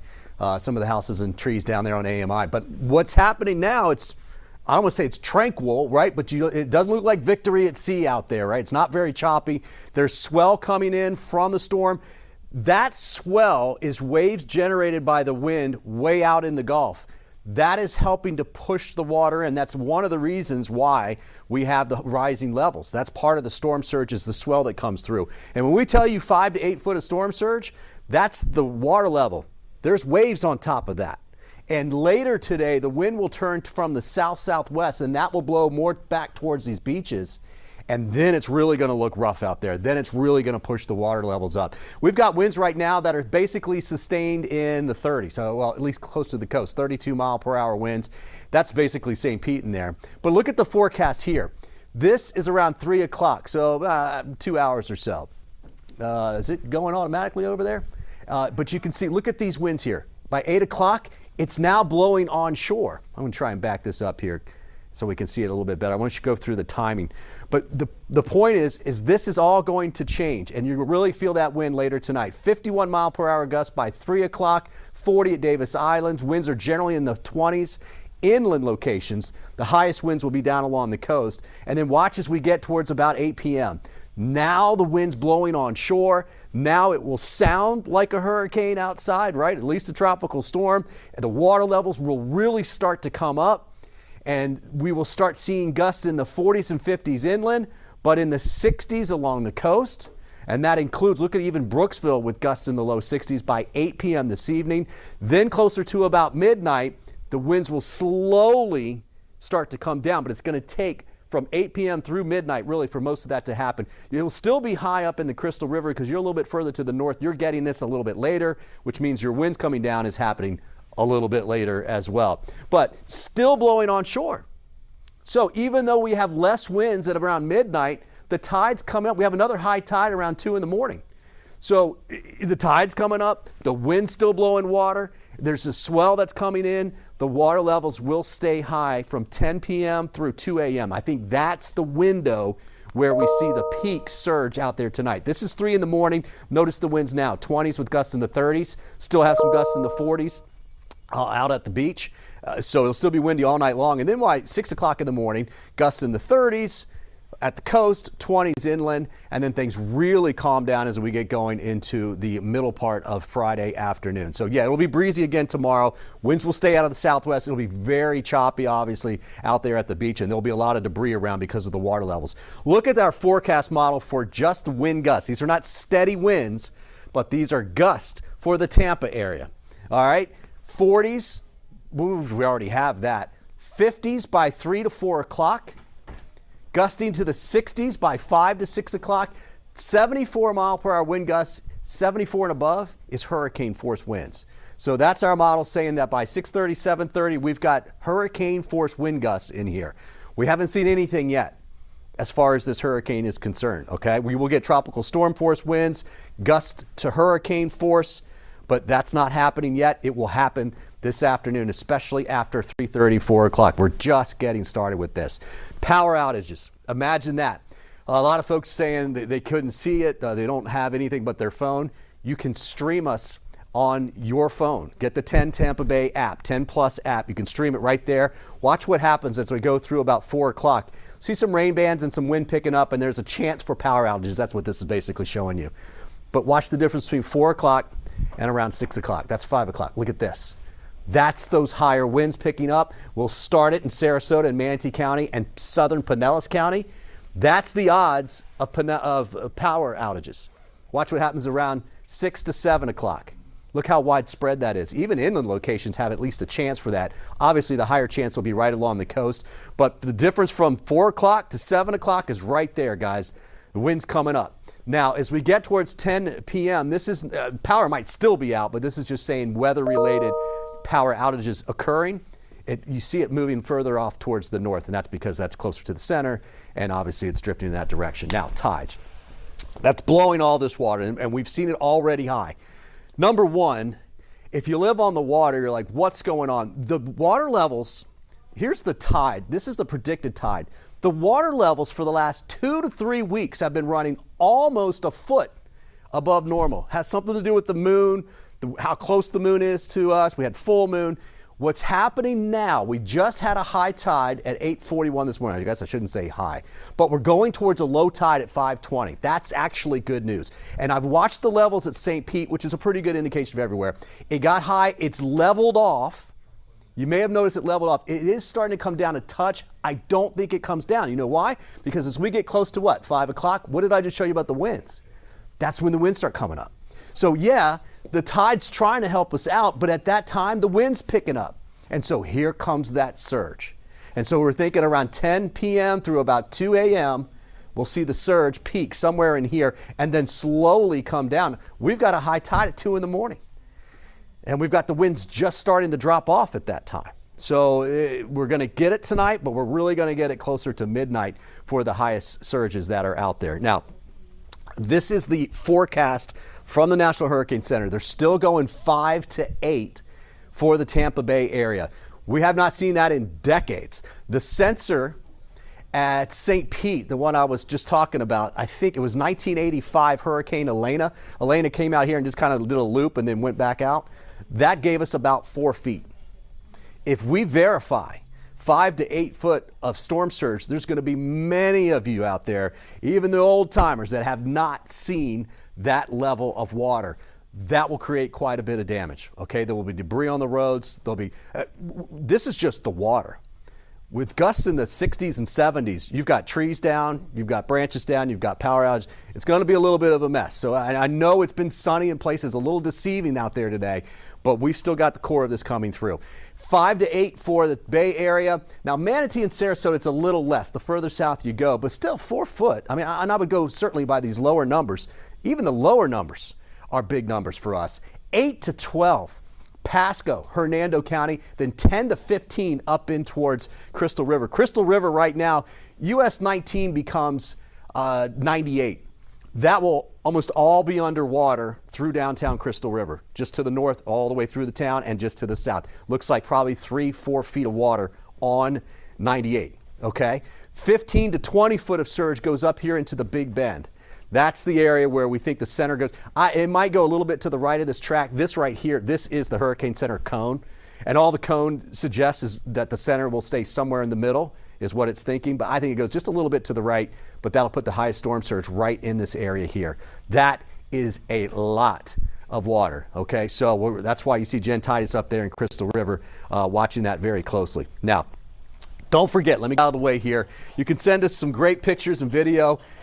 We want you to do that if you can, but we honestly, you need to be safe. None of this is worth your safety at all. If you just happen to have something really cool, you want to share it with us, break out your phone right now, turn on the camera, grab that QR code and hit that little yellow button at the bottom. It'll take you to everything you need to see to go ahead and send us those videos. All right, now let's get a little bit more detail here. Let's go over to Amanda.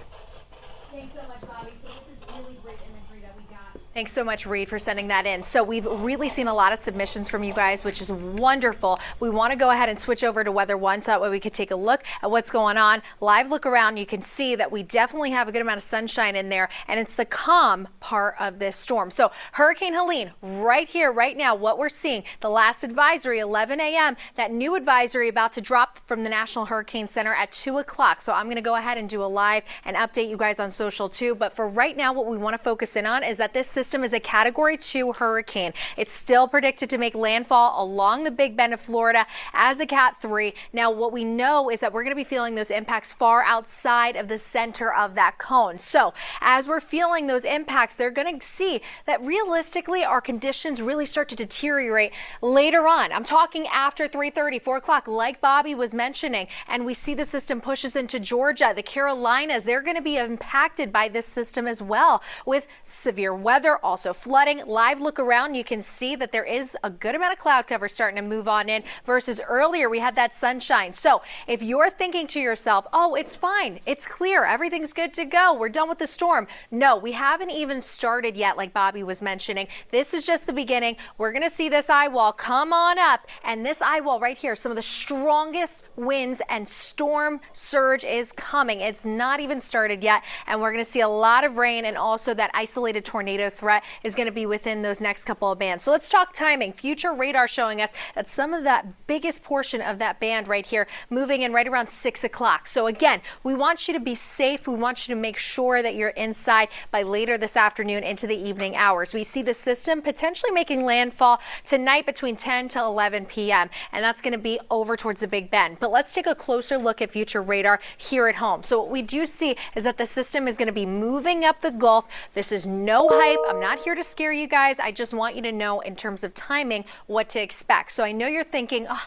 she hyped this up. There's nothing going on. Well, it's coming. This is 3:30. We start to see some more of that rain building in, and then we start to see that eye wall trying to be parallel to our area right around 5, 6 o'clock. That's when we start to see that orange, that red. That's where those heavier downpours are located, those stronger storms, and embedded in these strongest lines of rain and wind are isolated tornadoes. And that's why we want you to take this threat seriously. No need to be scared, no need to panic. Just make sure you have a designated safe space in case there is an isolated tornado, which would be away from windows, putting as many layers between you and the outside world as possible. But we do see a lot of orange and red here. This is 5 o'clock, starting to really see those biggest bands of rain and wind move through. This is 6 o'clock, still seeing that eye wall. That's when it's parallel to us, 5, 6 p.m. right here. That's that eye of the Hurricane Helene.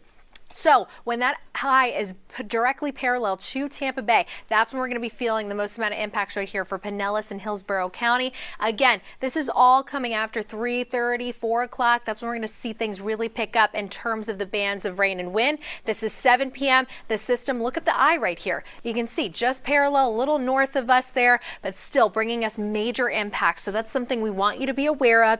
So at 8 o'clock, still dealing with these strong storms and also seeing that isolated tornado threat continuing. We may see a lull here and there because remember, these bands, they come through ferociously, but behind them there could be a clearing. That doesn't mean that the system's done and over with yet. The other thing is too, once that system moves farther to the north, well, guess what? Those winds shift, like Bobby was mentioning, out of the southwest, and that'll be when we have that storm surge threat around 10 o'clock as those southwest winds push and pile up all that water onto our coast. And we do see a little bit of a lull in the rain. The rain starts to taper off a little bit more after midnight. Take a look at midnight, still dealing with some pockets of heavier downpours, but we start to see things subside heading into early tomorrow morning. I'll be in with the rest of the morning team, and things will really start to calm down as we head into your Friday morning. And take a look, by Friday 5:30, we start to see those skies opening up, things starting to return to normal a little bit. So let's go over those impacts with you before I go.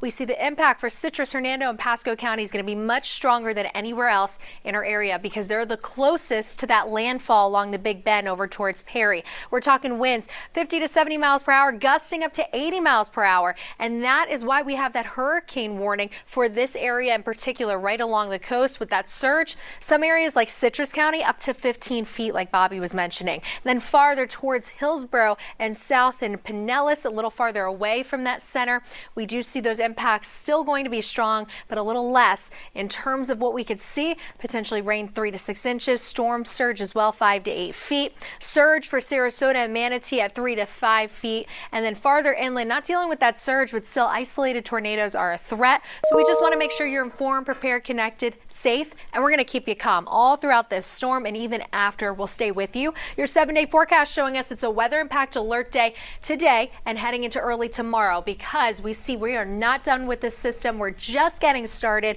So this is no hype, all forecast facts. We're just here to keep you safe and continuing to see that conditions will then improve and return to normal actually heading into Saturday and Sunday and early next week.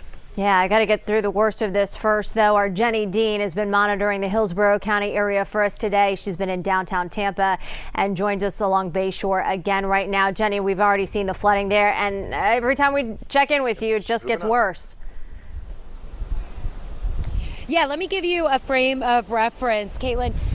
If you look at what that do not enter sign is, that's right at the intersection. We were right there about 2 hours ago, and that was at the edge sort of the water. The water was starting to get through the intersection there. We've been slowly moving up, and now, you know, what is that, about 50 feet away now? So water is still coming up, which high tide has already happened, and you would think that the water would recede a little bit, but with the wind kind of right at our backs, it's just kind of continuing to blow up onto here. Much of Bayshore Boulevard is still flooded.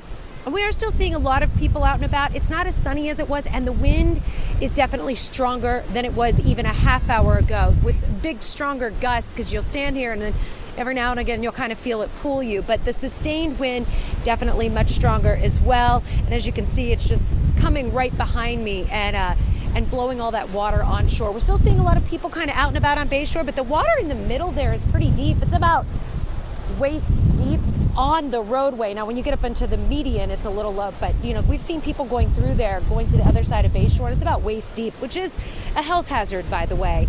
You do not want to be walking through floodwaters. You don't want these waters touching any sort of skin or open wounds or anything. There's definitely a health hazard here. We don't know, once the conditions start to worsen, what could be in the water, if any storm systems kind of give way, or wastewater systems. So you really want to avoid floodwaters. That is something that emergency officials obviously are telling us as well. I do want to remind people, because maybe this is something that now that they're seeing the water come up, maybe they'll take it more seriously to get to higher ground. If you have an electric vehicle that's parked in South Tampa and you're in the evacuation zone A, you may want to move that vehicle, or your personal vehicle. It doesn't even have to be an EV. EVs are particularly dangerous when they get inundated with salt water. They can start fires.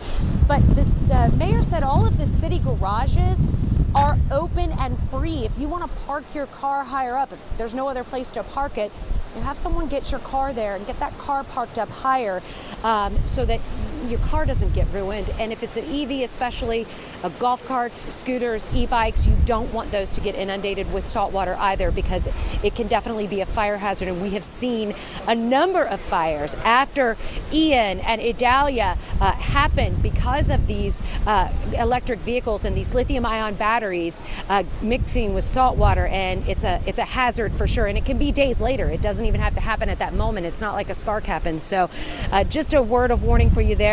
Take this seriously. be careful. This is the time where you need to be at your place where you're going to be riding out this storm. You know, I know a lot of people thought it wasn't going to be a big deal. They're just going to see some water rise, but we're really feeling the effects. And you know, the ground is saturated. So a lot of these big trees here, when we start to get these heavy rain bands and the winds are blowing, the ground is saturated, these trees can come down and that can take power lines, it can take out your power. So you don't really want to be under any big trees or anything like that during this time until we get through the worst of this. And so this is when you hunker down. This is when you're with your family, when you got the TV on and you're ready for whatever may happen next, which could be a power outage, which could be a water outage. So just be aware of those things, stay safe. We're going to keep you informed, prepared, and connected. We're going to be showing you so that you don't have to get out in this, and we're going to stay safe for ourselves as well. That's why we keep moving away from the floodwater, keeping our car up high and keeping it safe as well. So I'm live in Tampa. Back to you guys. After every 20 minutes, you're moving further and further away from Bayshore. Obviously, that water creeping. Are we losing some of the spectators there behind you as this thing gets a little more serious? You'd think, but at first we were. But look, I mean, you Right on can see cue. right there. People with little kids walking right through, and then people with their dogs and their pets. Yeah, the people that were standing on the railing there before, that was a little dicey. But, you know, I mean, people want to see this, and I get it. I totally understand. Fascinating. I love what I do. I like to be out in this and be able to show you and help make you safe. And this is part of my job. But, you know, this is not a time to just take it as, oh, this is a fun day to go hang out on Bayshore in downtown Tampa. It's really not. And it could get very dangerous very quickly. And, you know, we're aware of these situations, which is why, you know, you guys are in a safe zone. We had to evacuate our studios. We take all of these precautions very seriously. And that's what we're doing now. And that's why I'm not standing out in the middle of Bayshore in waist deep water. I don't want to be in that water either. No, you don't know what's in it. It's definitely, be careful. All right, Jenny Dean reporting live for us there along Bayshore. And a really good reminder there from Jenny saying that all the city garages in Tampa have opened up. They're all free if you want to move your car to higher ground, get it to safety so you're not potentially putting it into harm's way. Right, want to get out of the area. Now, of course, Bayshore, notorious for the flooding out there, as Jenny's showing us. Another area too, Shore Acres, and we're just getting word that the Shore Acres entrance is closed right now, and Snell Isle neighborhoods, those are closed as well, so you can't get to or really out of the area as well. But of course, you know, unfortunately, you just feel, again, you feel for the Citrus County families. You really feel for Shore Acres too. These people have been in and out of their homes, fixing them up, and then constantly having to redo, move out, and do it again because of all this flooding. It's a constant battle. And speaking of Pinellas County, our Miranda Parnell has been there for us all morning long, well now into the afternoon. Everywhere she goes, it seems to flood. The last time we checked with you, Miranda, you were in St. Pete Beach. Where are you now?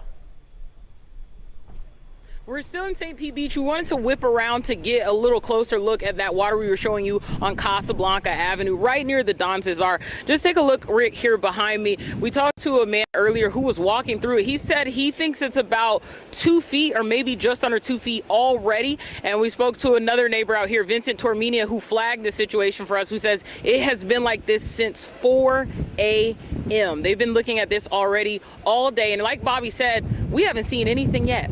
This is the beginning. This is the preview. That's why all of our safety officials have been begging people to take those precautions, stay where they need to be, and evacuate if they need to, and head to one of those shelters or to a safer area so that they aren't caught in something like this. Now, as we've been around today, like you all said, we've seen flooding just about everywhere we've gone. We've seen on and off rain just about everywhere we've gone, and the wind is starting to pick up more. We also see all the signs that you should be taking safety precautions. McDonald's on Treasure Island, close. Waffle House, close.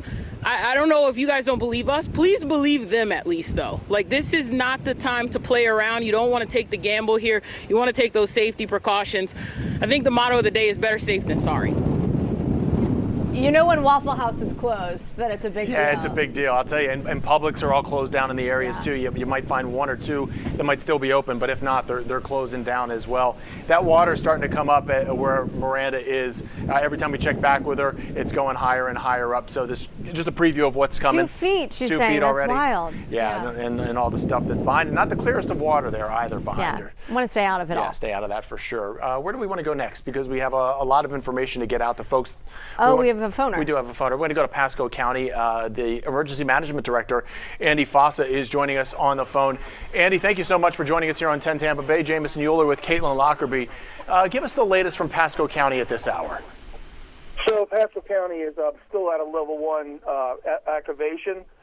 We do have shelters open. We have 6 shelters open, a special needs shelter. We have about 160 residents that have evacuated. But we are seeing a lot of chatter on our social media that residents are bound and determined to stay home and ride this thing out.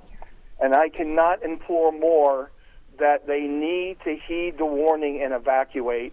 This is not, it's not going to be a direct hit on Pasco, but the storm surge is going to be some of the highest surge that we have seen since I've been in this county for 30 years.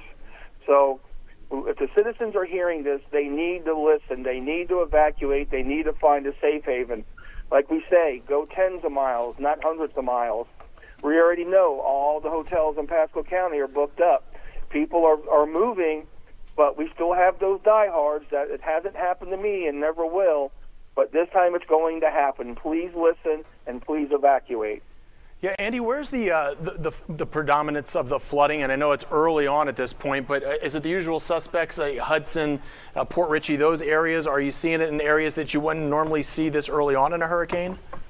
So we saw first thing this morning on our high tide. We weren't expecting to get water over the seawall, and we did get water over the seawall, and it has barely receded.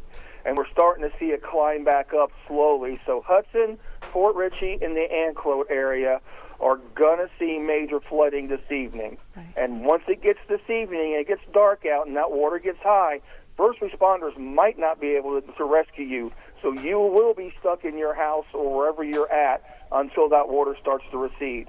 Yeah, and Andy, we have high tide coming again around 2 a.m. So we're going to see as the storm surge just gets worse, it mixed with that high tide as well. Yes, ma'am. So we're predicting we're going to have water practically up to US 19 in some areas. We don't think it will cross 19, but we're going to see like we saw back with the no-name storm back in 1994, where we had water up to US 19, and we had 10 foot of water in some residents. Yeah, Andy Fosso, the Pasco County Emergency Director, joining us on the phone. Andy, thank you so much for everything that you're doing there, keeping an eye on the county. And as soon as we have more updates for you, we're going to get you back on the line as well. So thank you so much for joining us this afternoon. And like you said, it's low tide now. It's going to be high tide in the dark, which makes this even worse. It seems like the worst of our hurricanes usually tend to hit in the dark hours when you're looking outside and you really can't make much of what's going on out there. Right, that's kind of even more the scary thing about this storm is that we're going to see that storm surge move into our area in the dark hours. And so really we're going to be your eyes and ears tomorrow morning, giving you a perspective as we get more with the sunrise tomorrow. We're going to see the extent of the damage of this storm, which is again almost 200 miles away from us at this point. So it is still moving up our coast. This is southwest of us at this point. A Cat 2 hurricane right now, expected to intensify to a Cat 3 at least before making landfall up in the Big Bend. And if you're traveling out there, we want to alert you. If you know someone who's trying to take the Sunshine Skyway Bridge or maybe heading in that direction, we just got the alert. Florida Highway Patrol has just closed down the Sunshine Skyway Bridge. They were getting gusts of 60 miles an hour. We were just speaking with Steve Gaskins with Florida Highway Patrol. They said that they were close to doing it.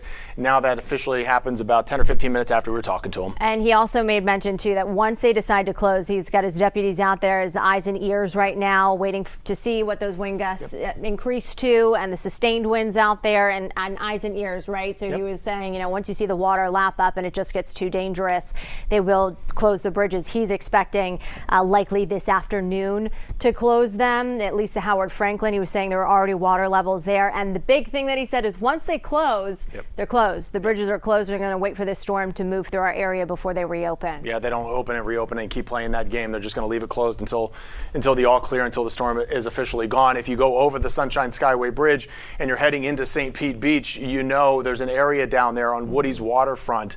And we know we got some video in from them earlier as well of some of the waves happening down there at Woody's. The folks down there at Woody's, great folks. I was just over there a couple of weeks ago. They're 10 Tampa Bay fans. They watch us all the time. So, the restaurant closed up there today. A lot of boats pull up there, and a great little eating spot down there, but again, closed today. They have dealt with this in the past before with some of this high tide and these waves coming in. And once again, there we go. They're dealing with it again. And again, we're not even at high tide yet. Yeah, the rough surf there. Yep. We also continue with our Verify. Brandon Lewis talking about the deadly dangers of flooding too. Let's verify. Is flooding actually the leading cause of death during hurricanes? Our sources are the American Meteorological Society, the National Oceanic and Atmospheric Administration, the Federal Emergency Management Agency, and the Florida Climate Center at Florida State University. Every hurricane and tropical storm brings rain and the potential for coastal flooding from storm surge. The American Meteorological Society studied deaths caused by hurricanes over 10 years and found flooding was the leading cause of death. Nearly 6 in 10 deaths were caused by drowning from flooding, while the wind led to 1 in 10 deaths. NOAA says a storm's category number has little to do with a storm's projected rainfall and flooding risk. Between 2013 and 2022, 6 of the 10 deadliest storms were Category 1 or weaker when they made landfall. So, yes, flooding is the leading cause of death from hurricanes. Some meteorologists want to overhaul the hurricane system to include a storm's potential size, duration, and intensity, instead of just focusing on a storm's wind speed. With your Verify, I'm Brandon Lewis. All right, so we want to take you to a live camera shot now of State Road 60 right there at the Courtney Campbell. This is on the Pinellas side. Shaky cam. Shaky camera, and you're starting to see some of the white caps there. The Courtney Campbell does close down from time to time when we get hurricanes, and we certainly will probably see something to that effect tonight if this all, verifies and holds true. Right. I certainly remember during Idalia, they had to close the bridge because you could see even sea life. There had lots of things going onto the roadway there because of the very rough surf that brings over the sand and everything else with it. So they're closely monitoring that. Again, the Sunshine Skyway Bridge is closed at this point. They're closely monitoring the Howard Franklin, Courtney Campbell as well this morning, and the Gandy Bridge. Our chief meteorologist, Bobby Deskin, standing by right now. He's stepping into the batter's box. I see him. He's getting ready to go. So if we can keep that up, that video right there, I could just talk over this. The Gandy Bridge, people think it's elevated, right? And most of the bridge obviously is. It feels not like an it, issue. yeah. It's on the sides of the bridge, Gandy Beach area. Right. That will be covered up with water. That part of Gandy Road, Gandy Boulevard, will be covered up with water. And same with what you're looking at right here. If this comes to fruition, we'll probably get water at least over some parts of the roads leading right up to the Skyway Bridge on both sides. Now, right now, the Skyway shut down because of the high winds. The Skyway's at a higher elevation, and we get higher winds up higher sooner. So we haven't had an issue with the other bridges yet, but that's probably coming as well. And then if you know familiar with anything about the Howard Franklin Bridge, especially on that western side, when you're going from St. Pete to Tampa, that with the southeast wind, you're going to get soaked, and that's salt water on your car that you're getting soaked with right now. So you really, as Mr. Gaskins was saying there with the FHP, it's like just avoid travel if you can, right? What time we got here? We're just about 2 o'clock. We got the 2 o'clock update here just a minute ago. The winds have come up 110 miles per hour. Again, and this is forecast. We're probably going to get about 120 out of this. The pressure has come down. 959 millibars. The movement has picked up in speed. Good news. I mean, and we kind of expected that too. But the higher that number is, the less time that we have to deal with all of this. But again, the hardest part of this storm for us here in the Tampa Bay area is still ahead of us. That'll really get started here after about 4 o'clock this afternoon. So you can see satellite's actually looking a little bit better here. Right, you can see an eye wall really starting to form here. We're going to wrap the convection all the way around that center. That is setting it up to get even stronger, and that is the forecast. 120 by 8 o'clock tonight, just about due west of Crystal River at that time. So the 120 mile per hour winds will be out here. They won't be on the coast, but they'll be certainly 60s and 70s with higher gusts up towards Crystal River at that time. All right, and we'll have 60s and 70s here in the Tampa Bay area. Okay, then eventually the track will take it off to the north and west, and I'll do that little bit of a loop. Let's take a live look around out there. You can see downtown Tampa, water levels coming up. That is TGH. Right there in the center, upper left of your screen, but in the center of that shot. Plant City, the left side of the screen there, and I'll zoom it in next time, but that is I-4, and it's fairly quiet. That's great news. Tampa International, that's also International Plaza at the bottom of that picture. That's the Cheesecake Factory you can see there. Very quiet out there. Clearwater Beach, we don't see much out there right now because the wind is blowing kind of offshore. That easterly component to the wind right now is making it look pretty calm. But despite that, we still have swell getting in under that wind, and that's just an indication of how much wind is blowing offshore. Same thing there at Bellwether Beach Resort at the bottom of your screen. You can see the swell coming in. That's Pass-a-Grille off in the distance right there. You can see it kind of ending there on the right. And then Armature Works in downtown Tampa right now. Look at those palm trees. Not terrible. I'm going to make sure that's even a live shot. But that will all, yeah, they're moving now. Those things will really be moving as we get 4, 5, 6, 7, 8 o'clock tonight. All right, so now let's move ahead. I want to show you now the radar because we've got a pretty good band just offshore, and we're starting to see some lightning in there as well. Those could produce waterspouts and tornadoes. Right, so we're going to really watch that tonight, 5, 6, 7 o'clock. We're probably going to have even more of a tornado threat. These cells can do that too, and in fact, oftentimes they do that. We had one out here earlier in southern Highlands County, so we'll be keeping an eye on that. We have the watch right now. We do not have any tornado warnings. Good news for that. But we are seeing that the local area has been fairly dry. We've had some quick passing showers. That's done for right now. But we have this rain that's just offshore. Obviously, if you're in Fishhawk, you're going to get less rain than the folks that are over in St. Pete, right? And this will be later this evening as it starts to come through the area. The center from St. Pete, really from, say, Clearwater Beach, is about 162 miles out. Now, when you see us show you the forecast cone from the Hurricane Center, we do not put that center line on there, at least not days out, right? 3, 4, 5 days out in advance, because I don't want you focusing on that line. When we're tracking this with radar, I put it back on there because people will see it. If you look at it just a little bit, you'll see, oh, that's going to the right a little bit. But then if you look at it with a little bit longer loop, longer time, you'll see that it's kind of wobbling back and forth. It does look like to me maybe the center is just a little to the right of their forecast track, which would put landfall just a little to the right of that. But remember, this thing's going to come up, and then it's going to start to turn a little bit more to the north and northwest. So we're watching it very closely. At this point, 162 miles off our coast, I don't think it wobbles enough that it's going to make a huge difference for us here, at least in the Tampa Bay area.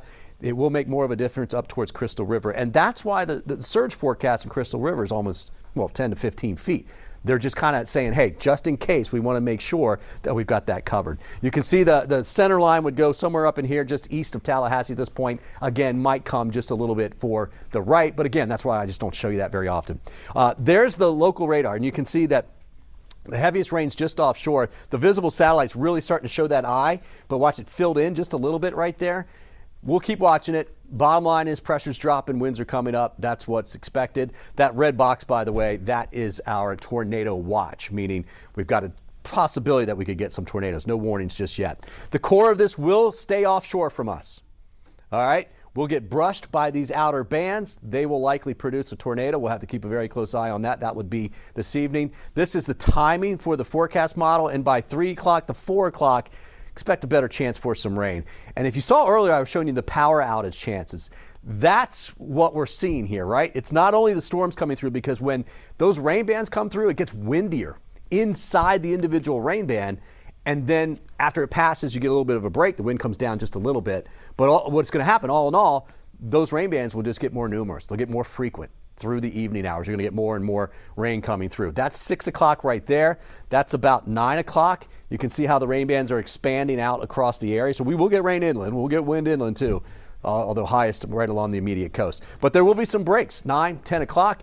Then as we get towards about midnight, now the center's well to our north. We're starting to lose a little bit of the amount of wind. So instead of winds sustained in the 50s and perhaps even 60s at the coast, 40s and 50s. And then as we go through about 3 in the morning, we get less rain. It actually works its way further inland, so the coast starts to dry out a little bit, and the winds start to come down just a little bit as well. So it's going to be really this evening that we see most of this. Here's that wind forecast. Let me hop out of the way here so you can see the big, broad southeast flow. There are tropical storm warnings from Key West to the mountains of North Carolina.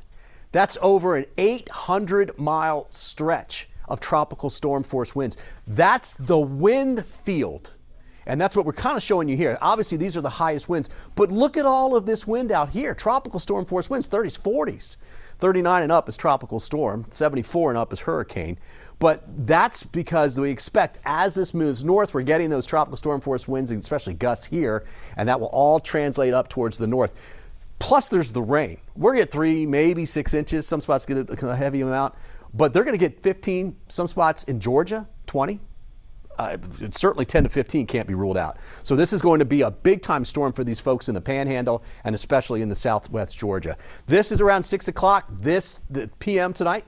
This is when our winds really start to come up. Sunset's right around 7:30, just before that. So keep it tuned here. We've got all our crews out. You're going to see a lot coming up between about 5 p.m. and 7:30 to 8 o'clock tonight, because that's when the sun's going down, obviously, but that's when the winds are coming up. That's 8 p.m. Look at that. That's when the winds will get some of the highest that they will get.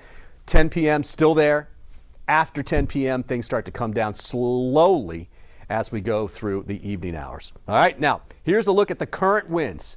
The white numbers are the currents, blowing 24 steady in Clearwater, 39 in St. Pete, 38 in Venice with a gust of 52 miles per hour. Sarasota just had a gust of 54 miles per hour. So they're out there. 58 and above would get you a severe thunderstorm warning with our afternoon storms that we get. So those are nothing to shake a stick at, right? 36 at Davis Islands for a gust, 33 in Tampa, 28 in Zephyr Hills. We've had wind gusts out in Winter Haven at about 39 miles per hour. These are some just unofficial numbers here, but 54 in Sarasota is one of the higher numbers. I expect, especially, St. Pete probably in the upper 60s, but certainly Clearwater, Tarpon Springs, you get up into, say, Port Richey, probably going to be looking at gusts in the 70s by the time this is all said and done after about, between about 6 p.m. and about 10 p.m. this evening. There's a live look back out at the beach again. You can see that there. I do expect the pressure to start to drop. It's dropping now, but it will get a little bit lower for the next, say, 5 to 6 hours. So if you're really sensitive, some people, my knee hurts, your headache, that type of stuff, you're obviously going to be feeling it already, and that will continue to be felt as we go through the next several hours. Dew points are up there. This is tropical, right? Look, I want to show you this. Look at the chop. That's an indication that we're starting to change the wind direction just a little bit. And so these water levels are going to start to come back up. And in fact, look at the dunes now. It's coming right up to the grass on the dunes. There's not much beach left over there. This is past the grill. Don Cesar's down just a little bit further. This is actually the Bellwether Beach Resort. You know, that one, the cool one. Round's got the restaurant at the top. This is looking from their place down towards the south. And this beach is just going to be flattened, right? And the water's going to come not only all the way up to these dunes, but it's going to come over those dunes in many locations. Wind gusts. Here's the forecast for wind gusts. And that's like a quick wind gust, right? This is not a steady wind, but going into the 60s, 5 o'clock. 63. Keep that all the way through 7 o'clock, a little bit higher, 8 o'clock. If you're watching from the beach, from the immediate coastal area, you're in with about a mile or so from the beach, the US 19 corridor, those numbers will likely be closer to the 70s, the low 70s, and that is when we start getting close to hurricane forecast gusts. So it's going to be a loud night tonight as we get going through there. And guys, we're only getting a part of it. I mean, they're going to be talking 100 mile per hour winds coming up through parts of the Big Bend and the Panhandle of Florida tonight. Bobby D says we are only getting part of it because of the size of this massive storm. Hurricane Helene, a strong Category 2 storm. We say good afternoon to you. From good morning to good afternoon to you, a team effort here. I'm Frank Wiley as we continue to keep you prepared, informed, and connected. And I'm Sarah Rosario. Again, you can count on us here as 10 Tampa Bay as we continue to track the path of the storm and its potential impacts in our area. We have reporters spread all over the Tampa Bay area to let you know what you can expect out the door and reasons why you need to heed those warnings and stay inside. The warnings you have to listen to. We want to start you off with a look at Crystal River. Reporter Jennifer Titus giving us a look at the situation up there. Jennifer. Hey guys, we are here at the popular Plantation Resort in Crystal River, and take a look, it's right here along Kings Bay, and we're just monitoring the water level right here. Has not made its way over the seawall yet. That is good news, but we really haven't seen any major wind, any major rain yet.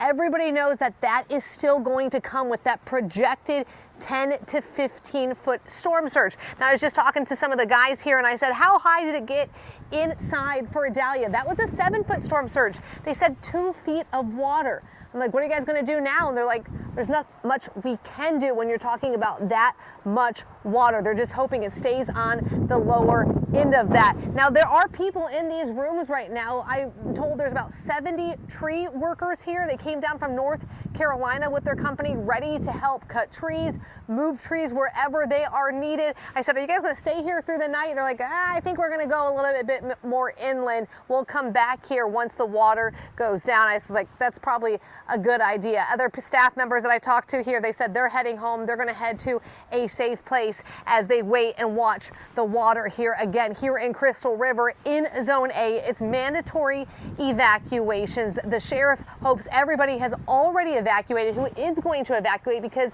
right now the conditions are just going to continue to deteriorate throughout the night as that storm comes in, and then we see just how high that storm surge gets. Guys. All right, thank you, Jen. In some spots, 10 feet or higher. That is the horrific part right there in terms of historic storm surge that we've never seen right here in this space. Yeah, and we're expecting roads to close across our area, as well as that water. It has a potential to impact those roadways. Talking about roadways across our area, we've just been hearing from State Trooper Steve Gaskin giving us updates about our bridges across our area. Some of our most traveled bridges, we know the Sunshine Skyway now That is closed. the latest update. Yeah. You said closed just moments ago, right? Right, exactly. And we also have our Angelicia Bruton. She's in Hernando County this afternoon. She's joining us live from Bayport Park. It's in Hernando Beach. Good afternoon. What can you tell us now? With multiple businesses and schools closed in the area, it seems like a lot of families wanted to come out here to Bayport Park to have some fun. There are several people out here on this pier with me, and people have been telling me that this apparently is a great time to go fishing. Now, I don't know anything about fishing, but I do know that the wind is strong and there's these big waves that keep crashing up to the pier. And we do know from past storms that these waves are eventually going to make its way to the park and get into the parking lot, and this whole thing is going to be underwater eventually, and that's why there's crews actually in the parking lot right now paying attention to the water levels, making sure that it's still safe for people to be out here. But again, this water is expected to make its way into the parking lot, and crews are going to make sure that they evacuate that as soon as that happens. Live in Bayport Park, Angelicia Bruton, 10 Tampa Bay. Big thanks to Angelicia right there. Definitely seeing that water rise. And as Bobby mentioned just a moment ago, we start to see the white caps because the wind is shifting directions right there. We have a live shot that we want to show you as well. Some video. And in terms of location there, Sarah, you're saying that's in the Pinellas County area. Yeah, so as you're getting over the Courtney Campbell Causeway, this is on the Pinellas side of the Courtney Campbell Causeway. Take a look at those palm trees, Frank. Yeah. They're bending in the wind. This was not the case when we were on just a couple of hours ago. The wind speed did not do that to the trees. It was blue skies, and we said that can be deceptive. Yeah, and something good I can see there is there's only few cars along the roadway, so you can see not many people are out and about in that area. And we're going to be keeping our eyes on the Courtney Campbell Causeway also as this storm continues to move through. We could see water lapping over that bridge, so that's what we're going to be monitoring. As of right now, it is open. Not only that, Sarah, you know, when you see the wind blowing the trees like that, stoplights, sometimes that becomes a problem. Those are heavy structures in terms of falling into the road, debris. You never know what you can encounter when you got a storm this size. And also a reminder, when you see some of these stoplights that might not be working, just treat it as a four-way stop. Yeah, you have to. I want to give you another look from State Road 60 right here. So that's the water. That really illustrates what we were talking about just a moment ago. That is a live look, by the way. Much of that water with the storm surge, Sarah, going to be pushed up onto the roadway. Yeah, I'm looking at our current crash maps right now. Not really seeing many crashes across our area. Thankfully, we're looking at for advisories. I do see a travel advisory. This is the Courtney Campbell Causeway, again, State Road 60. Drivers headed from Tampa into Pinellas or Pinellas into Tampa. You can see a few cars along the roadways right now and not many cars there along the other side. Okay, Sarah, so You were talking about the water being pushed up onto the roadway right there. I think that we have some technical issues to get squared away for you there. But yeah, the traffic right there moving smoothly. But of course, we wanted people to evacuate the area so that emergency crews won't have to go in and try and rescue people when they can't get to them. So of course, we're going to keep you updated on that situation with these views across the Bay Area. The size of this storm, such a massive storm that Bobby Deskins was alluding to, that some parts of the band from Hurricane Helene going to touch the Bay Area, regardless of where you are in the path of the storm. But of course, location is everything when it comes to this. Okay, so what else do we have to show? Because I know we've got cameras all over the area there. Okay, all right. So again, we have crews spread out across the Bay Area, making sure that we keep you informed, prepared, and connected as we deal with this massive storm, a strong Category 2 hurricane at this hour. Yeah, we're also going to be keeping you updated on conditions as far as the roadways go, impacts from storm surge across our area. We've seen the flooding already taking place along portions of our Tampa Bay area roads like Bayshore Boulevard. Our Jenny Dean live out there for us this afternoon and this morning, showing how the water there is all over the roadway. We're also going to be looking at a picture from downtown Sarasota where we can see the impacts there. Look at that water. And you can hear it too, the impact of the wind out there. Also, we're getting updates from every county as well about what's going to be happening tomorrow. So we're seeing not as much of an impact as what maybe you might have thought was going to be happening throughout this afternoon. And we're expecting to see some flooding and the residual impacts of the storm in our area. So we're going to be looking at that, especially tomorrow as well. So today, though, we're going to keep you updated on what you can expect as you still continue to prepare and hopefully stay inside. We're going to take our friends to Sarasota right now. We have Chris Hurst out there reporting on the situation. Chris, what are you seeing? What are you feeling? Well, we're still seeing a lot of people out here on the beach. We're at the Nokomis North Jetty, where there are still people in the water, still surfers trying to catch a wave. And we have seen at least one ambulance here. And Tim, my photographer, and I, as soon as we got here just about 45 minutes ago, observed someone clearly in distress who nearly drowned. The paramedics came and we talked to him. We hope to be able to share that interview with you in just a little bit. But they are telling you not to go out if you don't have to. You know, the waves are very alluring to a lot of people, the sights and all of that. You know, we put ourselves a little bit in harm's way to be able to show you exactly what this looks like as it's coming on shore. But the county is saying, if you don't have to leave, please, this is now the time to hunker down. That for pretty much the entire day today, we might have been lulled into a false sense of security, that because it hasn't been raining that hard, because the tide has been going out now here in the afternoon, that maybe things aren't going to be as bad. No. We still have yet to see the full effects of Helene. And then, too, remember, the sun is about to go down before 7:30, and once the sun goes down, as the water still goes up from this storm surge, the danger is going to be there.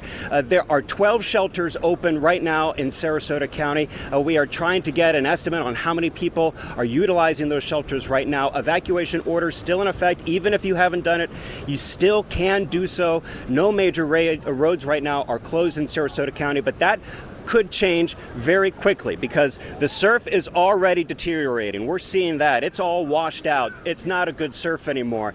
And there is a bridge for the Intercoastal Waterway that we've been monitoring all afternoon. Right now, it's not showing there to be any flooding. But once the tide starts to come back in, and once the winds change and really come out of the west instead of from the south, and that water pushes directly to the east, that's when we could have the problems here in Sarasota County. So we'll stay here in Nokomis at the North Jetty until we need to move back, and we'll keep moving back, showing you the latest conditions as they happen here in Sarasota County. For now, reporting live in Sarasota County, Chris Hurst, now back to you. Yeah, Chris, thank you. We can hear the urgency in your tone right there in terms of what you've seen out there on the scene, on the beach, and you said someone was in distress. This is what folks are fearing when storms like this strike. We need to make sure that people stay home. We've had folks out here that are surfers that say that they're also lifeguards. You know, you may be a lifeguard, you may be out here enjoying the surf. That's who we talked to, who actually helped in the rescue of another surfer. But there are no official lifeguards on duty on any of these beaches in Sarasota County. You are on your own with incredibly dangerous riptides and undertows, and it does not take much, even if you are a seasoned swimmer, Frank. Yeah, don't overestimate your capabilities. Thanks a lot for that report there, Chris. Yeah, thank you, Chris. And a couple updates we're getting out of Sarasota right now. Nora Patterson Park is a reminder that the coastal areas are already experiencing flooding in that area. Just seeing this coming in from Sarasota. They're reminding every resident, turn around, don't drown, stay off the roads. Also, the John Ringling Causeway is back open as of this afternoon, and the north entrance to Siesta Key at Siesta Drive is still closed because the conditions just aren't safe. So again, even coastal areas of Sarasota seeing the impact from the storm. And in the recent weeks, we've seen a lot of flooding because of heavy rainfall, right? And people concerned with how they could mitigate that situation for themselves. This important reminder from the city of St. Petersburg, right? You wouldn't think that sometimes you have to pass these messages along, but we will. Important note on manhole covers. Do not remove manhole covers. The city's asking residents to not do that. That's not going to make the situation better. In fact, it makes it more dangerous. Oh, okay there. Right. So heads up. We do have a live look that we're going to give you right now as we continue to show you impacts across our state. This is from Panama City Beach at Earth Cam. So you can see this is in Florida's Panhandle, an area that is expected to be getting the brunt of this storm. We're looking at it right now. You can see how the clouds there are just building throughout that area, and you can see the waves and the water along the beach there. So I don't really see many people out on the water. That's good news. I do see a couple people walking, but we do know that this is an area that is expected to be getting some of the bigger impacts of this storm. Yeah, we're bringing you that shot courtesy of Earth Cam right there. We do see a couple of people right there in the middle of the screen, but for the most part, not a heavily populated area at this hour. We've been throwing the warnings out there for hours now, and clearly people are heeding the warning. Officials more imploring people to take those warnings, evacuate if you can. Don't go hundreds of miles because that's not necessary, and that could of course become dangerous. Go tens of miles. And if you're maybe contemplating, should I evacuate, should I not? Well, first of all, if you're in that evacuation zone, the answer is yes. And if you don't have a ride, there are options for you. There's some free options as well. That includes even Uber, the state partnering with that ride sharing service to get you to a shelter free and fast, and hopefully as soon as possible so you're not putting other Uber drivers in jeopardy. There's a code that they can use. Yeah, you don't want to do that. That code that you're talking about there, Sarah, Helene Relief. Helene Relief. That is the code that you use. But of course, as Sarah just mentioned, there's the time is tight. Time is tight because you don't want to put those drivers at risk. Exactly. And as far as the shelters, every shelter is supposed to it has an availability for people with special needs and availability for pets as well. They're separate ones. So some in some counties have options for pets, some have options for people with special needs. So go to our website 10tampabay.com. We have everything listed for you right there. Absolutely. And those Uber drivers that you mentioned giving you the free ride to the shelter. I want to give you this look right here, the southernmost point. Right there, Key West, as we're tracking Hurricane Helene. So, you know what? The movement that you see right there on the left side of your screen, that palm tree that we've seen throughout the morning, that's kind of been our barometer from a distance, the southernmost point down there. We see a car pulling up right there, not exactly sure what's going on with that situation, whether it's being monitored by someone or not. But of course, we are telling people to stay out of harm's way. But that shot right there really illustrates a sample platter of what people are going to deal with as this storm continues to move toward where we are. Yeah, and we always see people who are out there. Thankfully, we don't see anyone out there right now. Maybe they said, oh no, it's too dangerous. We got to get up out of here. So hopefully that's what they're saying. But you can see how the waves are kind of just lapping over the southernmost point there. We'll continue to keep you updated, showing you these live looks of the storm and as it continues to move through. And something else to keep in mind as we see what that wind is doing and the storm surge that we're talking about, the historic storm surge, that is what gets pushed onto the roadways. And those are the situation in which you don't know how deep that water is. It may be standing water for the moment, but you don't know how deep that water is. And furthermore, you don't know what's in that water. Right. And as the storm continues to move through, we're also looking at impacts in our area and what's closed and what's not. Maybe you were thinking, hey, what's going to be open tomorrow? We're learning from Pinellas County, from Hillsborough County, that the schools are closed. The county offices are closed as well. So if you were thinking your trash man's going to come up, your recycling, that's not going to be an option for tomorrow because they're all still watching in the storm. Yeah, and something else, Sarah, you may have been getting those pings throughout the day, and for good reason. I know that they can be a bit of a nuisance to some people, not necessarily knowing what that is for. It is for good reason. They want to make sure that you, yourself, you and yours, your family, all out of harm's way, keeping you updated on the latest developments of the storm because it is a fluid situation. Yeah, absolutely. All right, speaking of fluid, that's what we're doing here at 10 Tampa Bay. We want to keep you informed and prepared and let you know what you can expect as you're headed out. So we've got our Miranda Purnell. She joins us from St. Pete Beach. All right. That's right. We're out here on St. Pete Beach near Casablanca Avenue, and folks who live out here on this street tell me that whenever they have high tide, whenever there's a bad storm, they see this type of flooding.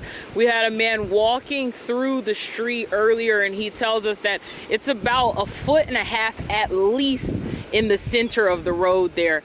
Now, we have heard from folks that it's been like this since about 4 a.m. So right now they're just waiting to see if this area will see more flooding, and the neighbors out here say they're expecting it. We've talked to folks out here before who have had lost cars, who've had their pools turned black by all the debris that's been blown into it. And so this area is quite used to the storm, but that's why they're taking the proper precautions, making sure their homes are locked down, making sure that they have all of the safety materials that they need, and making sure that everyone in their house is set and accounted for. That's what we are asking everyone to do, no matter where you are in our viewing area. Please just play it safe. You heard our safety officials talking earlier. They say there comes a point where our responders, as hard as they work, can't get to everyone once those winds pick up and once conditions worsen. You don't want to put them in that situation, and you yourself don't want to be in that situation. In St. Pete Beach, Miranda Parnell, 10 Tampa Bay. An important note right there, and you can hear the wind whipping up right there behind her. And that stop sign that you saw, that kind of lets you know the level of water. And the streets didn't look like that earlier this morning. It sounds cliche, but as she referred to the first responders, they can only do what they can do. They do a lot, but they can't be everywhere all the time. So, you know, not heeding the warnings, not listening to what's being suggested, or in this case, being told to folks to do, it can put their lives at risk. Exactly. Miranda joining us from St. Pete, but we're just getting some information from St. Pete about some areas that are flooded, some neighborhood streets. Maybe if you live in these neighborhoods, you already know, but just for the rest of us, we're talking about Shore Acres, an area that's constantly prone to flooding, Snell Isle, Venetian Isles, and some other areas, Whedon Island as well. So heads up for my people in St. Pete Beach and St. Pete. Some of your roads are flooded. We want to go out to Bayshore Eric Boulevard. Glasser, Eric Glasser's live for us on Bayshore Boulevard. Eric, we took a look at this earlier this morning.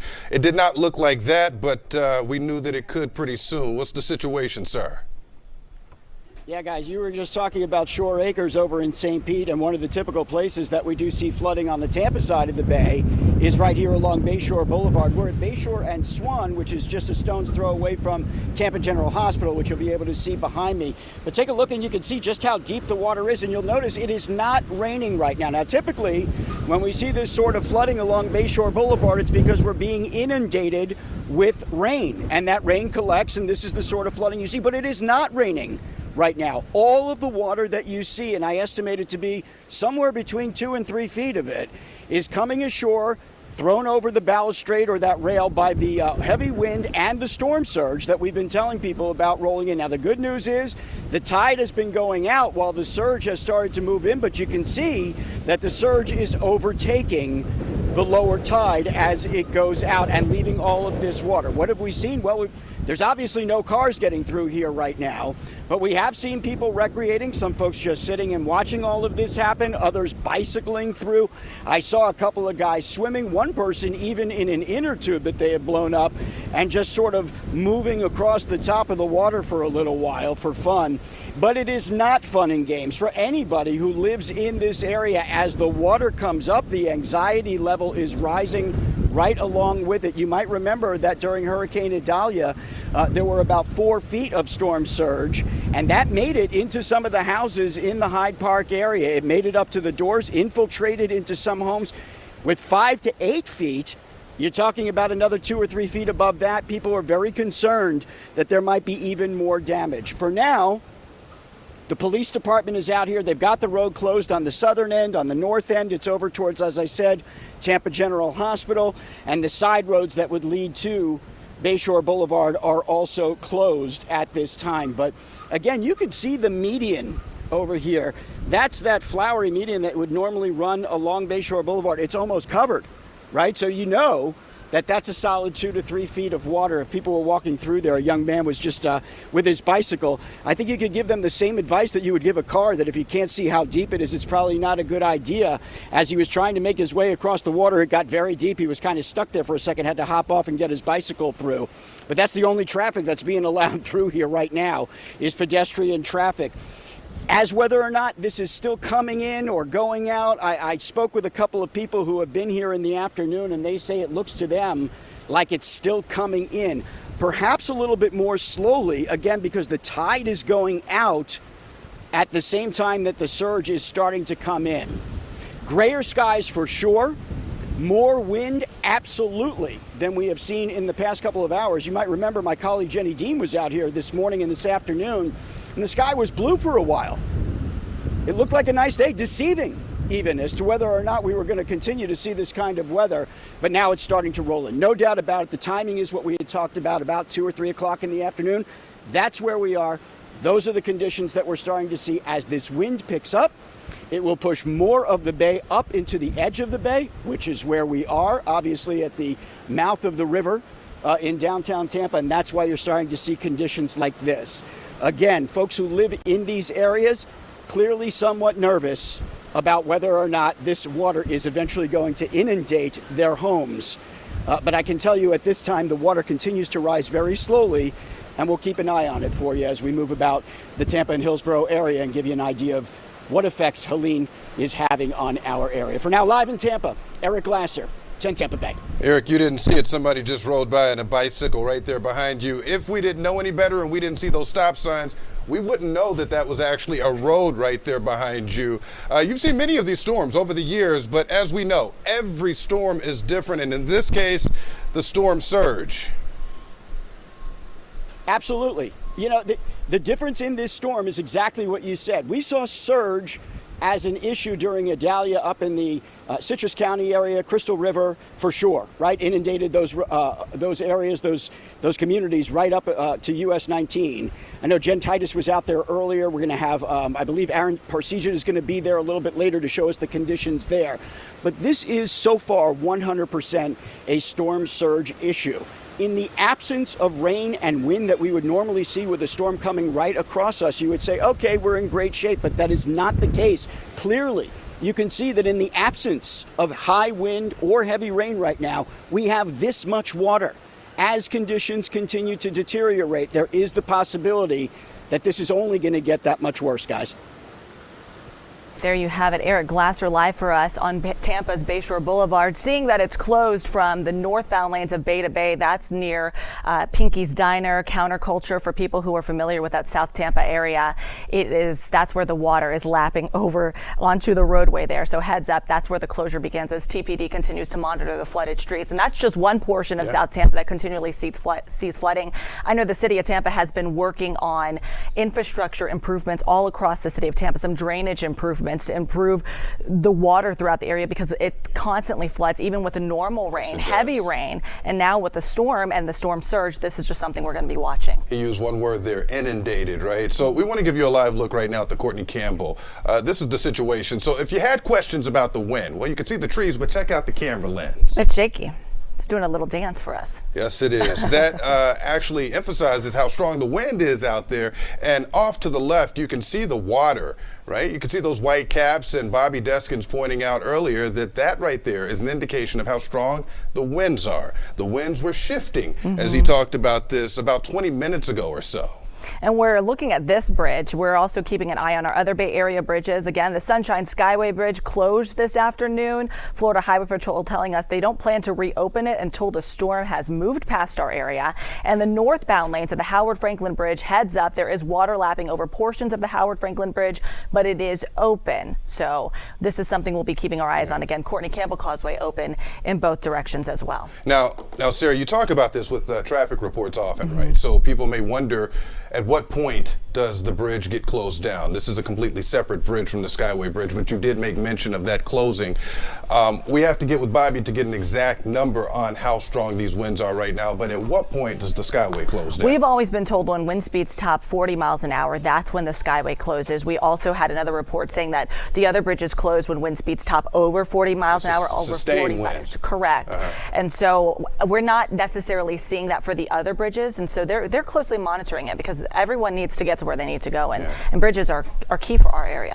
And you go up higher on the Skyway, so of course the winds are stronger as you go up higher. But in this case, those bridges, like the Courtney Campbell, the Causeway there, the water getting pushed up onto the roads. Yeah, they're low lying. Also, if you need to find alternate routes to get around the Sunshine Skyway Bridge, you can take 41, I-75, good ways for you to get around it. And if you're in the city of Tampa and you need sandbags, you're thinking, oh my goodness, I saw that water, I got to protect my house. Right. City of Tampa putting out an alert saying that you can still get sandbags. It is available for people at the Himes Avenue Sports Complex.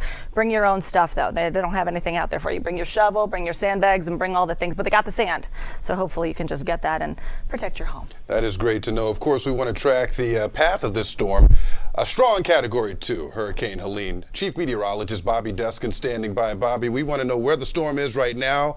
And I see a 3 right there behind you. It's getting there. It's a strong Cat 2, which is 110. 3 starts at 111. And it's forecast to go. This is part of the forecast here. This is going out now. The yellow is the tropical storm force winds. That's why it's been that breezy out there. That's why they have tropical storm warnings from Key West to Miami and all the way up, right? But this is what I wanted to show you, because that orange and that red that's right there, that's 60 mile per hour wind. That's 75, 74 mile per hour wind or higher. And in fact, somewhere in there is 110 mile per hour winds, right? This, especially this side here, is blowing water towards the coast. It's been doing it for a while. But the surge that's coming from is, I know the water's been high, but the surge that's coming with this storm is mainly out here still. It's not even close yet. So we're going to add another 2 to 3 feet to what you're seeing out there right now in many locations, right? So let's go out in time here. We'll take this out through 5 o'clock. The highest winds stay just off of our coast. Now, and this is a forecast from the Hurricane Center. This is why I say we get 50 and 60 mile per hour winds. That's essentially what the orange is, right along the coast. And then from that, you will get gusts in the 70s. Some spots are going to get a gust near 80 miles per hour. But the key is this is 5 o'clock this afternoon. It's not far from now. What time is it here? What are we looking at? We've got 2 o'clock, 2:30. So 2.5 hours. The wind will turn on shore, it will pick up, and that water will come up. And that is going to be when the water really starts to come up. And then as we go through about 7 o'clock, it's still doing it, right? So 5 o'clock, 6 o'clock, 7 o'clock. Let's go out to 9 o'clock. Still have those winds on there. 5 p.m. to 9 p.m., the highest winds that we're really going to get out of this might go a little bit closer to 10, but that's going to be some of the highest water as well. Now, here's the other thing. The tide's coming up. Another high tide's at about 2 in the morning, okay? It's coming up, plus the wind is still going. It's not as much wind, but that water's not coming back. It wouldn't come back if it could, right? So that is going to keep those water levels high. I'm thinking certainly 9, 10, 11, 12, midnight tonight into about 1 a.m. is when we're going to see some of those highest water levels. And then you see by about 2 a.m., look at the bottom of the winds. Manatee, Sarasota County, we're actually starting to see less wind, right? It's really coming down. By the time we get towards about 4 or 5 in the morning, Tampa is starting to see a whole lot. Well, we'll see a whole lot less wind after about midnight. But the tropical storm force winds will be moving away. Now, it's going to stay breezy all night. It's going to stay breezy most of tomorrow, too. But those winds in excess of about 35 to 45 miles per hour, those will be exiting the area while probably most of you are sleeping tonight after about 2 a.m. And then you can see the track taking it up into Georgia. And look, we're focused here, right, guys? But if you've got friends or family in the panhandle of Florida, southwest Georgia, the high country of South Carolina and up into the mountains, they're probably going to see 15 inches of rainfall in some of these areas. The winds have come down perhaps a little bit for the forecast for Atlanta, but Atlanta could easily see wind gusts in the 50s and 60s, if not higher. And they'll get even higher gusts down here in southwest Georgia. They're going to get really good storm coming through there. Now, the tides, and as I was mentioned, we're going towards low tide, but what the water levels have been doing, they peaked a little bit. The tide started to drop, and really it was more so this afternoon. It was probably about 12 to 1 o'clock that the tide was really starting to fall. And the water levels, they started to peak, or drop, I should say, but they're starting to come back up because of that wind. So by the time low tide gets here is when the wind really kicks up. And so that's why we expect that water to go even higher. I think that surge peak is going to be not at 5:20, obviously. It's going to be somewhere in this area right in here, which is 10, 11 o'clock this evening, maybe a little bit later. 5 to 8 foot is what the Hurricane Center is still calling.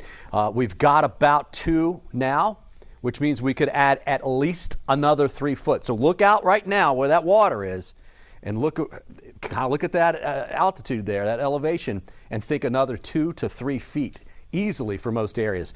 8 to 12 is the total storm surge that's forecast for Pasco and Hernando County, and 10 to 15 you get up towards Inglis and Crystal River, right? Crystal River had 7 feet with Idalia.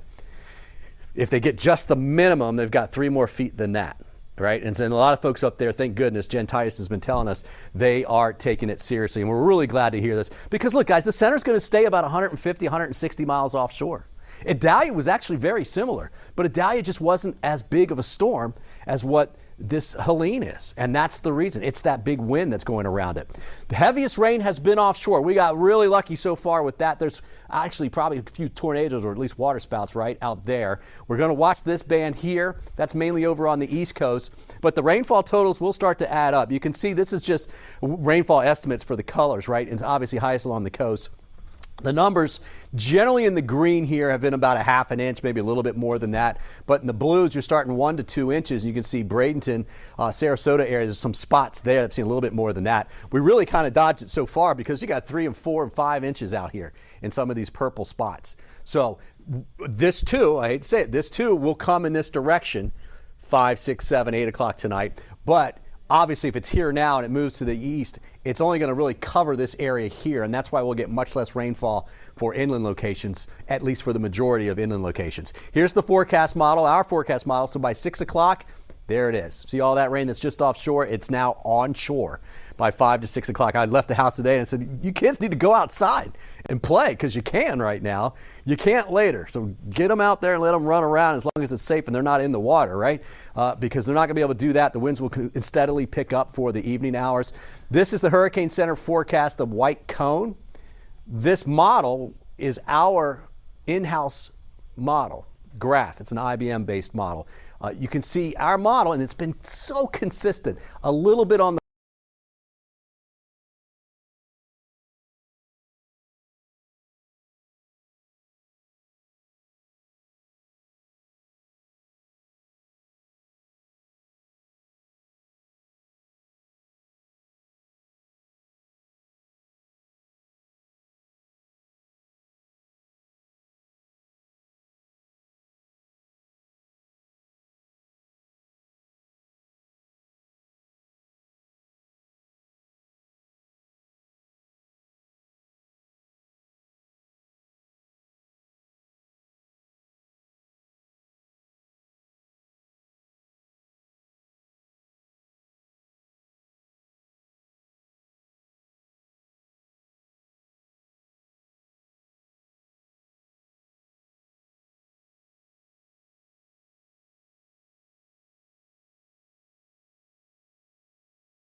I did meet a lot of dogs, so a lot of people did bring their pets, so a lot of folks were walking their dogs. We actually saw a man walking his dog up and down the sidewalk. So pretty much people are just kind of staying out of the way if they can, enjoying the little bit of outdoors that they can, because it is, you know, for Jasper, he's in the 2nd grade, he told me. He's got a day off of school. He's chilling. So a lot of people are they're relaxed a little bit, and as I said, some stores are still open, so you do have people going out trying to grab some snacks in case something does happen later tonight. No doubt. Jasper made a peaceful statement without saying a word. Exactly. Thank you, Sounds David. like my little guys with the Captain America shirts on. All right. So as simple as it is, and as if people feel like, hey, maybe I can relax a little bit, it's okay right now because you don't see the impacts of the storm in your area. But as night continues to fall, it's going to get dark, and that's when we expect conditions to worsen. And so it's a time to really take what local officials are saying very seriously. We want to show you more of local impacts in our area. We want to give you a story now from our reporter Nick Volturo joining us from Sarasota. Yeah, Sarah, Frank, it's definitely starting to change, and you can really feel it, and you can hear the wind in the background out as it's really starting to get heavier, intensify. It's truly starting to have those heavy gusts. And just take a look down the street here in Sarasota. We're on the main drag, and you can just see this entire stretch is completely flooded and washed out. I mean, when you look down, you can see how far we are. Right up here, about ankle high in the water. A lot of that pooling, a lot of that ponding on the road. And when we talk to a lot of people out here on the streets that have been just walking by and passing us, they don't really understand where the water is coming from, how this is all flooding when they're not seeing as much rain. And that's what we're talking about with that storm surge, that 6 to 8 feet of storm surge. 8 feet, that's like the deep end of a pool. All that rising of the abnormal sea levels causing that water to spill over. And you're seeing it right here. I mean, just take a look as this truck is trying to go down the street. It managed to just get through this pooling and ponding of the road. But there's a lot of flooding here. We've seen police. They're out here. They're asking people to turn around, do not take their vehicle, do not take the chance, especially if you're one of those smaller vehicles. You do not want to take any chances on these roads because it really doesn't take much for water to get into that engine and completely stall that car out. And one of the things we're going to be seeing a lot more of, a lot of this moisture in the air, a lot more of that rain. We're going to start seeing a lot of that soil get really, really saturated, which can cause a lot of those trees to topple onto power lines, and we can see widespread outages. But right now, we're just starting to see the wind pick up. We're expecting the rain to pick up soon. And for the latest, you want to make sure you stay tuned both on air and online. For right now, reporting in Sarasota County, Nick Volturo, 10 Tampa Bay. Sound advice from Nick right there. You can see just how deep that water is getting as we're dealing with this storm surge. I know we want to go a little bit farther away, just minutes away, to Manatee County to show you what the situation is out there. Yeah, so something we've been looking at here, you can see the choppy water that we're dealing with for our people who are in Manatee County. You can see the water there. You can see the impacts of the storm. People on boats, oh man, see, that would just kill me. If I was on a boat right now, oh my goodness, with that, I could not. But a reason to maybe get off the water, anchor your boat down, and try to find a safe spot. A reminder from local officials to telling people to secure their boats, especially we always, during these storms, see the impacts of storms on our boats. So they're saying if your boat is on a trailer, choose a location away from power lines, trees, avoid parking between buildings, probably underneath the bridge. I'm not sure if that's the best thing. Anchor your boat, use pilings. Okay, that's all right, pilings there. Low-hanging, deep-rooted trees, and dock your boat permanently anchored to a float or a dock. You can use extra dock lines and things like that. So heads up for people who are on boats. I know a lot of people in our area, they live on boats. It's more affordable. For some people, it's the only option. Right, no, you're absolutely right. I was just going to say, you know, having conversations with folks who actually live on those boats, it's more affordable until it's not, right? So you can buy the expensive anchor, but some of those can only sustain winds up to a certain point. And then when the wind starts shifting directions, it can only do so much. So people there obviously encouraged to evacuate to a safer space in times like this as well. And that's why those shelters are open for you. You know, shelters all across the Tampa Bay area are available, and free options, ways for you to get there as well. Maybe you don't have a car and you just live on the boat and you walk everywhere. There's some Ubers and free ones that you can take to get to where you need to go. Really heartbreaking, the stories that come out of that as people see where their boats are after the storm passes and everything they own was on that boat. And the time and energy they put to get these boats together to make it a nice place. And some people just, they want that experience. And it's sad to see how storms ruin that as well. Yeah, and as we told you just a moment ago, we have cameras across the area. We want to show you this right here. I believe we are looking at 275. Live look, Howard Franklin there. Sarah, you know that area well. Oh, yeah. So this is an ongoing construction project. It's also one of our most traveled bridges across our area. And you can see the water is lapping over the roadway. Everyone's saying, okay, we got to get to the outside lane there so we can avoid this water. Not the best time to be driving over our bridges. As you can see, it is dangerous right now. A reason to take it slow, increase your following distance, and be mindful of the potential ponding on that roadway, because we know your car can hydroplane and go everywhere all over the roadway. Right now, the bridge is open in both directions. And Sarah, just being on that, as we keep that shot up right there, just being on that during what you or I would consider a basic storm, right? Yeah. And you're on the outside lane and you've been splashed with that water, right? So now you add high winds to that. It's not fun at all, and it's really scary, and especially as it starts to get dark, it's a reminder for you to stay off the roads, because you're not going to be able to see very well, and that's even more Visibility. scary. Yeah. Absolutely. I want to go a little farther north to our Aaron Persigian. He's joining us live in Crystal River. Aaron, do we have you there? Yeah, Frank, we're here right outside Kings Bay. So this is really the downtown area of Crystal River, circles around Kings Bay. This is in the evacuation zone. And we start talking about things like several feet of storm surge in the forecast. This is the area of concern. Not much weather besides some gusting wind right now, but you can see the water is starting to slowly rise around this area. Not as bad as we've seen it in years past, but things are supposed to get even worse in the coming hours. And I want to walk you through here because we were here for Hurricane Debbie just over a month ago in this area. Where I'm walking now, there was, about a foot of water coming over these seawalls. Now it's dry grass, but that was when storm surge was forecasted around 4.5, 5 feet. Right now, we're expecting double to potentially triple that, and that's why there's so much concern. Take a look, though. This is a motel here, Kings Bay Motel. They just reopened a couple months ago after cleaning up after Hurricane Idalia, which was more than a year ago. You can see here they have them all boarded up, sandbagged up, these rooms that were recently renovated. They had to gut everything after Hurricane Idalia's storm surge brought several feet in water inside these units. They opened them back up after being renovated. They had to evacuate during Hurricane Debbie, but they were spared at that point. But now there's a lot of anxiety coming to this area when you're talking about things like storm surge potentially 10 to 15 feet, which would certainly cause water all throughout this area. There's no way we could be standing here if that's what happens in the coming hours. So there's a lot of concern and a lot of reason why emergency officials here in Citrus County are telling people to get out of the evacuation zone if they're in there. We're talking about potentially life-threatening storm surge throughout this area. Yeah, when you say life-threatening, that really drives the point home. Oh, yeah. And Kings Bay, Aaron, we know is very popular for restaurants. It's a spot so many people go to. Those people there are very mindful of the potential impact of the storm surge, right?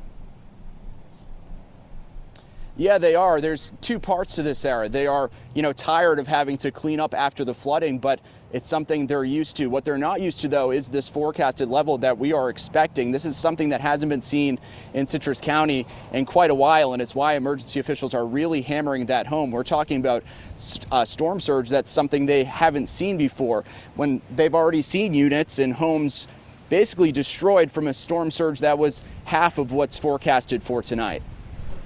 Great point, Aaron. And people are focused on the here and now, and then of course beyond, as people have dealt with these storms on a regular basis right here. We described it as a turnstile earlier. People leave, they come back, they recover, and here we are again. Right, and this is also a time where you have to, maybe you already have damage in your home, and then these contractors come through afterwards. So just be mindful of that and try to, as people come by, just be very cautious of who you're letting in your home, because this is a time where people take advantage of people as well. Yeah, 10tampabay.com. We have some shots that we want to show you across the way as well. Video from Siesta Key, I believe, that we have for you to look at and see the situation over there, right? So, Sarah, we were talking about the blue skies earlier, and the bands from the storm. We may see those blue skies again, but intermittently, because the storm is passing through. But right now, definitely a gray backdrop. Yeah, and so Siesta Key and Sarasota County, if you're going to be headed through the area, a reminder that there are several roads in coastal areas. Nora Patterson Park is already experiencing flooding conditions around the area. Local officials letting us know about that. The John Ringling Causeway is back open as of 1 p.m., but the north entrance of Siesta Key at Siesta Drive is still closed because the conditions there are not safe. People are still out there at the beach, but we know that it's going to get worse, and so it's a reason to just get off of the beach, get to where you need to be, get to a safe spot, because you don't want to be caught out when the wind is coming your way, or the water either. Yeah, shout out to South Sea for that video right there. Yes. Of course, from a safe distance. Now, people know Florida for the beaches, and that's exactly why people want to come to visit, but in that instance, nobody there. We have more video to show you, so we could judge the wind from the specific speeds that we can give you in terms of the numbers. We can see the trees moving in the wind. The other barometer there is watching the waves. Yeah, here's a look at Gandy Beach. For people who are unfamiliar with this beach, maybe you don't go to it all the time. Lots of people do, locals do. They go and they drive their trucks up on the beach and they hang out there. As you can see, video taken from Christian Raposo. Thank you for getting this video for us. But this is what it looks like right now as you're just getting over to the Pinellas side of the Gandy Bridge. This is what Gandy Beach is, and you're going to be able to see how high that water is rising there. Yeah, and you could hear the situation that's brewing over there as well. Want to take you to Gulf Boulevard, Madeira Beach as well.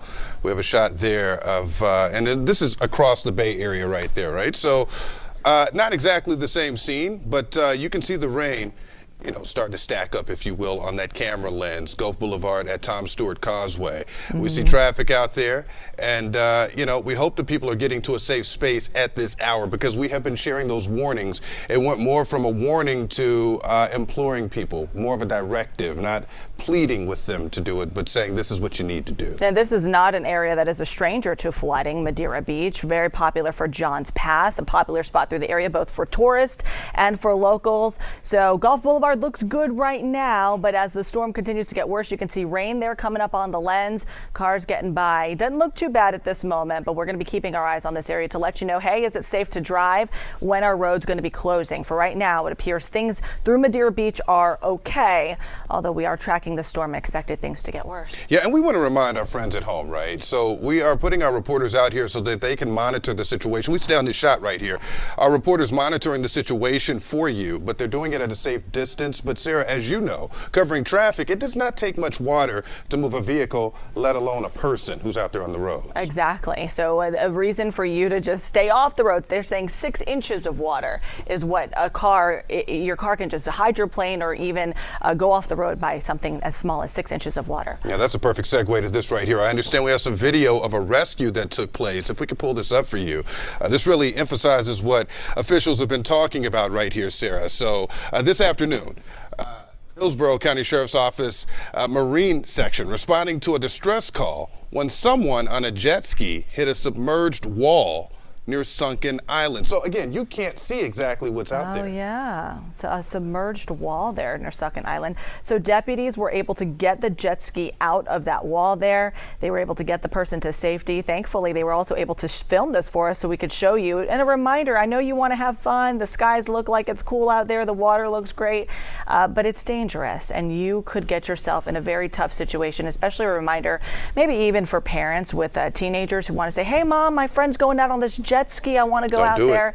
You can't. You got to stay safe because we want you to arrive safe and arrive alive and still be with us. Incredible images. And for adults too. Yeah, and you know what? Blue skies only tell part of the story. The other part of the story is what we just showed you right there. And here's something else to point out. Daylight right now, right? Yeah. So imagine the crews trying to rescue someone at nightfall. Right. That puts their lives at risk as well. Exactly. And hopefully you have your phone. You can call somebody for help because otherwise when it gets dark and the storm comes through, good luck. Good luck indeed. I'm going to give you another live look out here. Incredible images that are coming in. That is at Park Boulevard and Gulf Boulevard, right? So in the foreground, you see the trees whipping in the wind. Then beyond that, you see that water moving because of the storm surge that we've been warning you about and these high winds that Bobby Deskins and the entire weather team has been alerting you of right here. As you see those white caps, that is an indicator of the wind shifting directions as the storm moves closer, Sarah. Yeah, we want to give you some reminders here. So that we're keeping our eyes on Pinellas County right now, giving you a couple views from Madeira Beach, Gulf Boulevard, Treasure Island, Sarasota County. A reminder that schools are closed tomorrow. Right. If you're going to be trying to think about what you're going to do tomorrow, you were in the same situation, and we're going to continue to track the impacts of the storm. There are mandatory evacuation orders in place. Also, no trash is going to be picked up for you tomorrow if you live in Hillsborough County. What are some other things we want to remind our viewers about? Here's an important reminder, and we talked about getting out and getting all the supplies you need. That was days ago, right? That was even as far away as yesterday if the stores still had it. But something the governor and other officials across the state emphasized, seeing the humanity in one another. Oh, yeah. Check on your people. Yeah. Call your neighbors, make sure you're doing okay, because everybody doesn't have somebody, but we're all in this storm situation together. Yeah, definitely important reminder. Right. All right, let's give you a look outside at the Sunshine Skyway Bridge. Here's another reminder for you, keeping you updated on some things you need to know as we continue to track Hurricane Helene. This is the Sunshine Skyway, also known as 275. It spans 3 counties, Hillsborough, Manatee, and Pinellas County, and it is closed. Right now, let's just look at it because that's all you can do. You can't drive over it because it's closed right now. Right. And if you want to get around it, you say, hey, I do actually need to get out. What am I gonna do? There's a workaround. You can take 41, you can take I-75. Those actually don't close unless obviously something's blocking a roadway or there's a crash or something like that. But we haven't gotten a word of any new crashes. We did have an earlier crash on I-75 we were following that was blocking several lanes and the road was closed down for a couple of hours. Yeah, that bridge is so convenient until it's not, right? In terms of wind speed. Again, tell folks how high the winds have to be for them to decide to close that down. Right. This wind speeds have to be over 40 miles per hour of sustained winds, and that's when they shut down the Skyway. Let's look at another bridge. We're going to look at Gandy Bridge for you. Here's what it looks like right now. Oh yeah, this camera's is moving for us too. Yeah, and it's because of that wind that we were just alluding to, and we see that water being pushed up onto the roadway on the Gandy Bridge. Obviously, traffic's still flowing through there, but you don't want to have to dodge and make a sudden movement as you're dealing with the weather, because that part is unpredictable. Right. This is the bridge that more than 35,000 people take every single day. It connects Hillsborough to Pinellas County, and FDOT monitors it, and they're going to continue monitoring it throughout the rest of this storm as it continues to near our area. And you can see water already lapping over portions of the base of that bridge as well. We want to get another report from our David Shealy. He's live for us in Tarpon Springs right now. David, you've got some company this time. What's the conversation about? I'll bet it's obviously about this hurricane, but specifically, what are we alluding to? Yeah, so this conversation is about the hurricane. We did talk a little Gators football. This is my friend Marshall, works here on this boat right here in Tarpon Springs. And Marshall, you said you've been working on this boat for 3 trips, you said, right? 3 trips, but altogether I've been sponge diving for about 30 years now. I love it. In terms of storms and hurricanes, what has kind of been your experience there, and what do you expect in here? My experience in the past, I've never been through all that many, and if I was someplace safer than here. This one, they say it's going to blow about 80, so if it gets bad and it gets to be very high water, I'm going to get out of here. I'm not going to stay. How do you prepare a boat for a storm, and how much worry do you have personally in terms of having to work on a boat, getting ready for potential flooding? We got double ropes on the boat right now, because if it's only single lines, it could break and it could swing around and bang this boat, and if this line breaks, it'll swing around and bang that boat. So we got doubled up lines, and the boat isn't mine, but I feel like the owner will be here after a while. He's going to be here with me. But, he ain't here at the moment. And we're just going to see maybe if we could ride it out. But if it gets bad, we're going to leave. And just, hope everything will be fine. All right, well, Marshall, stay safe. Yeah. It was a pleasure to meet you. Stay safe out here. And I can't say go Gators. I'm a Dogs fan. But you know what? Best of luck to you guys, all right? Every little doggy has their day, but the Gators are gonna be back. Don't worry, y'all. They're gonna come back, and they're gonna be whooping them Bulldogs just like they used to. I remember old Steve Spurrier, and Georgia can never beat the Gators. Oh. Spurrier always had their number. All right, well, Kirby Smart's had their number as of late. So right here in Tarpon Springs, from a Dogs fan, David Shealy in Tampa Bay. And from the Gators fan, Marshall Stetson, go Gators. Big thanks to Marshall and David Shealy right there, right? I'm a fan of all the sports and all the teams, Right, so I say go Gators and go. And I love that he says that to our sports guy too. Right. Well, it's not just a lifestyle with those boats, as he pointed out. It is a livelihood, right? Oh, yeah, so a lot of sure. work being done out there. And the craziness about all of it, Tarpon Springs, people move to Tarpon Springs because it's on the water, it's beautiful, but with the threat of storm surge, it's also what makes it so dangerous because of its location on the water. Right. I want to get back to Aaron Parsegian. He's live for us in Crystal River with a look at that situation. You've been monitoring throughout the morning, Aaron. What are you seeing right about now? Still pretty calm to this point, Frank. We can feel that wind starting to pick up, but the water levels still relatively low than what we've seen in storms past. Of course, that's going to change through the night. Right now, they are anticipating what could be potentially historic flooding in and around this neighborhood, right around Kings Bay. The folks here are used to it. Just over a year ago, they dealt with devastation from Hurricane Idalia, which that brought storm surge of up to 7 feet. Much of that water going into people's homes, destroying them, having to clean up, renovate, and get back to it. Now they are anticipating storm surge that could be up to double that in this area. That's why officials are saying this is a serious matter. They need to take this seriously and evacuate this area. We are technically in the evacuation zone. There's still a little bit of time to do that. As you can see, the water levels aren't nearly as high as what you're expecting, but come later tonight, much of this area is going to be flooded. This boardwalk that we're walking on, that's going to be filled with water at this point, but you can see many of these businesses like Crackers Bar and Grill here, a popular spot in town, they're closed at this point. The storm shutters are closed as well. People are taking these precautions seriously, and as I mentioned, it's sad, but they are used to what can come when we talk about these major storms and storm surge. But like I said, even the mayor on his Facebook page, Mayor Joe Meek here in Crystal River, saying this could be historic flooding, something they're not even used to here in Crystal River. Yeah, Aaron Parsegian joining us live from Crystal River. I know lots of people who live in the area, and they are worried about the potential of its downtown being impacted by the flooded waters. I know storm surge so critical there for people who live there. Big thanks for that report there. Concern is a big thing, important because it gets people moving in the right direction. You know, we appreciate you sticking with us as we keep you informed, prepared, and connected.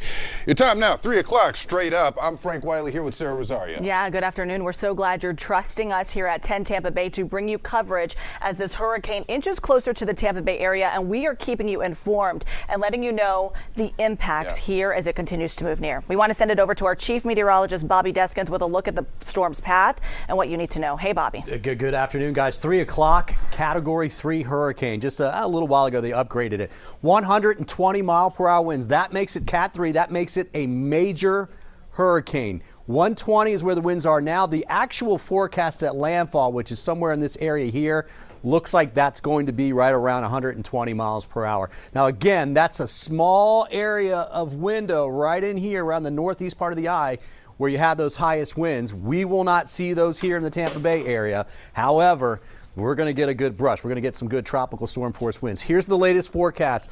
8 o'clock, it's west-northwest of Tampa with 120 mile per hour winds. So that's 8 p.m. this evening. Landfall will be closer to about 10 or 11 o'clock up there somewhere near the Big Bend. It's moving now to the northeast at 20 miles per hour. That's actually good news because it's sped up a little bit.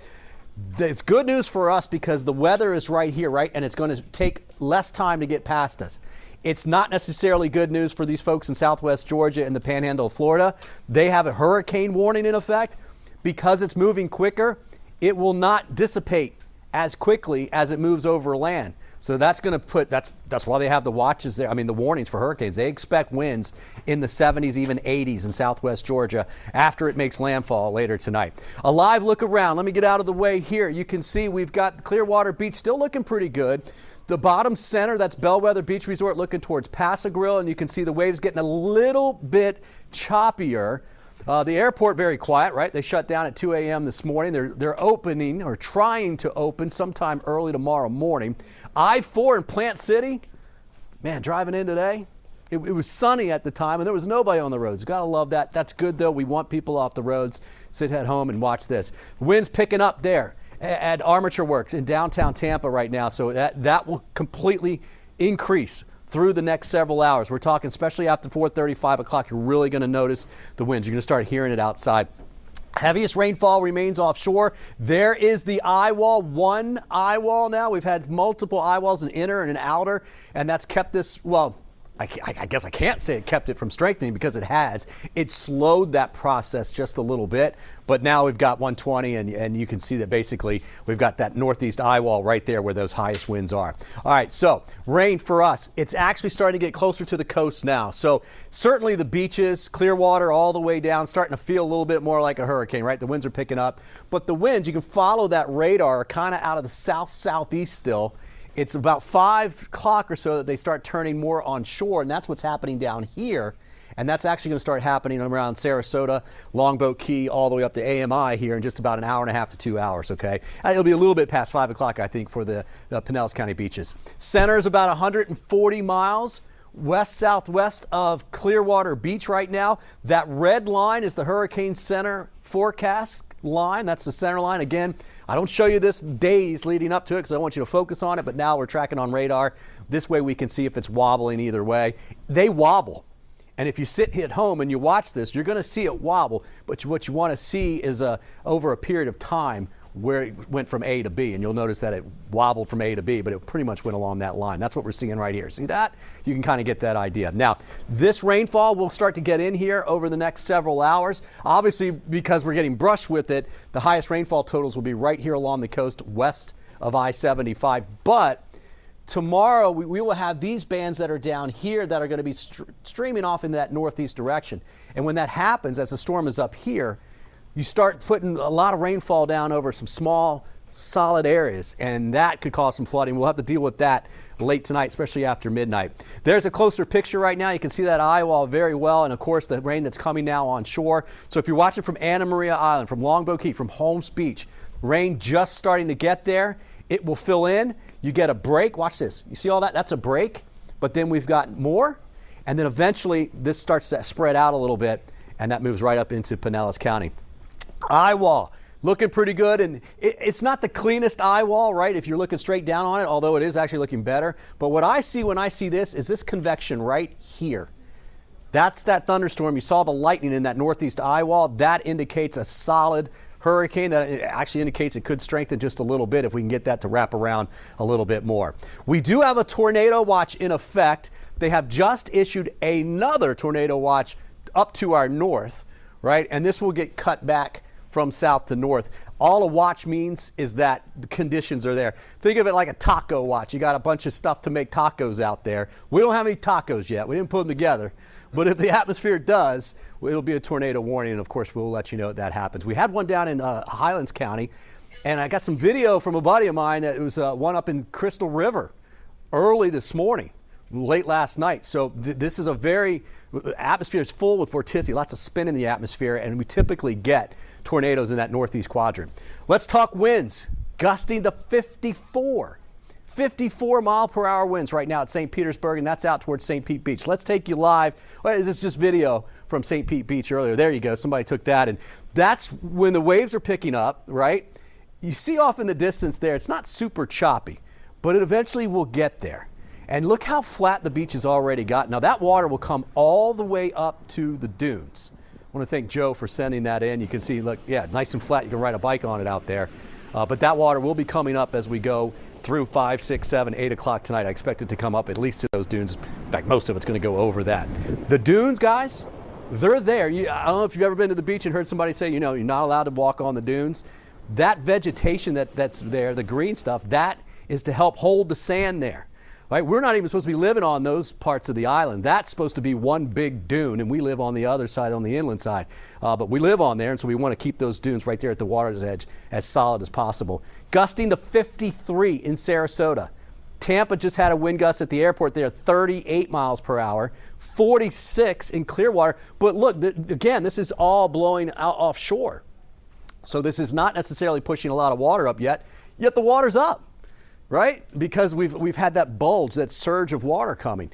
So, storm gust of 31 for Brooksville, 40 in Lakeland, 38 in Wauchula, and right around 16 in Sebring right now. So we've got some really good gusts. This is the forecast going out through the next several hours. Look at 60s in just about, what did we say? What time was it, guys? What time? Just about 2 hours from now. And we'll keep those 60-mile-per-hour wind gusts, some areas higher than that, especially at the immediate coast, right? From 5 o'clock through about 10 o'clock, 11 o'clock, and then we will start to see those winds come down just a little bit. So we're just now, there is some time, well, I mean, we got gusts in the 40s, guys. There's not much time left for you to be doing anything to prepare your house, but you do have a little bit of time before the core of it gets here. After about 5 o'clock tonight, you want to be inside and hunkered down. Frank, Sarah? All right, thank you, Bobby. Yeah, big thanks for that report right there. Of course, checking back in with Bobby and the rest of the weather team periodically as we continue to track this massive storm, Hurricane Helene. Meantime, we want to get to Chris Hurst. He's live for us on Nokomis Beach right there. And Chris, a bit of a different scene, and your shirt tells the story in the wind. Yeah.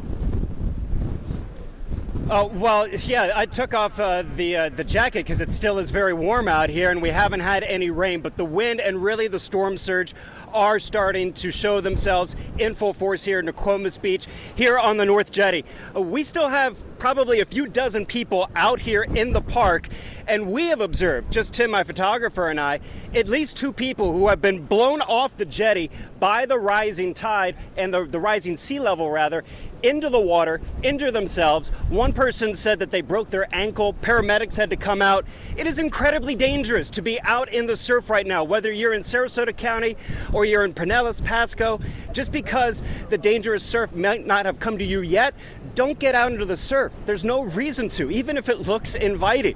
And again, people still are waiting out as the Gulf water is coming into the jetty and starting to splash over the rocks and onto the walkways. I've observed here just in the last half hour or so, you can see that the water now from the Gulf is starting to come over the initial wet sand and onto the dry sand. Eventually, it will be up to the dunes. We don't have the eye wall past us yet, when we actually will see the winds start to change, and then the surf will really come up. So the worst of the storm surge has not yet even begun here in Sarasota County, and already we're seeing the water come up, and people who are out here just trying to have a good time, thrill seekers, they're getting hurt. They're getting injured. We've seen people who almost drown, and we've seen people break their ankles and get pretty bad cuts and scrapes all over their bodies, trying to do things they're not supposed to be doing. This, honestly, Frank, is going to be the last live shot I think we do from this location. It's starting to get worse and worse here. It's starting to become unsafe. Right now, though, the park is open. There was a Sarasota County deputy here. I asked him if they were going to close the park down or the jetty. He said that wasn't his call to make, Frank. Wow. Yeah, and Chris saying that he's going to get to safer ground. Of course, when you know better, you do better. You take that information that you get from officials and you apply it. Exactly. Chris also told us earlier he saw a rescue, someone who was surfing in the area. Then they also said they were a lifeguard and that they could help the person. But this is why he was saying people that they're seeing out in the water are getting hurt as they're just, right, they're just trying to have a good time, but they're getting hurt in the meantime. And we also saw that with the Hillsborough County Sheriff's Office rescuing someone on a jet ski. We are getting some information from the Sarasota County Sheriff's Office regarding Nokomis Beach and nearby there. They're seeing significant flooding in the area. In Nokomis, Colonia and Sunrise are seeing flooded roadways as well. If you live in the area, heads up, Minnesota Key right now is impassable in the 7800 block of Minnesota Key Road near Inglewood. So heads up, this is near Middle Beach. You're going to see flooded roadways in that area. Yeah, we have to remember we live where people want a vacation. We also live where people want to live. People have been moving in droves, and many of those new neighbors, those new friends of ours at home may not have endured a storm situation like this. So again, those blue skies and it looks fine, and Chris pointed out it may seem fine for a split second until it's not. The reason why he says, hey, we got to get out of here. Right. We do want to show you some more video. Where are we going to next as we continue to show our understand we have some viewers? sailboat video here. Okay. Some sailboat video right there, and that is Gulfport. That's a closer vantage point, right, from the sailboat there, Sarah, and you see the flag a little bit right there, a little tattered right there, blowing in the wind, unfurling there, and then you also see the water and what the wind is doing with that. Yeah, the reason for you guys to anchor your boats down as the storm is headed through. If you can stomach that, good luck. I wouldn't be able to do it, but we know that that is, as we were saying earlier, sometimes the only options for people who live on boats. They stay on their boat and they ride out the storm. We are hoping for your safety as well. Of course, we are a different type of neighbor right there. Your neighbor is several feet away, but imagine seeing that from the deck of a boat. Where are we headed next? We're going to be giving you more video from the southernmost point in Key West. This is always a picture that you see. We do it in person out there. So not necessarily funny. It's just crazy to see how so many people head out to the southernmost point. It is a landmark for Florida. They go, they get their picture. It is not in the direct path of Hurricane Helene, but they are feeling those high winds and the rough waves. It was seeing those waves even as early as, this morning. So we just continue to see that build up throughout the southernmost point there, Frank. Oh, Sarah, it's never worth it when danger is imminent. I want to take folks down to St. Pete Beach. Miguel Octavio reporting there for us. Miguel. We're over here by the St. Pete Pier. We've really noticed that wind picking up and the water getting closer to inland. In fact, it's actually pushing some of these rocks closer to the sidewalk. And if you notice over my shoulder over here, those boats are just rocking over here. There are people out and about trying to check out the conditions out here, curious to see what it looks like. But we also met up with some people who are evacuated from their more low-lying coastal neighborhoods, including Shore Acres. They tell me they do not want to take any chances because of the projections of the storm surge. And as our meteorologists keep mentioning here, Helene, the story about this is really going to be all about the storm surge. We're talking about the potential for several feet of water going over land here, which is really a threat to those living in those low-lying coastal areas. In fact, we've talked to people all month long, those who've survived Debbie, Idalia, and the major rain we got, and they feel that this storm right here could be much worse, and they're still recovering from some of that flooding right here. So there's a sense of anxiety, a sense of dread of what they could come home to after the storm passes. But right now, we are seeing conditions here in St. Pete getting stronger by the water over here,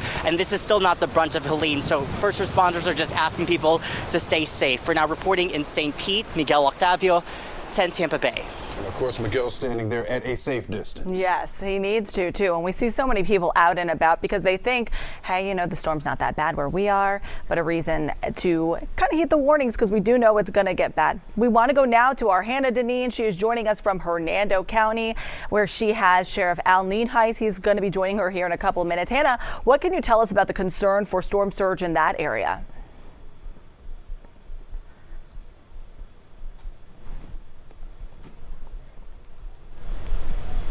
Here have seen threats of storm surge 3 times now in the last year, and we are here at the Hernando County boat ramp. Fortunately, right now water's still low. This is an area where we typically see a lot of flooding, and like you said, I'm joined now by Sheriff Al Nienhuis. And Sheriff, you have been going around to various neighborhoods throughout the day. Here in Hernando County, there's mandatory evacuations in place for zone A, B, and C. So as you're going around to the neighborhoods in those zones, what are you seeing? Are people heeding your warnings? I think a lot of them are heeding the warnings, but it's always a concern because we have to err on the side of caution, and we have to tell people, it's better to get out. And what concerns me is going around these neighborhoods looking at the tide. I would have expected the tide to be much, much lower based on the direction of the wind and the tide cycle, and it's still relatively high, and we definitely have the worst yet to come. So those storm surges, I know typically people think that they're exaggerated, but in this case, being somebody who's born and raised in Florida,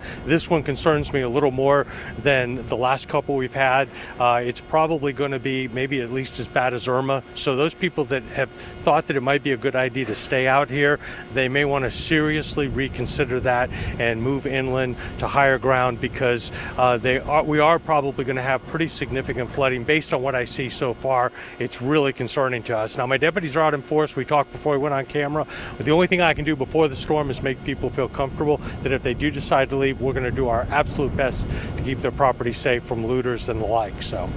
And I certainly on our drive here saw all of your deputies lining the roads.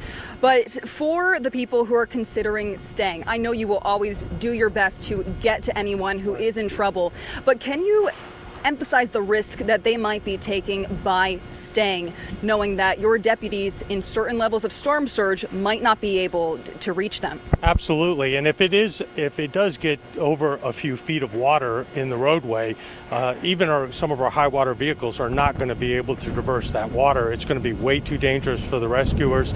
And of course, boats are not feasible at that point, and airboats are definitely dangerous. So really the only option is for us to wait for that water to go down a little bit. Well, if somebody's yelling for help, it's very frustrating for us and it's heart-wrenching for us. But if we just can't get to that person, there's not a whole lot we can do. So again, if people are in a flood-prone area rather west of 19, they definitely need to seriously consider, particularly if they're in a single story, but even in the 2-story, they ought to really consider getting out. It's so much better to be safe than sorry.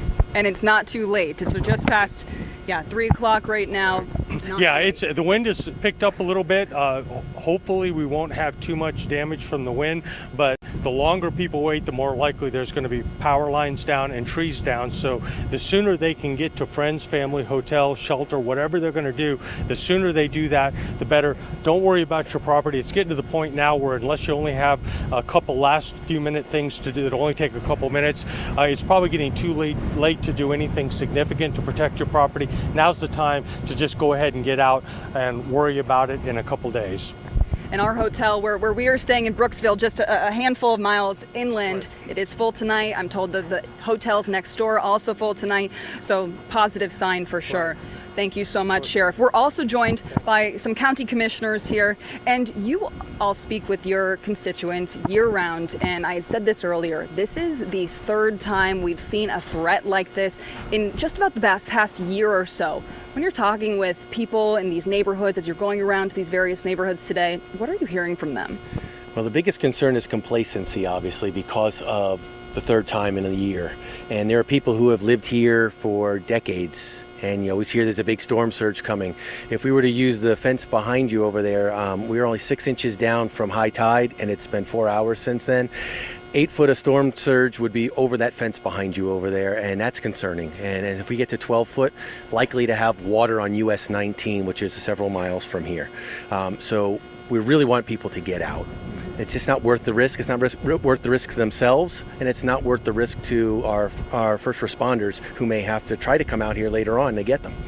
And we just, material things you can get them again, right? That's that thing. You can't replace a life. And Commissioner Campbell, are you seeing people be complacent as you're going into these neighborhoods, or are you seeing neighborhoods that are pretty quiet here in Hernando County? Yes, ma'am. It seems like most people have heeded the warnings, which is great. This is a significant storm surge event.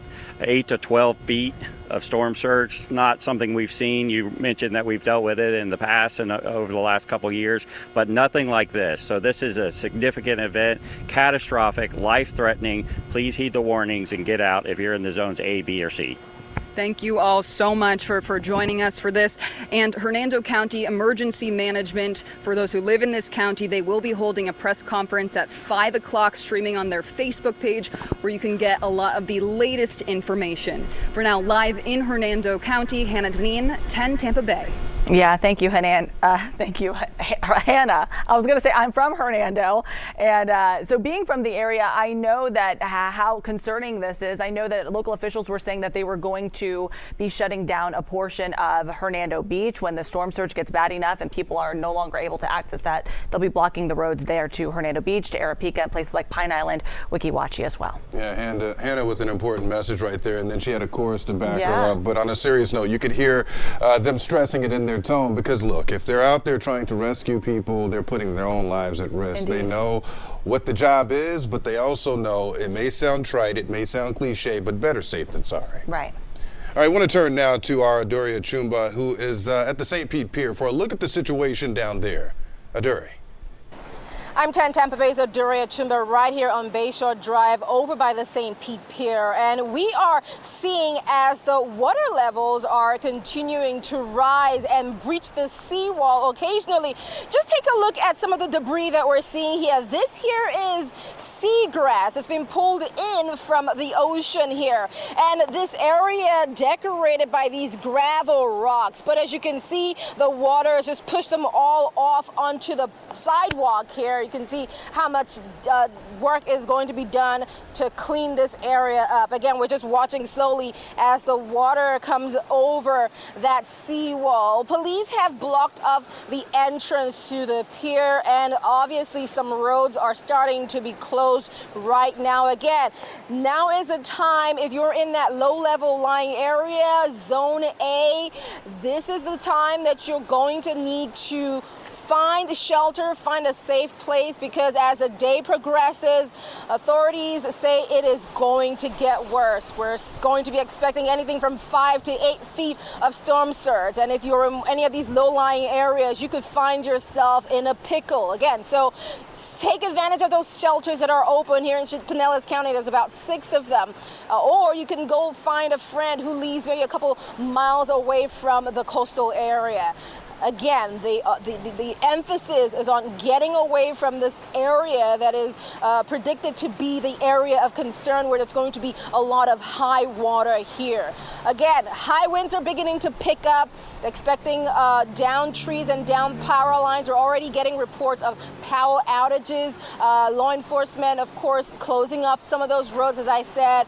And at some point, the water and sewer and some utilities will be shut off to protect the wider public utility service. So once again, seek shelter. If you are still in this low-lying area, that was issued that evacuation order, now is the time before the higher winds and the rain and the surge begins to pick up.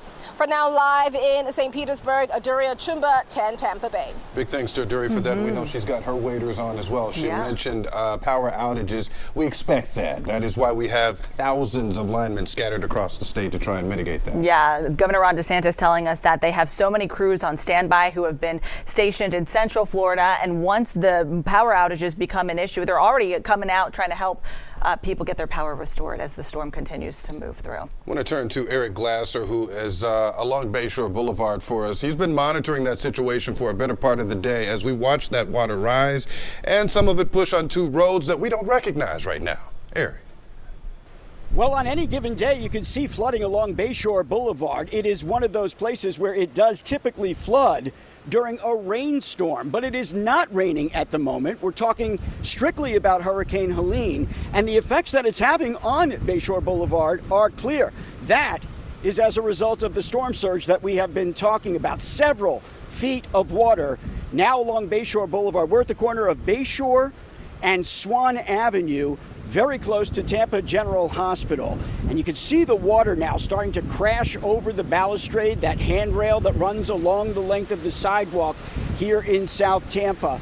Bayshore Boulevard is underwater from downtown all the way down to Bay Boulevard, and the police have many of the roads closed off in the area to keep traffic away. The only thing that we have been able to see along this stretch so far is people walking, some people swimming, some folks on bicycles, even inner tubes, as people try to make light of and have fun with the situation that is now ongoing out here. But it is no fun for the people with homes in the Hyde Park area and close to downtown. They remember a year ago with Hurricane Idalia, 4 feet of storm surge put water up against their homes, and in some cases, water did make it into some of the houses here in the neighborhood.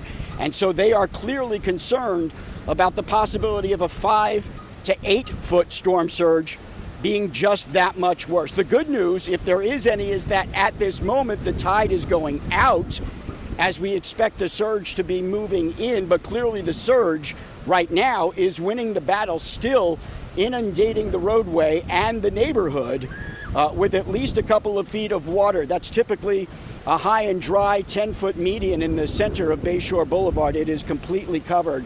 And again, the only traffic able to get through here right now is people on foot, bicycle, and others that we've seen recreating, if you will. Again, the police department is out here. They've got the streets closed off. They're making sure that nobody gets stuck in this area. But as time progresses, the skies have gotten gray.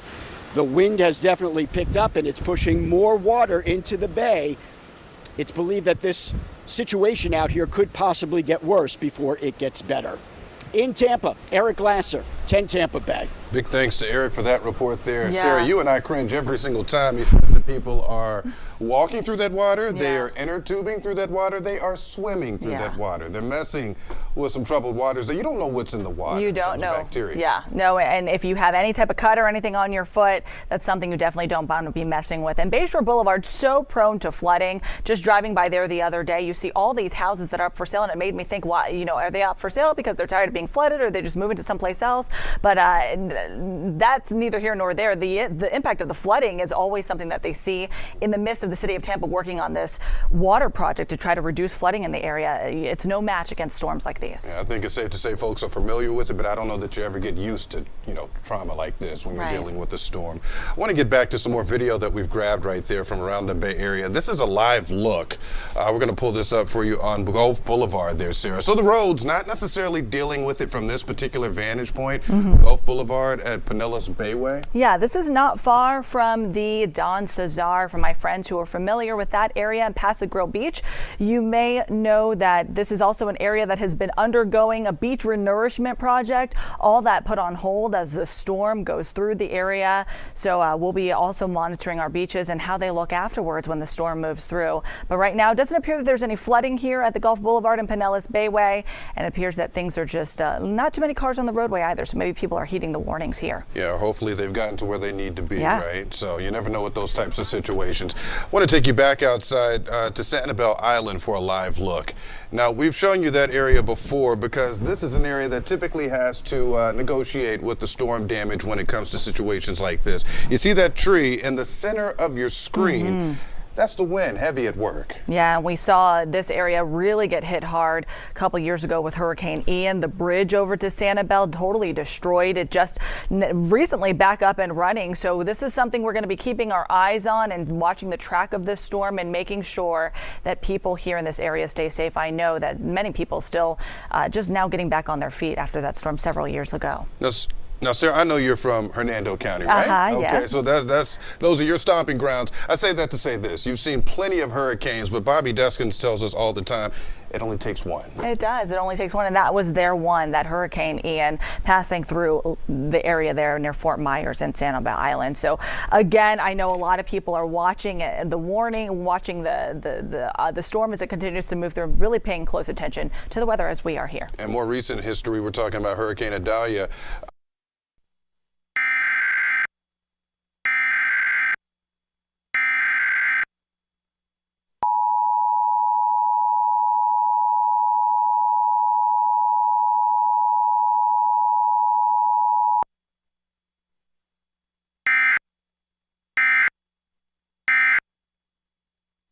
Something you can click on by going to our website. Power outages. Yeah. I want to talk about that too, but yeah, 10tampabay.com. Sorry to cut you off there. No, let's talk about the power outages. Yeah, we're getting updates in our ear as we're periodically giving you the information. So we're talking about outages. Do we have some numbers for our friends at home? Okay, so taking a look at your screens here, you can see the 1K, that's about 1,000 outages for our people who live in Pinellas County. You can see other areas towards Polk County, about 2,000 people dealing with some power outages. This is from Duke Energy. So heads up, we're getting a wider view of our Tampa Bay area. That includes areas of Pinellas County, all Duke Energy customers dealing with some power outages this morning, even into Pasco County, and for our people in Hernando County, Hillsborough County as well, dealing with some power outages. Kind of hard to see on the screen here, but as we get a closer look, about 500 people there in Hillsborough County, and a couple people that you can look at for yourself and see the numbers on your screen. We'll get you some readers. I need them too. I need them. But unfortunately, we expect those numbers to climb, right? That is why we told our friends at home that we've got crews scattered across the way with linesmen to try and rectify that situation for our neighbors. That's also why we told people, about that hurricane kit. We have been talking about this for months, and it doesn't seem like it's necessary when there's nothing happening, nothing falling from the sky, no rain or anything like that. But the water, the canned goods, the can opener, all of that stuff, the because batteries, of the power outages, the radio, the batteries. Things like that. We were also talking about when these storms have the potential to produce tornadoes, which is something you're familiar with where you're from. Yeah. And so local officials were telling people to heed those warnings as well, to get to the innermost part of your home. Yeah, innermost part of your home. I've got loads of notes because this is such an ever-changing situation, but we're dealing with a tornado watch. Bobby Deskins talked about that. Storm surge, high winds, and we have another live look for you, I believe, right? I want to pull that up so you can see where we're talking about. about Memorial Causeway at Bay Avenue. That is in Clearwater, Sarah. Yeah, so for people headed through Clearwater, it's a beautiful shot of Clearwater this afternoon. Shaky camera. It looks like lots of people are not on the roadways, and that's good news as you're going to be headed over to Clearwater Beach. Not a place you want to go to. See that person headed towards the beach right there. But this is in a mandatory evacuation zone along the water there. We're going to have Clearwater police out and about warning people to stay off the roads. They're already putting out some updates from Clearwater about some flooded roadways that they've seen through the area. So heads up for people if you're going to be in Clearwater today. Not a time to go check out the beach because it's not necessarily the safest thing for you. Yeah, and this is going to be a stark contrast as this storm we continue to track. Our weather team tracking this storm. It's going to look a lot worse as we progress through the day. I want to take you back out to St. Pete Beach, though, give you this vantage point as well. That is a live look, and you see the waves coming in there. The storm surge, that is the big story, Sarah, as we're talking about a water event. Historic storm surge. We're talking 10 to 15 feet. A vantage point from right there on St. Pete Beach, but people may be wondering, when we talk about 10 feet at the minimum, right? Yeah. How high is that? You can't really fathom that. That is a basketball hoop, 10 feet off the ground or higher. Exactly. St. Petersburg putting out some alerts for people to be focused on the storm's path and don't get overly focused on like the short-term wobbles of its track or false eye locations. You know, tune into us here on 10 Tampa Bay as our meteorologists continue to track this. They're also limiting access right now to several places in Pinellas County, in St. Pete, Shore Acres, Snell Isle.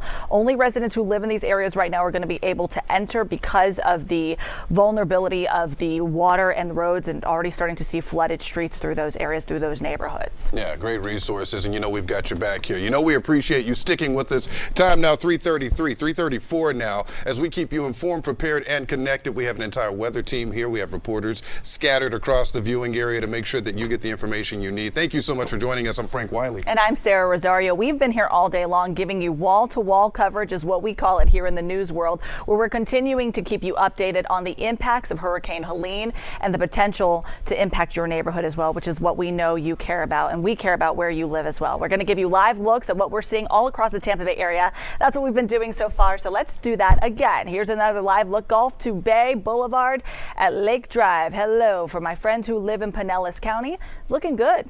And when I say looking good, not too many cars on the roadways. Obviously not an area that is going to be dealing with flooding right now at this moment, as we don't see any impacts from the storm right now. But we see the wind, and that's something that we do expect to get stronger. We see the wind because we see the trees, and you say it's looking good. It's all relative at this hour compared to the other live shots that we shared with you at home.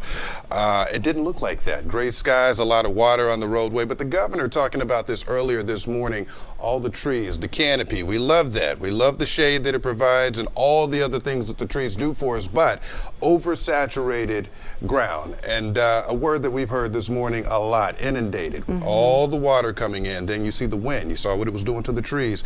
As that continues throughout the day, that starts to topple those trees. Yeah.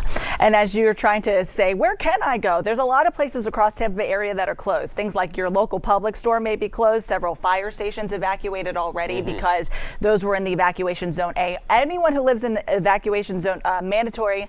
It's called Zone A, but there's mandatory evacuations for people who live in Zone A. So check it out. If you live there, you got to get out. Yeah. I want to get back to Chris Hurst as we talk about evacuating. He promised us he was going to change his spot because he saw the danger with that vantage point. And Chris, the wind was a problem earlier. It's a bigger problem now.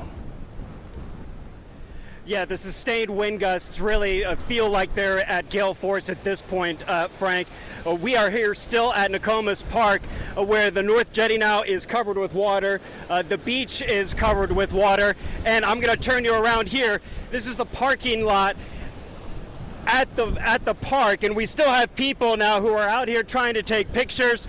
The water from the Gulf now fully into the jetty, pushing water onto the parking lot, and now it's actually starting to impact some cars. And remember too, the erosion, it does not take very much. it's just sand and shells here. So we're starting to actually see the soil, the sand below the parking blocks actually start to wash out.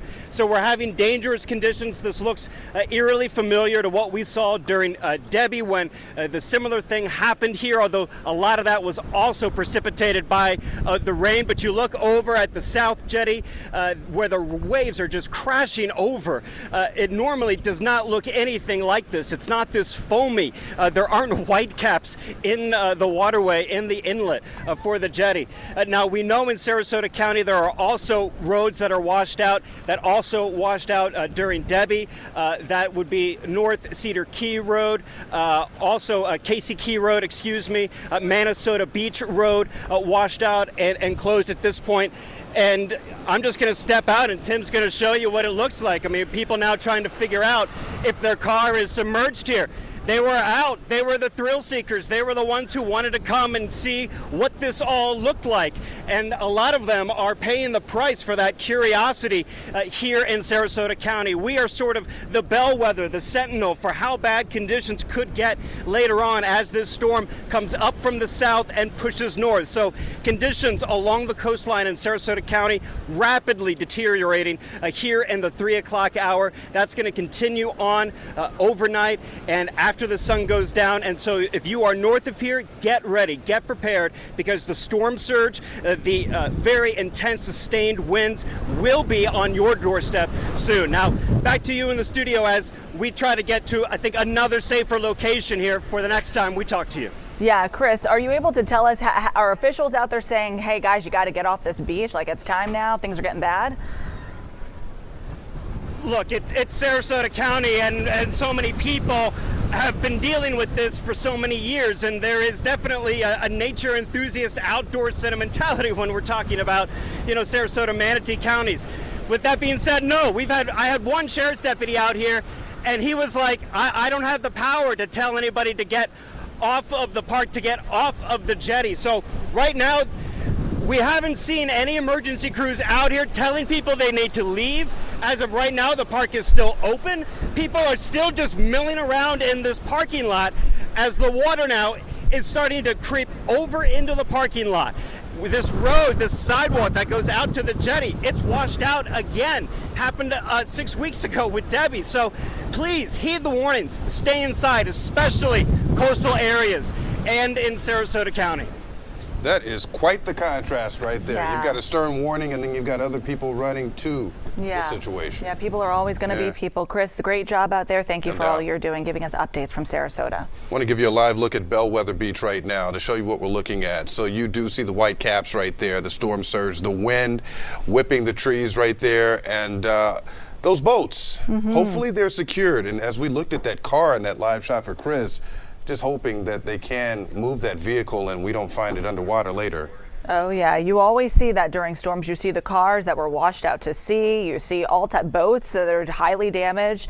So it's a reason that you need to just anchor down your boat. Don't put your car over there. Oh, something that is important, if you live in a low-lying area, all of the garages, at least in the city of Tampa, are open. Like in Ybor City, if you live in an area where it floods or portions of Tampa, great information. You can go and park your car in the city garages. They're going to be open for you. So you won't get you won't get a charge or anything like that. Those garages are available. An important note there. And, Chris Hurst had to move. He's going to move again to make sure he's in a safe space. We just spoke with Hannah Deneen a few moments ago, about 20 minutes ago, and she had a lot of company, some of the officials there, as they were answering some of her questions. Then she released them to go do what they need to do to keep people safe at home. Where exactly is Hannah right now? Hernando County. Hannah, I know you're there in Hernando County. You just got a notepad full of information from officials in terms of what people need to do. What are you seeing at this hour? I'm at the Hernando County Beach boat ramp. This is an area where we typically see a lot of flooding. I was here during Hurricane Debbie, and that was certainly the case in Hernando County. They are expecting around 10 feet of storm surge. And I was just with some county commissioners, and they gave me a great visual to demonstrate this. So they're really familiar with this boat ramp. They tell me the top of this black pole here represents where the water will be at 8 feet of storm surge. For context, I'm 5'7", so I would be underwater in this storm surge standing on this boat ramp here. Now, it's important to know that in Hernando County, there are mandatory evacuation notices in place for Zone A, B, and C, as well as manufactured homes, RVs, or mobile homes. And again, that is not a casual suggestion. That is a recommendation that is intended to save lives. Now, we are going to stay out here as this water is expected to come in over the next several hours. You can hear the wind picking up here at the Hernando Beach boat ramp. We're now live from Hernando County. Hannah Deneen, 10 Tampa Bay. Yeah, thank you, Hannah. I do want to ask you one quick question. Any idea on when local officials are going to start closing roads over there? I don't see it lapping actually up onto where you are right now, but this is an area you mentioned prone to flooding. Yeah. Yeah. Sarah, over the course of the day, I've heard 8 o'clock thrown out as a time that they are concerned about. A lot of the storm surge starting to blow in here. But I will certainly ask officials to get a better sense of the timeline as they're getting more updated information. That makes sense, Hannah. Thank you so much. Live for us this afternoon in Hernando County. Great job. Hannah Deneen pointing out 5-7 and feeling short with those rising waters out there. I want to take you back out to this live look right here at the southernmost point. Monitor that right there because that kind of lets us know that is what's headed our way. And we've already seen some of the damage that we're seeing up here in the Bay Area. Yeah, the southernmost point, not necessarily in the storm's path, but it is an area that is feeling the impacts of the storm as local officials warning people to get out of that area by earlier on Wednesday. So something that we're going to be continuing to look at as well. We're also getting some new information about our Bay Area bridges. This just in, the Howard Franklin Bridge now closed as we continue to track the storm moving closer to our area. Yeah, and you know, we told you about the Skyway around 2 o'clock or so thereabouts as that bridge closed with the high winds, 40-mile-per-hour winds, sustained winds. So that gives you an idea. And of course, at the peak of that bridge, the winds are stronger. So if you're wondering how strong those winds are out there, that really, drives the point home. Yeah, I want to get a look right now outside at the Howard Franklin Bridge so you can see what's going on out there right now. Again, this is 275. This has been under construction for quite some time. It appears that cars are driving. Once those cars get to the other side of the bridge, I'm sure that's when local officials are going to say, like, okay, no more cars over here.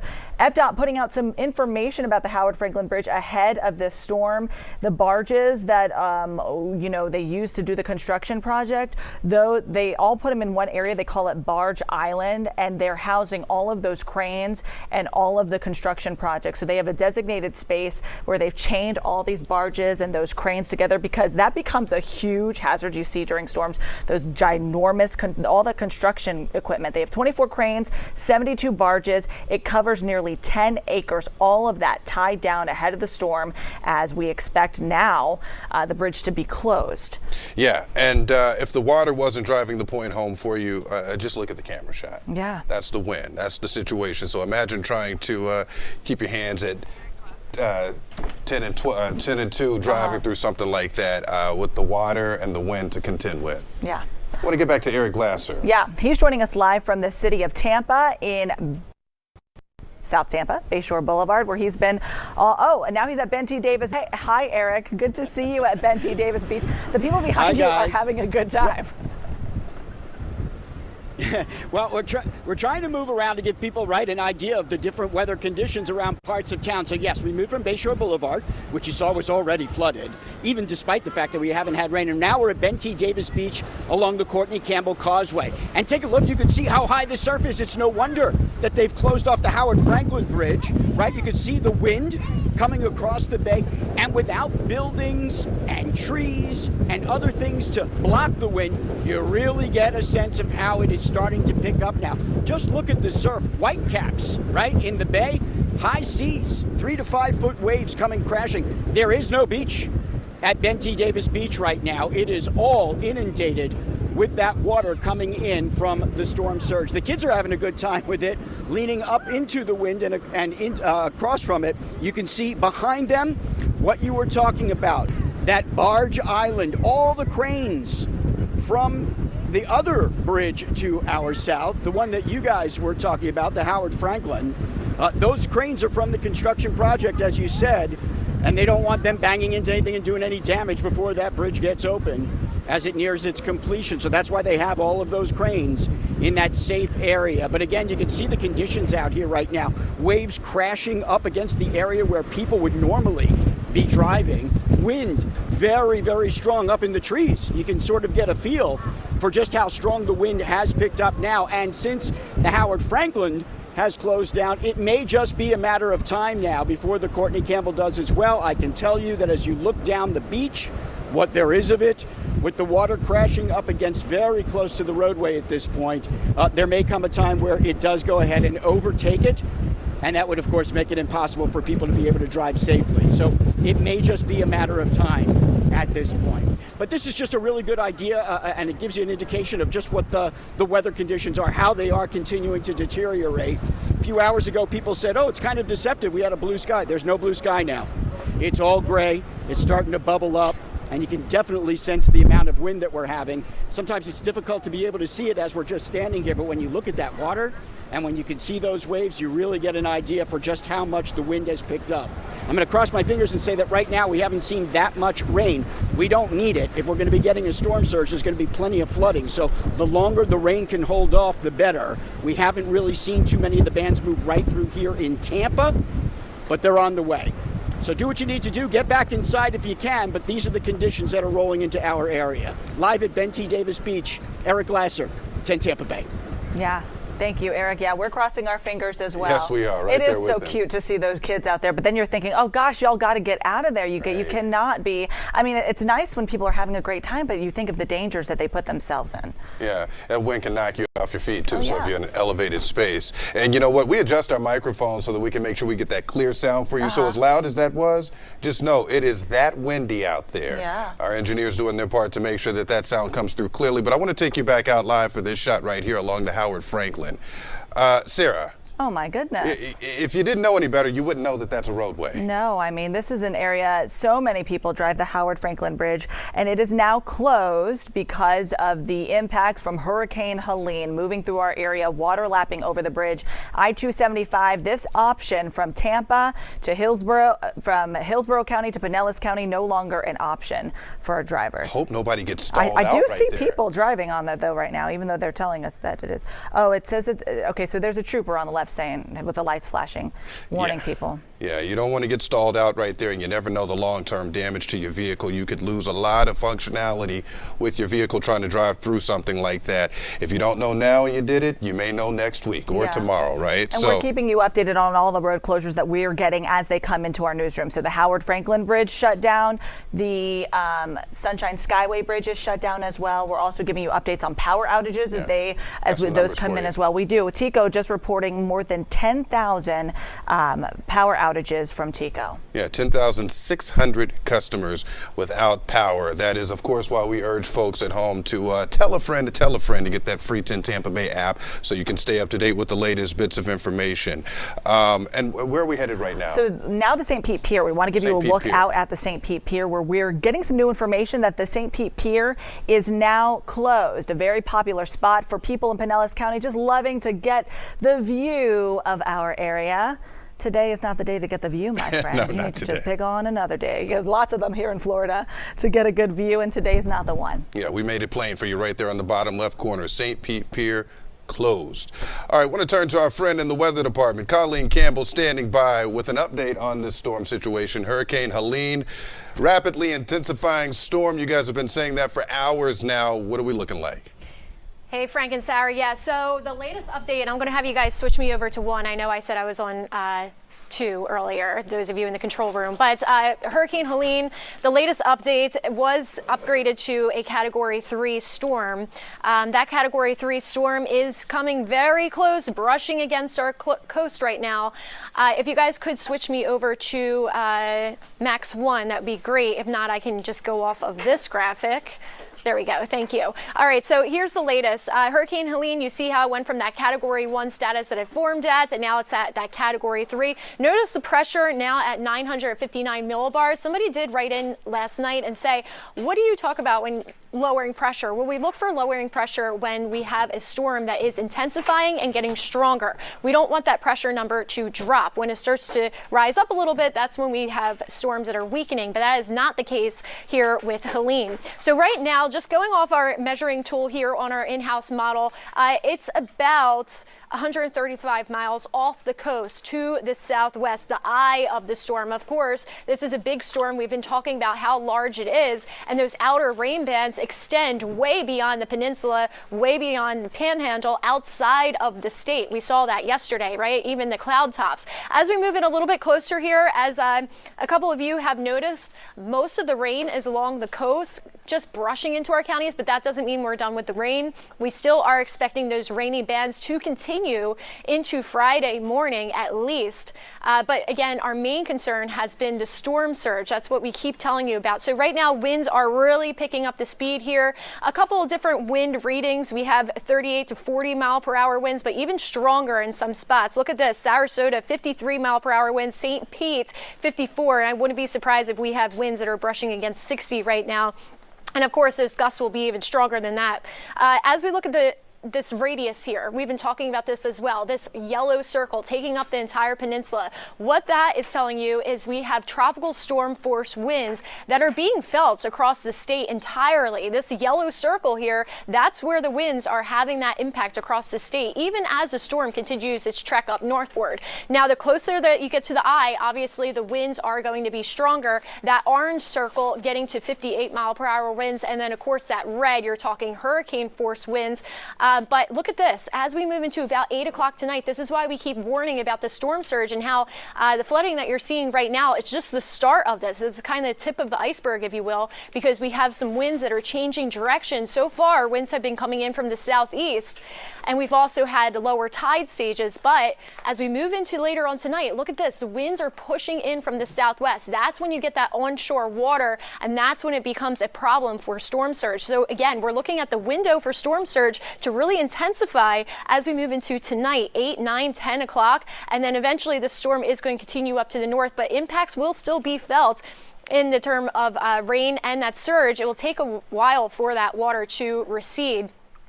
Of course, the track does bring it out to portions of Tennessee, which is just amazing the next couple of days. But let's talk about the wind gusts again.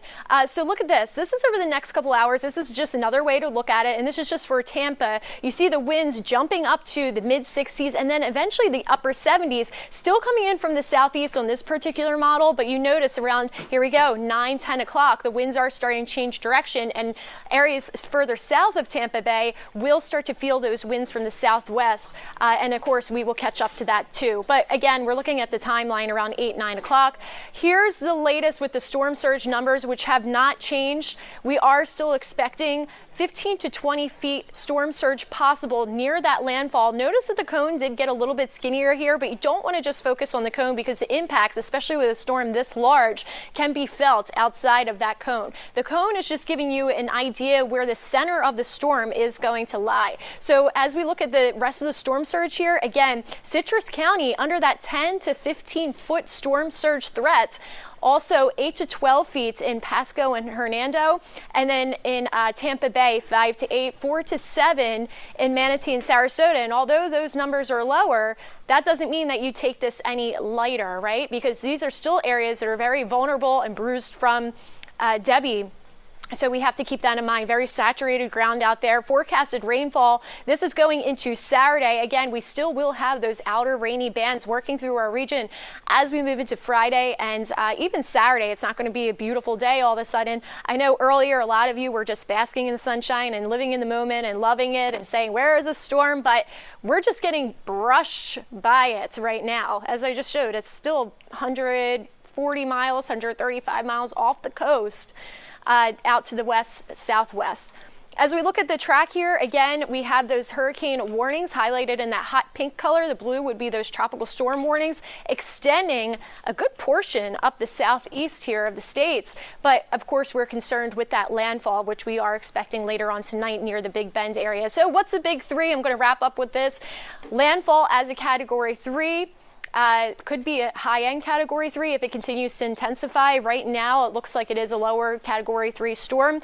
We had that update again earlier this afternoon where it did intensify to that Cat 3 status. Record storm surge, we know that from 10 p.m. to 2 a.m. So the storm surge that you're seeing right now, just the start of it. And then we have those bands of rain and winds that will continue throughout Friday morning, really. So it's not going to be a rain event. It's mainly a wind event. And the wind, of course, ties into the storm surge. And that's why we want everybody to be careful. And please listen to those evacuation orders. It's too late to evacuate now. You want to make sure you have the highest ground possible if you are still in that evacuation zone and you did not listen to those warnings. Also, a couple people asked about the mobile home safety. I did want to go over this really fast. So the mobile homes, it's evacuations for every area, not just Zone A. And the reason for that is those mobile homes, those manufactured homes, I don't care how best built they are, they can be airborne and quickly lifted into the air with just strong wind gusts. It doesn't take a tornadic wind. It can be straight line winds. Those mobile homes are not made for that. Not to mention that it could be washed away as well with storm surge. So you have kind of a double whammy there. You have the winds, which could be straight line or tornadic, a threat for those mobile homes. And you also have the threat of storm surge. Of course, be safe and keep sending those photos and videos to us in a safe location. And we will try to share that. We love seeing your stuff, but we want you to be safe and ride out this storm with us in the best way that you can. All right, I'm going to toss it back to you guys. Thanks, Colleen. And I'm Dave Wagner along here with Courtney Robinson. We're just kind of getting things started on our end here. We're going to be with you for the next, probably 10 or 12 hours or so. I want to take a look at the Howard Franklin Bridge right now. This gives you an idea of what's happening in terms of our situation deteriorating out there. The Howard Franklin Bridge is closed, and you can see why. I went over this bridge, I guess, at about 10 o'clock this morning, and waves were lapping up. Now you can tell it is really impacting traffic. And you can see that one car making it over. We did talk with Florida Highway Patrol. They say once they close these bridges, they are closed. They're not going to reopen and close again. So the Howard Franklin closing to traffic. We also have the Skyway Bridge that has also been closed. We have not heard anything about the Gandy just yet. But again, you can see what's happening right there as you come over the hump and start to go into Tampa. All of that water on the roadway. You know, you just don't want to be out there. If you need to evacuate, if you need to get out, you need to do that now. Yeah, if it's safe. If it's safe to do that. And keep in mind here, the worst is still to come here. We're really looking, I was talking to Chief Meteorologist Bobby Deskins here, really looking between 5 p.m. this evening and 2 a.m. tomorrow morning for the worst of the impact. So what you're seeing right now, this is not the worst of it, and it's going to get worse before it gets better. But we're here every step of the way to keep you informed, prepared, and connected. And looking around, I've had friends sharing different videos with me of where they are, and low tide right now, but it's what would be a very normal high tide or even a high tide. And I know we have Aaron Parsegian, who's up in Crystal River, one of the areas where we are expecting to see just some of the worst storm surge. Aaron.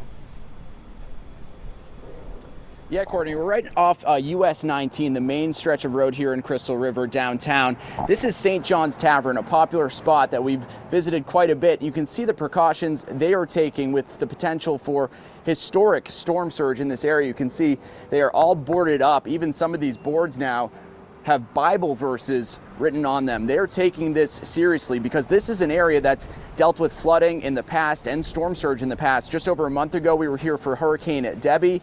And at this point, there was water probably up to my boots just on this sidewalk. Luckily, most of these businesses were spared at that point, only an inch of water really getting in them.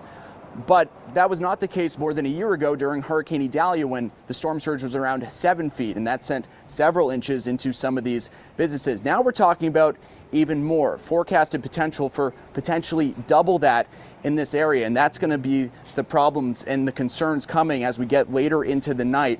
Take a look. This is why they're so prepared here downtown, or right in that evacuation zone where storm surge is the utmost concern, and that's why emergency officials are hoping people heed those warnings to get out of town. Our hotel ourselves, we're staying in Lecanto, about 20 minutes east of here on more higher land. And in our hotel is a lot of evacuees from this very area living around Kings Bay who have been through this flooding before. And what they tell us is they know what can come. They're not taking any chances. And this forecast itself is causing some anxiety for them. So they're going to do the best thing and stay safe elsewhere. That's the recommendation from everyone. You can see they're making preparations for what could come later tonight. Yeah. Aaron, we're looking behind you here, and we do see cars driving behind you there. I'm just kind of wondering, are those folks, evacuating? What are they doing? Or are people just out kind of sightseeing a little bit and seeing what's going on in terms of the weather? Yeah, that's exactly the thing, Dave. I think a lot of people are coming here trying to see what's going on. Now, a lot of these people live around here. They're used to seeing it. And a lot of the people coming up to us have said, oh, yeah, this is going to be an area that floods later on. We're very familiar with that. Hours into the night, we probably couldn't be standing here, definitely not parked here. A lot of these people driving on US 19 are kind of just going throughout the area to see where things are at right now. The water has started to rise a little bit in Kings Bay, but nothing that could cause any flooding to this point. That's going to be the concern later. But even last storm for Hurricane Debbie, when we were here just over a month ago at the beginning of August, they shut off part of US 19, this main stretch, because the water was starting to approach that way. That hasn't been done yet, but that could likely come when we're talking about the levels that are potentially forecasted for tonight. In Crystal River, Aaron, thank you. And of course, we have crews up and down the area for us on the coast. The state of Florida is going to be impacted by this no matter where you are. This is such a big storm when you look at it, hundreds of miles wide. It is it's long, it's wide, and it's really going to affect the state, every part of the state in one way or another. Exactly. And we have some video right now that we want to share for you from Fort Myers. Fort Myers, of course, feeling that before us, slightly before us. You can look right here. I think this is Fort Myers Beach. Wow. A lot of wind there, got the waves, just churning and burning. Yeah, and obviously the storm is closer to them right now. This is an area that was devastated by Hurricane Ian. You and I were down there, Courtney, and you know just how sad that was. And we're talking about storm surge here that surpasses that, which is really terrifying. And when you saw the aftermath of that surge when it came to Ian, I mean, it really was. It was like a war zone when we were down there. And so you think about what's to come with Helene. And right now, I know it's been said, and you can see that when you're at home watching. Right now, it is that calm before the storm. There's not a lot of rain that's coming down right now. You can see behind. You see the wind kind of starting to pick up. But we have not seen what Helene is going to unleash on our area, and also what's to come in that Big Bend area. I was talking to the state CFO, Jimmy Petronas, the other day, and he said that you will not find many people down in Fort Myers who say, they wish they didn't evacuate. They all say, after that storm, they know the importance of evacuating. This window is really beginning to get closer and closer, where if you can go safely, you need to go to a safe place. If you feel that the place you're in right now is not safe during a storm. And it's important to do that now because we are starting to fight, with daylight hours. And as we start to see the water really rising, it's going to be dark. And so you want to make sure that you make that call now. You won't regret making that call. You're going to go, be somewhere safe. There are so many shelters open. So go ahead and make that call. I was talking about that eerie calm before the storm. I want to share some video from Rocky Point in Tampa. Right now it's low tide. Bobby Deskins, you're over there, right? Low tide right about now. So you can see this is low tide. But this is what would be a very normal high tide for them. So this is where the water is low tide. You can only really imagine what that's going to look like once we start to see that surge. Yeah, we appreciate viewers sending this in to us here because it really helps get a perspective all around our area. We saw Bayshore Boulevard in Tampa earlier, and the high tide and the impact it had. And earlier we saw just how high the water was in Tampa Bay, going across Howard Franklin Bridge, and we're going to kind of see the water go up and down. But as we get into 5 p.m. to 2 a.m., that's when the storm surge is really going to impact us. There's a lot of water. Yeah. A lot of water, and we've said it a million times, right? You can run from the water, right? Hide from the wind. Right. So now's the time to make those decisions. And we've already seen so many areas impacted by that. A lot of road closures as well. Down in Sarasota, that is one thing that we are seeing right now with some of our crews. I think we have a road closure down there. If we have that video, there you go. So you can, you don't know how deep that is when you look at it, right, Dave? Right, and all over our area, we're seeing this up and down the beach communities. We're seeing it in Shore Acres, the entrance from Shore Acres into Snell Isle there. We're told that road is closed. I know there's a couple of roads that go in there, but access is very limited. So some of these areas regularly see some water, even during high tide, but this is going to be unusually high during this storm. So we're going to be keeping an eye on that in all these communities. We have people fanned out all across the area, try to spread them out a bit so we get a pretty good perspective as to what's going on. Yeah, let's take a look at the Courtney Campbell Causeway right now. You know, we talked about the Howard Franklin and the Skyway Bridge being closed. Courtney Campbell is one of those areas when we see the bay really kicking up, as you can see right there. The roadway is impacted by that. And so, yes, while there are some vehicles out and about, you can also see that water. FHP has not closed the Courtney Campbell as of yet, but I would say it's only a matter of time. Yeah, just by the camera shaking there, you can tell how windy it is out there, and it's driving water up onto the beach and getting close to the road. So we'll keep you posted on that. The St. Pete Pier, by the way, also closed. Not a big surprise there, water lapping up on the pier, not a safe place for people. Doesn't usually close, but in this case, they want to make sure people are safe, and not a good place to go right now. You know, one of the things that's really stuck out to me as I've watched our coverage throughout the day is that water. You know, yes, it's high. Yes, these are areas that we do often see high water, some flooding, and maybe during a high tide, like a king tide. But keep in mind, it wasn't pouring down rain. We didn't have that. Right. So, and to already see that on Bayshore and a lot of these areas closed, you do have to kind of take a deep breath and say, okay, there's more water to come, and there's going to be a lot of areas impacted. One of those areas, Tarpon Springs. Yeah, and David Shealy is up there right now. Let's check in with David. David, what are you seeing there? Looks like some folks are preparing for the storm. Other places, it appears, aren't boarded up at all. Yeah, Dave, so preparations have already started here at the Sponge Docks in Tarpon Springs. We have sandbags in front of the doors of the businesses right here by the docks. And so far, it's a bit of a mixed scene because you do have the businesses being closed, but there are people who are walking along these sidewalks, kind of walking alongside the water. There's actually some people behind the camera right now that they've been out here kind of seeing the sights or taking in the wind before, I guess, things get a little bit more dangerous. We actually spoke to a couple of people who are out here. There was a group of guys out here walking around, taking in everything, because to them, this was probably the only thing they could do today before they have to evacuate if it gets a little bit more dangerous. We were just going to come out here, just walk around, wait till it starts raining, see if we can see the storm surge, how high it gets. Actually, on my road down towards Fred Howard Park, it's actually been up to my knees before. So that's about as high as I've seen it on my road. And of course, out here around the Sponge Docks, it's been about that high too, a few feet. Concern, it's not really that high. I'd say a 0 out of 10. But maybe if it gets a little bit higher, it's just, might get a little bit nervous for just the shops and stuff.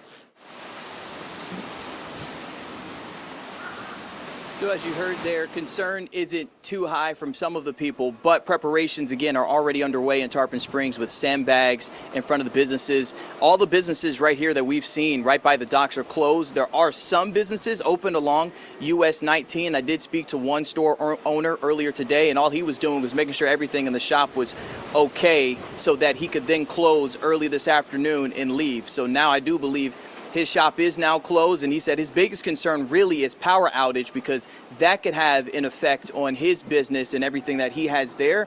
Not so much the floodwaters, but in case there are floodwaters, again, sandbags, some businesses are boarded up, some are not. So it's a little bit mixed, and as of the weather conditions, it's just windy right now. We did have a small patch of rain, but other than that, the wind is the top thing that we've been dealing with since we've been out here by the docks. All right, David, and we did hear authorities say, look, if you live west of US 19, you do need to evacuate regardless of what zone you're in. David, you talked a little bit about the concern we heard from one of the gentlemen that you talked to earlier saying, yeah, I'm really concerned about the stores. But what about all those boats? What about the marina? Have you seen, anything extra happening there? I know a lot of people do live on their boats too. Yeah, so we talked to one gentleman who actually works on one of these boats. He's not the owner of the boat, but he works on the boat, and said he's put a couple more ropes on the boat so that way the boat stays docked and it doesn't float away. Because during Hurricane Debbie, we actually did see a couple of boats start to float away into the Boca Ciega Bay.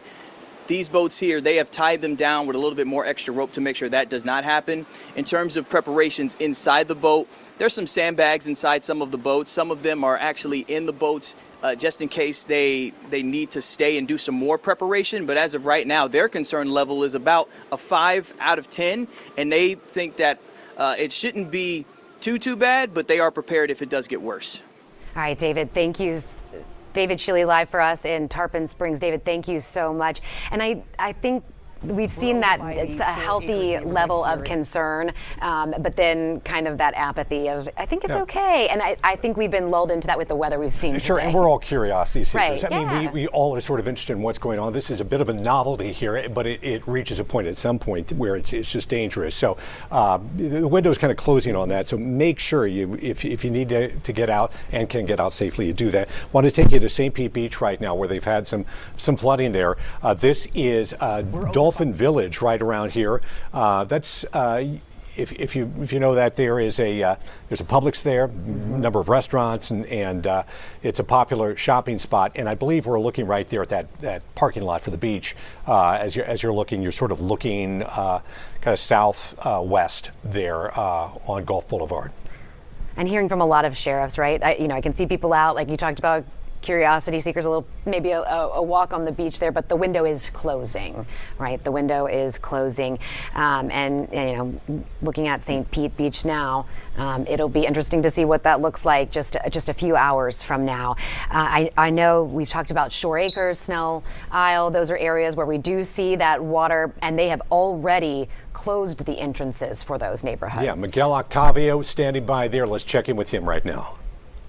We're over by the Shore Acres neighborhood here in St. Pete, and right now police have shut down Shore Acres. We know this is by the water, and you can see just why this isn't even the worst of Helene right now, but water spilling over the street here in Shore Acres Boulevard Northeast. We know that this neighborhood has withstood many storms from the past, including Debbie, including Idalia, and the major rain we got here. And something neighbors are asking people is please do not drive through these streets because the water can be pushed into these homes, making these conditions worse. And as our meteorologists keep mentioning here, this isn't even the worst of Helene. And a concern that a lot of first responders have is you don't know what's in that water. And you can just see how much flooding is taking place already here in Shore Acres. We're just going to step to the side to make sure this car has enough room to move out of the way here. But you can see the water's getting pushed over to this side. Neighbors around here do not want you to be driving through those flood waters over here. You can just see how much it's being pushed at the moment, and that is why neighbors are asking people to please evacuate, because this is an area that's vulnerable to these storms, and it could be potentially life-threatening. You know, we visited Shore Acres many times in the past, and we know that they took quite a hit during Hurricane Idalia. A lot of these homes took several feet of water inside. A lot of folks had to move out for months, and they worry that, according to the projections right now, this could be much worse.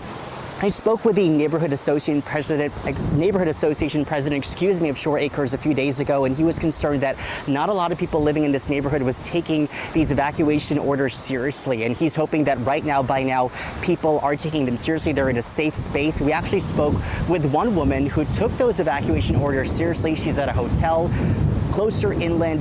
Here's some of what she had to say.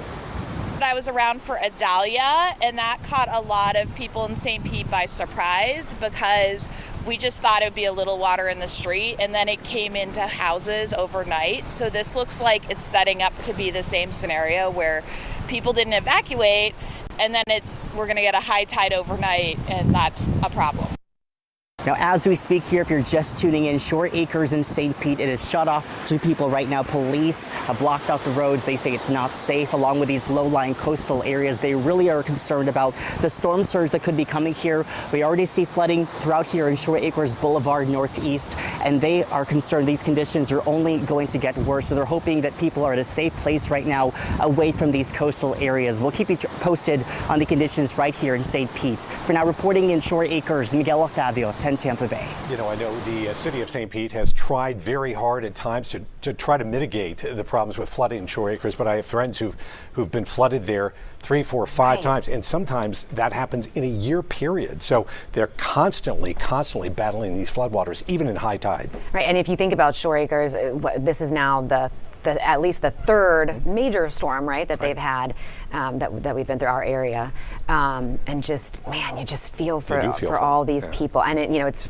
all the way up our coast, so many communities. Hurricane Helene is now a Category 3 hurricane. We do want to check in with Chief Meteorologist Bobby Deskins. He, of course, tracking this, timing this all out. And Bobby, it's the sheer amount of water that is just so hard to wrap your mind around. Yeah, it's a bigger storm. And so if you look back to Idalia, it says, we just think this would be a little bit of water in the street. Wasn't that big of a deal. 2 to 4 foot of surge is what we got from that. This is a bigger storm than Idalia. That will push around more water, than what Idalia did. So we're going to get more than 2 to 4 for just about everybody that gets storm surge. You can see downtown Tampa, the water's getting a little bit higher. What's actually happened in the last, hour or so, the water has come down. Remember, we're going towards low tide at around 5:20 p.m. or so, right in that range, right? The water has come down a little bit. But we kind of expect that. And then after 5:20, not only is the tide coming back in, and you can see these boats down here at Bellwether Beach Resort, that's on the sound side, obviously, that water is going to come up quickly. Not only is it coming up, but it's going to come up quickly because the tide's coming up, plus the winds are starting to switch on us a little bit and pick up too. You can see the beach right now. We've got winds sustained at 30 miles per hour with gusts in the 40s, starting to get some in the 50s now as well. But the water, you can see now, is starting to get a little bit higher. I kind of got this camera view here so we can watch how high it gets. Should make it almost all the way to the parking lot, just about for that. So they're going to see the water coming up. Again, this will be later tonight. Hopefully we'll keep some power here and we'll be able to see this. Now, here are the forecast winds. Let's go out through 8 o'clock. See them all back up now from the south and southwest and gusting in the 60s and 50s and 70s. Look at that. This is the forecast model, but that's hurricane force wind gusts at St. Pete at 8 o'clock tonight, just after sunset, with the wind blowing onshore. That means not only is the tide coming up, that wind pushes a lot of water up quickly. This is going to happen quickly this evening. You're going to see our crews out there saying, well, it just took about 30 minutes ago. It was way back there. Now it's all the way up here. That's what's going to happen. So it's been okay so far. Already some flooding, but it's going to get worse. Then it's going to push up towards the south and the west, but the higher winds will move away from us as it goes. Now, live shot out at Van Wezel Performing Arts Hall. This is looking at the Ringling Causeway. The bridge there, that's the bridge going over to the right-hand side of your screen, is going to the beach. It has been blowing good out there. And every now and then you'll see some really good gusts, and it picks a lot of water up off the sound right there and blows it all off towards the right-hand side of the screen. So we're definitely seeing the winds pick up. These will turn more from the south-southeast, which you're seeing right there, which is left to right on your screen, and then more straight at our camera as we get closer to 5, 6 o'clock this evening. And that's really going to start pushing water levels, because that's kind of side shore right now for Sarasota, but the southwest wind is right on shore for them. Okay, now let's come back over to my computer. I want to talk about the storm surge. So I've been kind of drawing this. This is our tides, right? We're at this spot here where we're almost coming down just a little bit. There's our low tide, so we should be getting closer to it, but what's going to happen is it starts going to come back up. So 5 to 8 foot surge is what we're forecasting from the Hurricane Center. Now, I think we had the sheriff of Citrus County on that said, usually we think those numbers are kind of high. We expect a little less, right? I get that. I'm in that boat. But even 5 foot is more than what we have seen. And I think it could be more than that.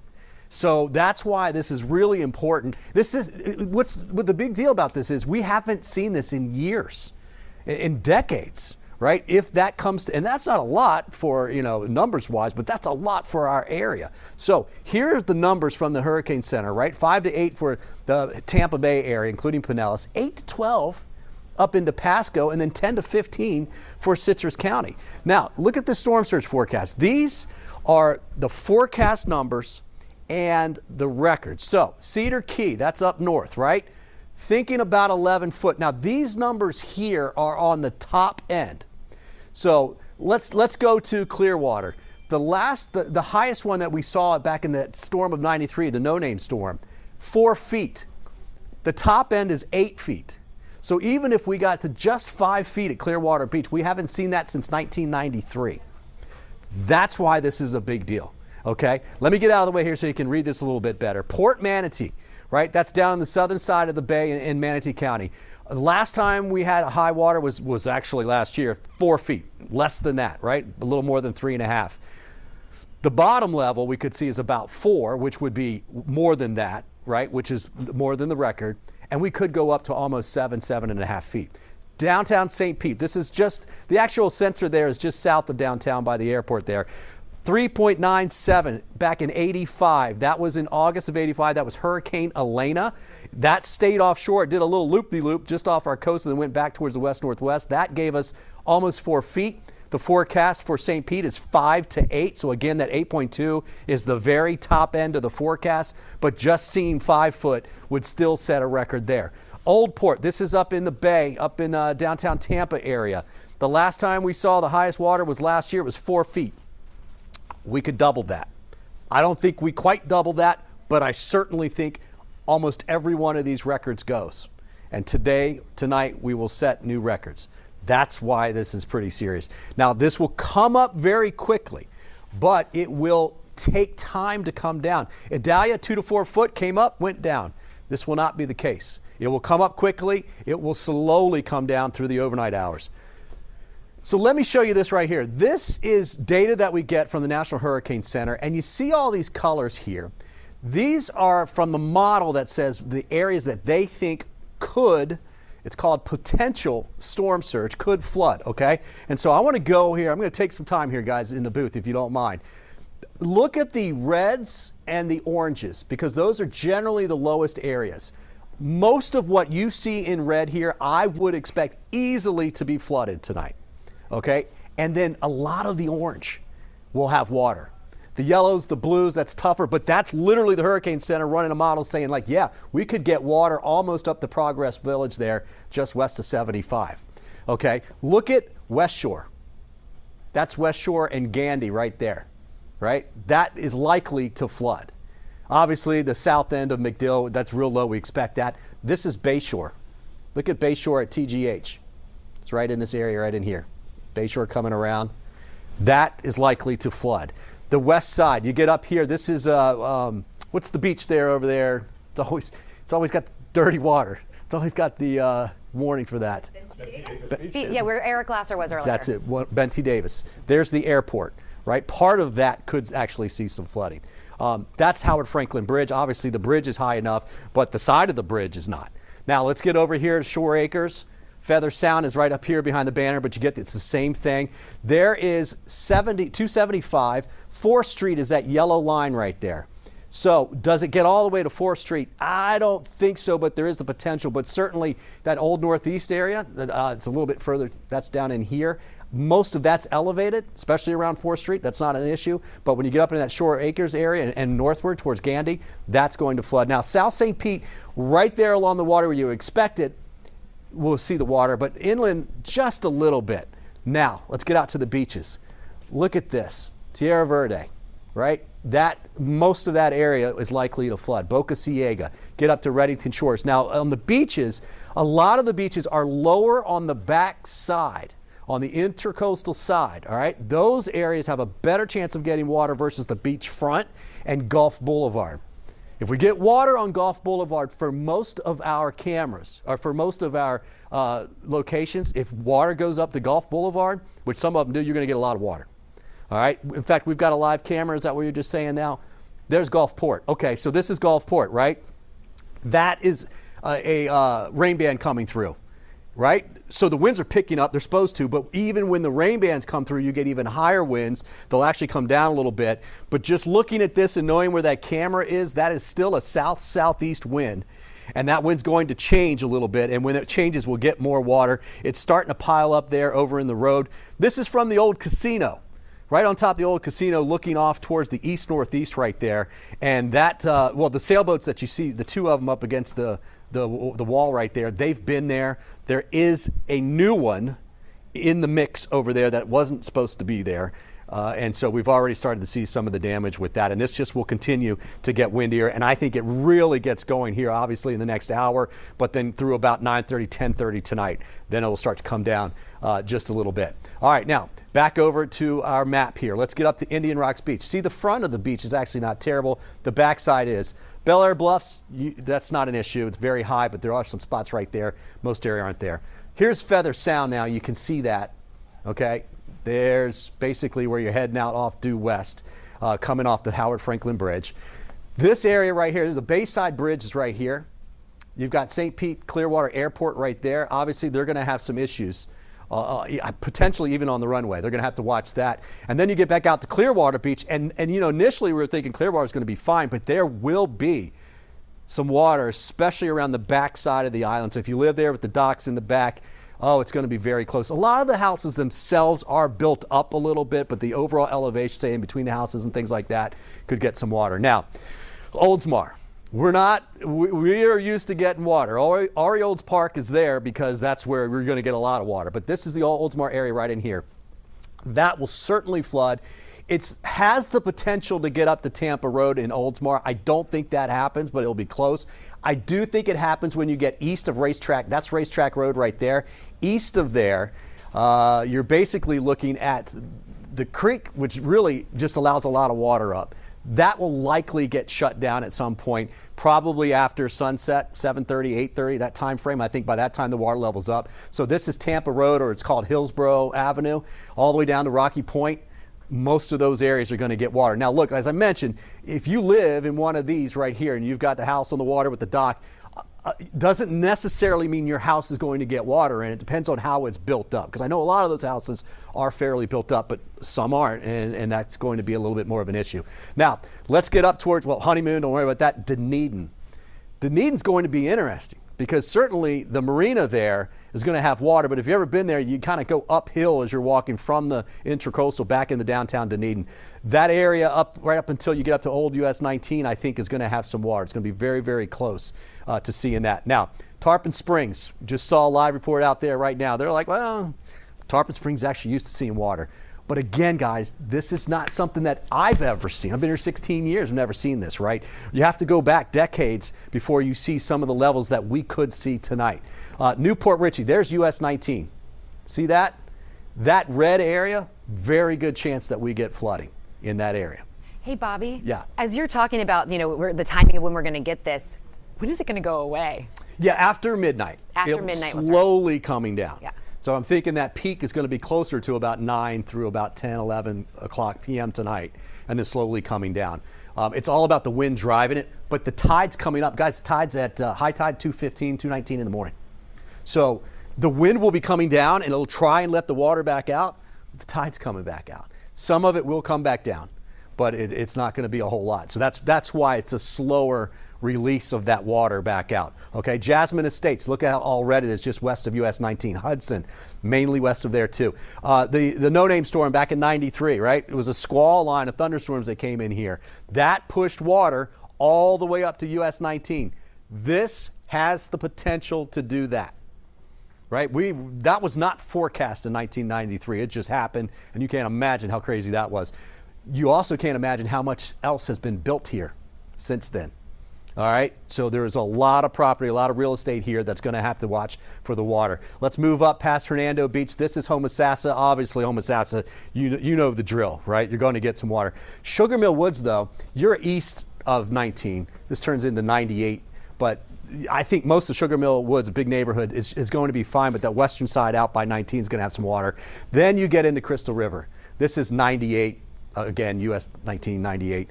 I was looking at some data this week that suggested potentially 2 to 4 feet of water on the road there in 98, and it actually could be a little bit higher. And if you even think back even to Idalia, we had a live crew out there during Idalia, and there's literally while we were watching them, you could see the water coming up. It came up like that.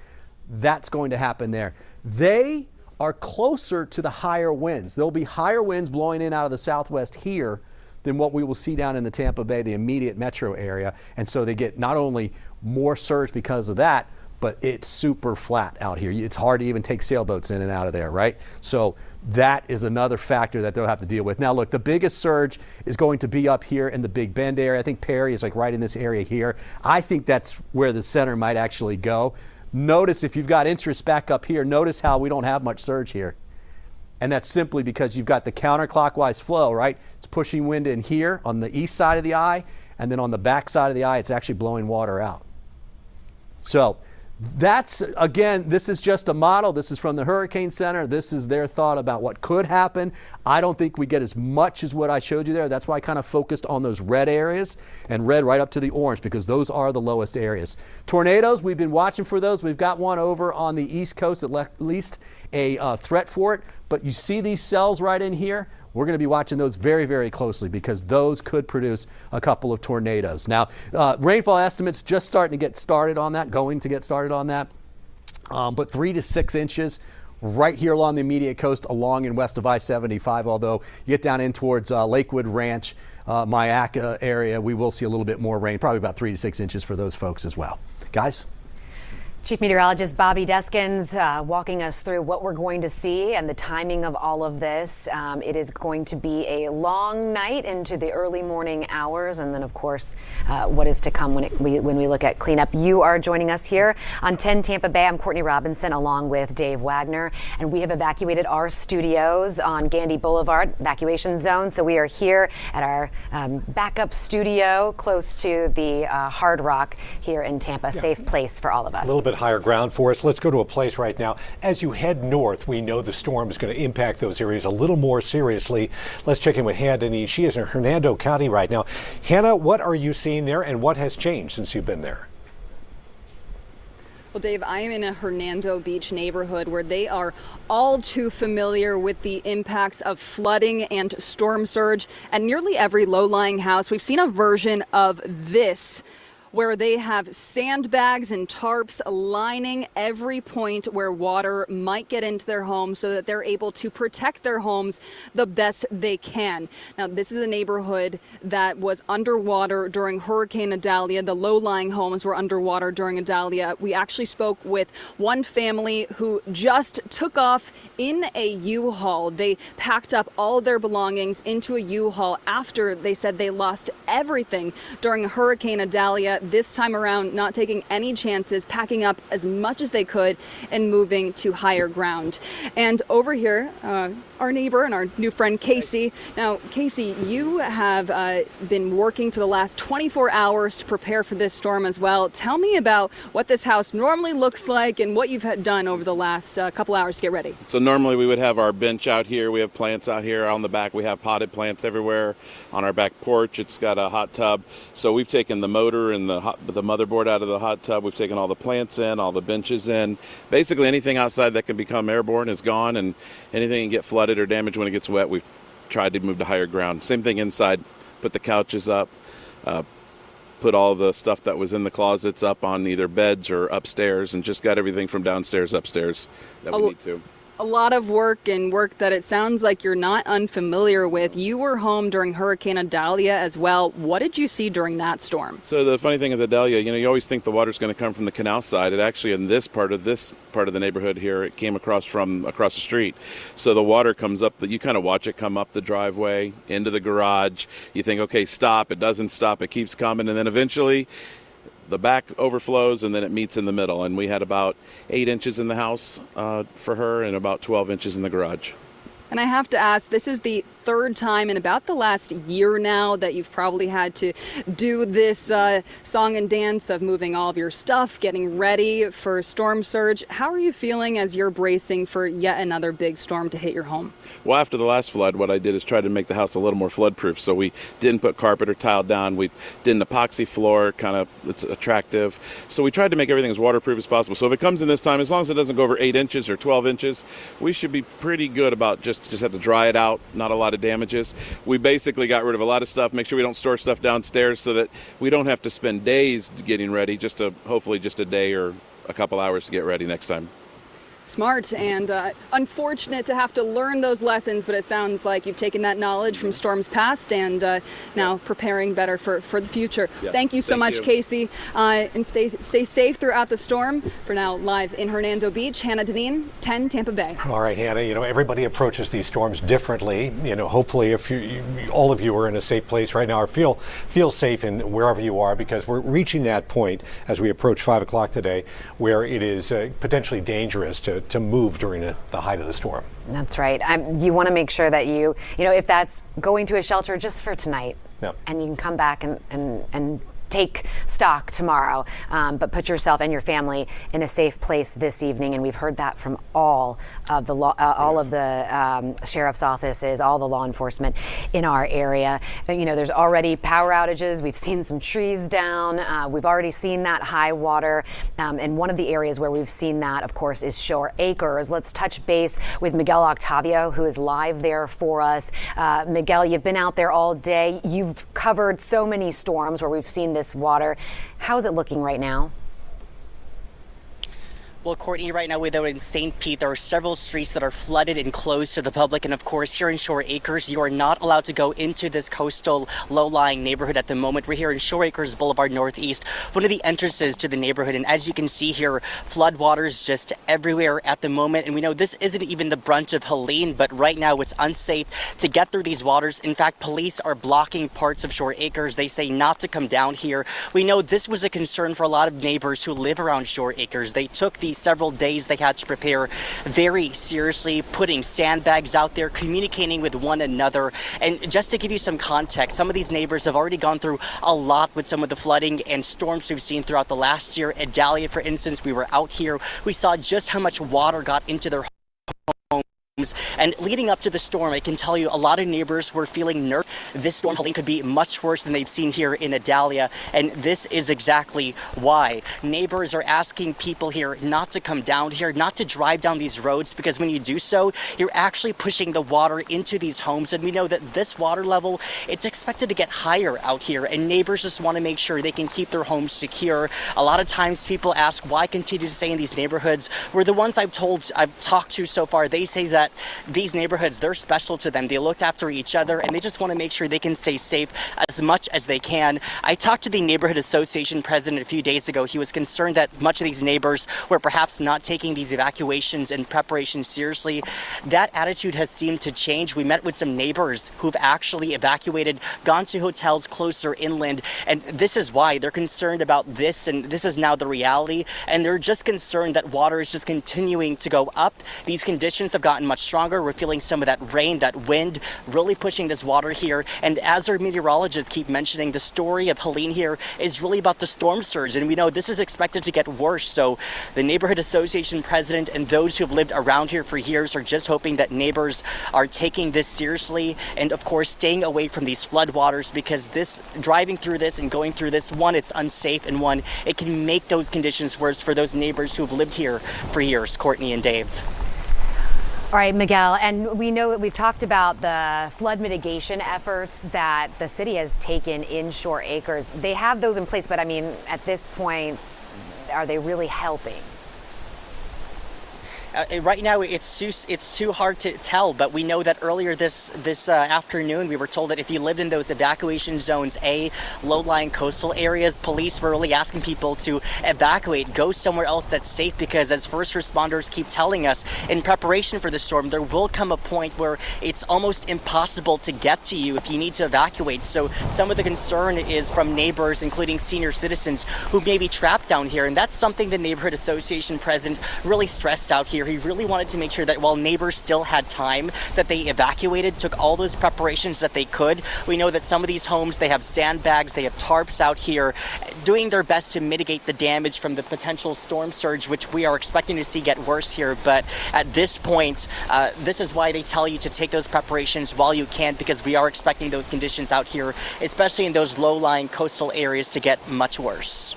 All right, Miguel, thank you so much. And the Pinellas County Sheriff earlier not mincing any words when he said if you are in an evacuation zone, you need to get out now, that they are not going to put their deputies in danger when it comes to having to make rescues in the overnight hours.